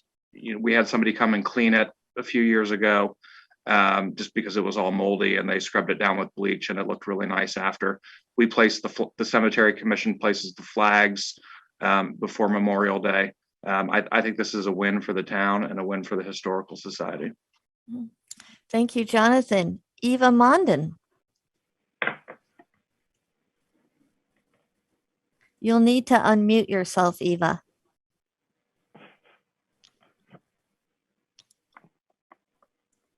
Unmute. Am I there? You're here.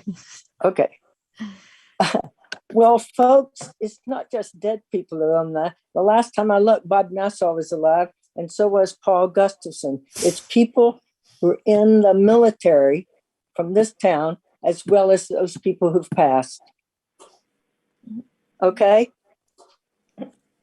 Great. Let's don't kill off Bob Nassau and Paul Gustafson and other folks. Let's don't do it, please.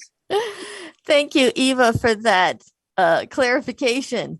Just very one important. Is that the maintenance of the ground around it is already the responsibility. I mean, we do that already, so it doesn't increase our maintenance work. So that just to be clear about that, it's a small detail, but. Okay. Any other questions or comments about Article 15? It looks like we can move on to the last article on the ballot. Shall it be, this is Article 16.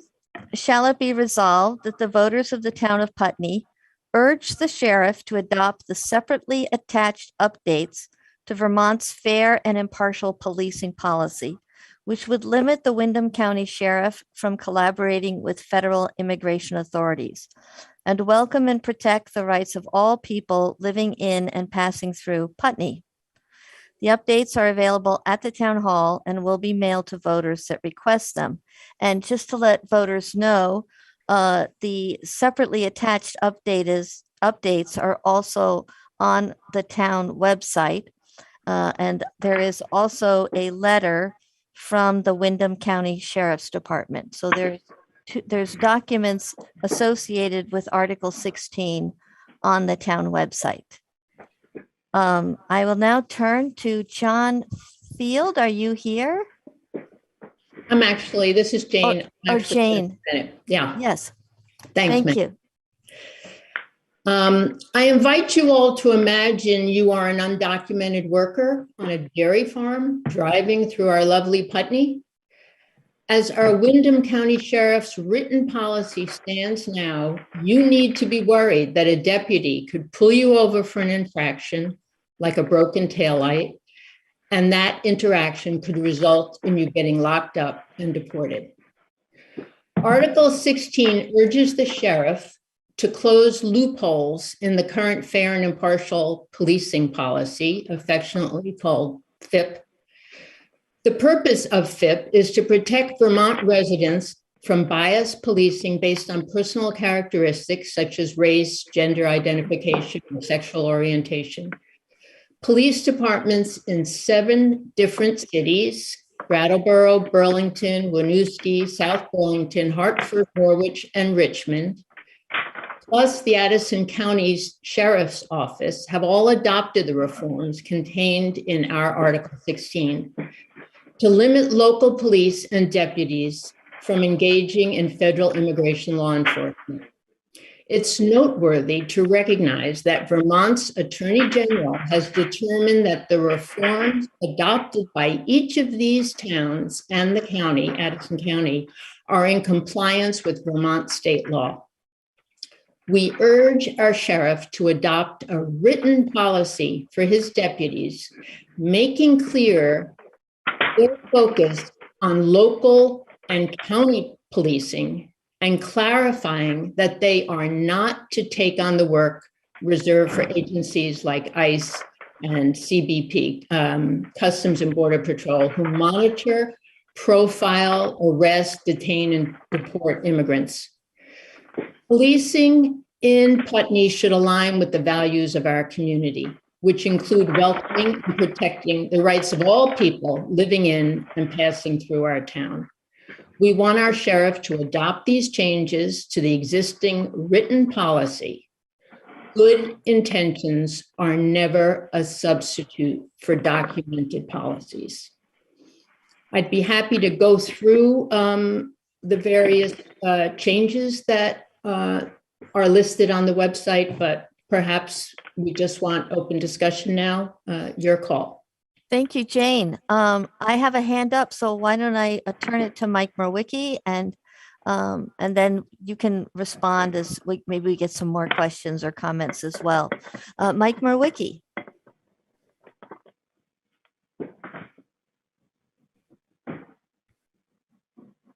Thank you. Can you hear me? Yes. Yeah, we maybe just for a second, we are getting a little bit of from the town of Putney, a laptop where you seem to be getting some interference. So I don't know if there's a sound issue that can be resolved. Mike, yes, please go ahead. Thank you. I'd like to mention a few things about this, and just as Jane mentioned, there's the concern people would have about getting stopped for infraction like a cracked light. And I wanted to tell people that I've sponsored a bill, and we're going to be working on this in 2 weeks to stop that practice from happening, because it unfairly usually targets BIPOC Vermonters.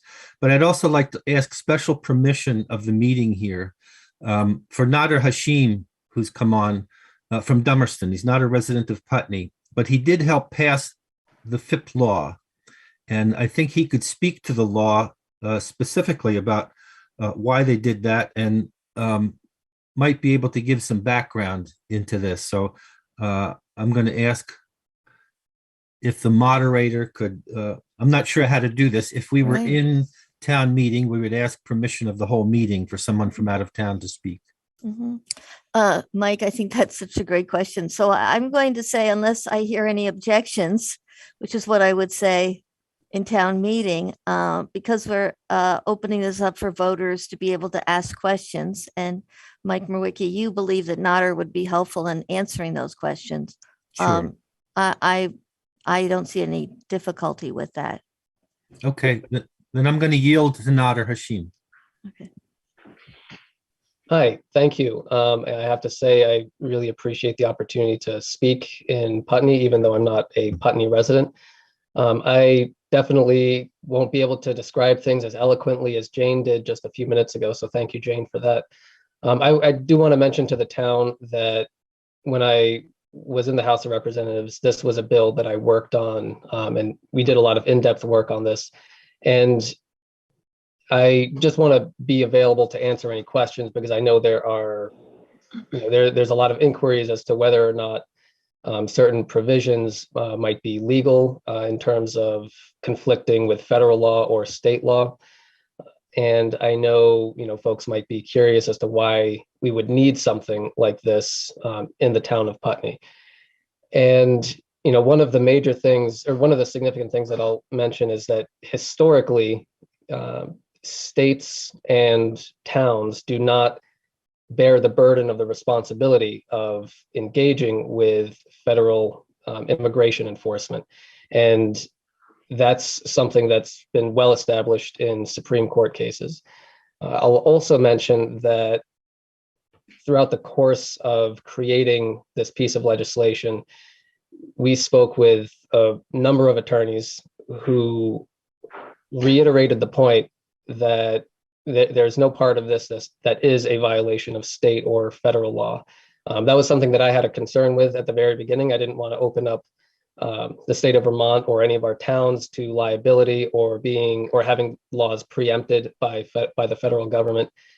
And so repeatedly we heard that there was nothing that would be a violation of state or federal law if we were to implement this. So just wanted to put that out there. And if there are any questions, I'm happy to answer them to the best of my ability. Great. Thank you, Nader. Vanessa. First of all, thank you so much for your work on this and for all who brought it to the voters of Putney. I really hope that this passes. I have just a quick question, wondering whether it also applies, does it apply to all federal agencies, meaning also the DEA?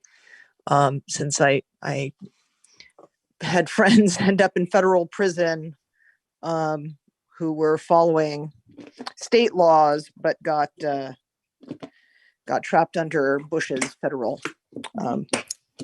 DEA. So that's all. Can somebody? Yeah. Thank you, Vanessa. Can somebody answer that very specific question? Does this also apply to the DEA? Yes, Nader. The department, sorry, Drug Enforcement Agency. So I'll say that, in reading the language, it states that the involvement with federal immigration authorities or communications regarding citizenship or immigration status. So I would say that, yes, it does apply to the DEA or any agency that is engaged in immigration enforcement. Okay. Do we have any other questions or comments, concerns? Somebody who hasn't spoken yet? And Vanessa, I assume that your hand is up, not for a second question, but because you didn't put your hand down. Is that? John Field. You may need to unmute yourself. Hi, folks. I think there's been tremendous support for Afghan refugees that have been coming to our community. Maybe now Ukrainian refugees that will be coming to our community. And I'm hoping that, our town embraces people who mostly come from Mexico and Central America and who mostly work on dairy farms in the northern part of the state, but not exclusively. In our community, there's quite a few asylum seekers. People know of the Community Asylum Seekers Project. And their immigration status is sometimes unclear. But for anybody traveling through our town and through our county, I'm just hoping that we have the same regard for them as we do for, refugees from other parts of the world, like Afghanistan. And I appreciate that Nader has weighed in on this. And I'm just very struck by the fact that towns all around the state have passed these and police departments have embraced them. The former police department, the chief of police in Brattleboro, said it was kind of a no-brainer. He told a Putney resident that the work of local police is community safety and not working with federal immigration officers, because that leads to distrust in the community. So I support this resolution. Thank you, John. I'm looking to, Howard. Yes, Howard. Because of my background working, among others, with attorneys on such questions, I'm going to ask, if the Windham County Sheriff refuses, what will you do? Would somebody like to answer Howard's question? And maybe I'll, Jane, would you be interested, since you spoke on behalf of this article? Could you answer Howard's question? Yeah, I think first steps first, and we're hoping that the sheriff, he said he has a professional department. He actually said that they've been practicing with these changes, but it's just not in the written policy. So I think we're very hopeful that when the town speaks up that this is what we want, that he will be receptive. Thank you. I'm not seeing any other hands up. And that was the last article as it appears on your ballot. So I'm going to turn it back to the select board to continue their meeting. Well, I don't think we have a whole lot of continuing to do unless somebody wants to bring anything up.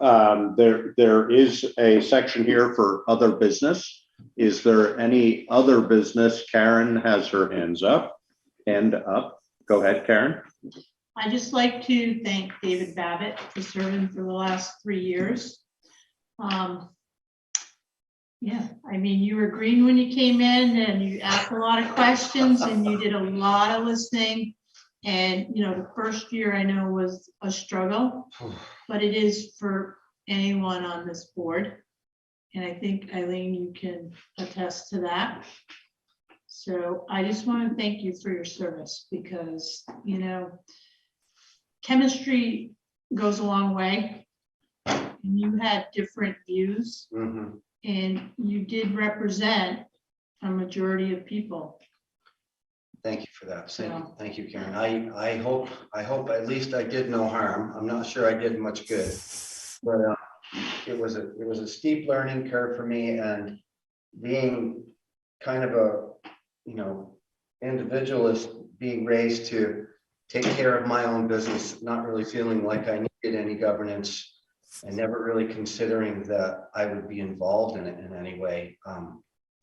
I never thought I'd sit on this board, but thank you for having me, and I'm grateful. I'm grateful to all of you. I'm a better citizen because of it. I will stay more involved, and I'm mostly sorry that I didn't have the time running my business and all the other things that I have to do. I'm mostly sorry I didn't have time to do the trainings and to apply myself to the things that were most important to me in this. I most enjoyed working with you, and I most enjoyed working on the budget, and actually feel like, even though, and this is just my opinion, even though most of our time was spent on social matters in the last 3 years, that accomplishing what we did to try to make the town closer to solvency will reap benefits far into the future, and I'm proud of that. So thank you for giving me the chance to serve. And when I retire, maybe I'll come back and drive you all crazy again. Great. So I don't know, select board, if you can see there's a couple hands up. Yeah. Howard, do you want to go ahead? Okay. Mr. Babbitt, we should perhaps be reminded that there was an open seat. No one was running for it. You were drafted via a write-in vote. And my understanding is that this was without your knowledge. And if so, of course, state law gave you the right to refuse to serve. But you did serve. And I can say during my many decades of working with members of civic boards in Vermont and also in Quebec, you are in the front rank of the people I have associated with on such boards. So we certainly have benefited from your service, and I cannot think of any harm that you have done. Now, of course, maybe if I think harder, but so far so good for you. Now, the other thing I just wanted to cover off on a point. Somewhat earlier, I provided a list of businesses serving the public, and businesses and arts organizations serving the public in the town of Putney. And it just so happened I was making the list to avoid having a Rick Perry moment, and our facilitator called on me. So I didn't finish the list and was correctly called out for that. I have a list of 14, and I won't read the ones I read before, but yes, indeed, the Putney Mountain Winery, Hidden Springs Maple, Acacia, Moose on Main, Santa's Land, Rods, and Exit for Sunoco, which, yes, I know it's in Dummerston, but really it's a Putney organization because how far is it from most of Dummerston? So, just to reinforce my point, we have a lot of public-facing organizations in Putney already who perhaps could be consulted about where they would like to go from here. I know there has been a Putney Business Association, which my understanding is in recent years it has been dormant, shall we say, which is the French word for sleeping. But that's a possibility. I don't need to say anything more at this time, but I did want to cover off these other businesses because, yes, I got caught making the list, and so I thought I'd better finish it. Thank you. Thank you, Howard. Eva, you'll have to unmute. Davey, it's not over yet. Okay, okay.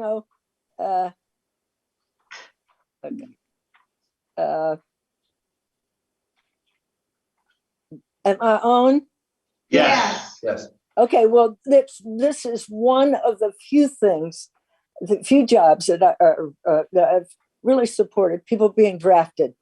And it was one of the lights in my past couple of years is to see Davey on the board. I think you brought a common sense to the board. Not to say that other people aren't, but you brought a working man's common sense view and a working woman's common sense view. And I appreciate it ever so much. And I appreciate your respectfulness to all of us in the community. That's been my experience. So, Davey, you've been the best, my man. Thank you, Eva. Thank you so much. Coming from you, that means a lot. It really does. All right. Any but John. Oh, I just wanted to thank you all for sitting through probably the most beautiful day of the winter that we've had. And when you could be out snowshoeing or skiing or just doing whatever you wanted and not sitting inside of a room. And Meg, I particularly want to thank you for shepherding this thing as you always do. And, just taking the time to make this town what it is. Thanks. Thank you, John. I appreciate that. Eva was the one who made me do this. David wants to make another comment. Howard made a good point. I didn't plan on doing this. Frankly, I didn't want to do this. I had plenty of other things that I could have needed to do with my time. I was unlike Eileen, who has years in service like this. I had no idea what I was doing. I don't have great education. If I can do this, anybody can do this. There's no reason that people don't step up and involve themselves in any committee they're interested in. We need that energy. We need everybody to come forward. We need all aspects of this town represented. So I can do it, you can do it. Thank you. I would just, unless there's $1,000 other business, and I don't see any hands up on there, I just want to reiterate my gratitude, and I think our gratitude to all the employees of the town of Putney who do so much to make our lives as comfortable and good as they are.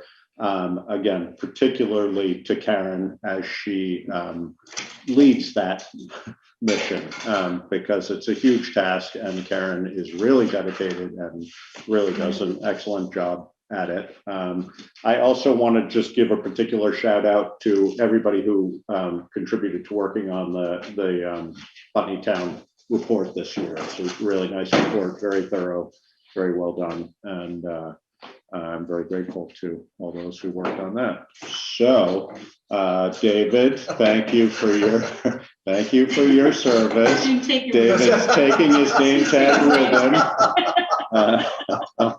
And thank you all for being here today. As John said, sitting, through this on a beautiful day. It looked to me like we had sort of an average of somewhere close to 60 much of the meeting.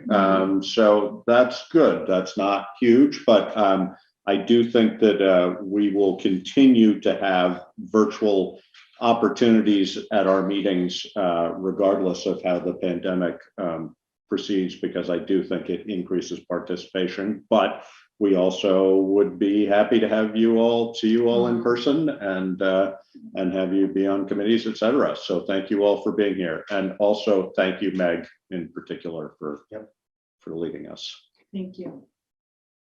So is there a motion to adjourn? Want to make your I'll make the motion to adjourn. I will second. It's been moved and seconded to adjourn the public informational meeting. And if there's no further discussion, all those in favor? Aye. Aye. Thank you, everybody. Enjoy your day. And don't forget to vote. Great.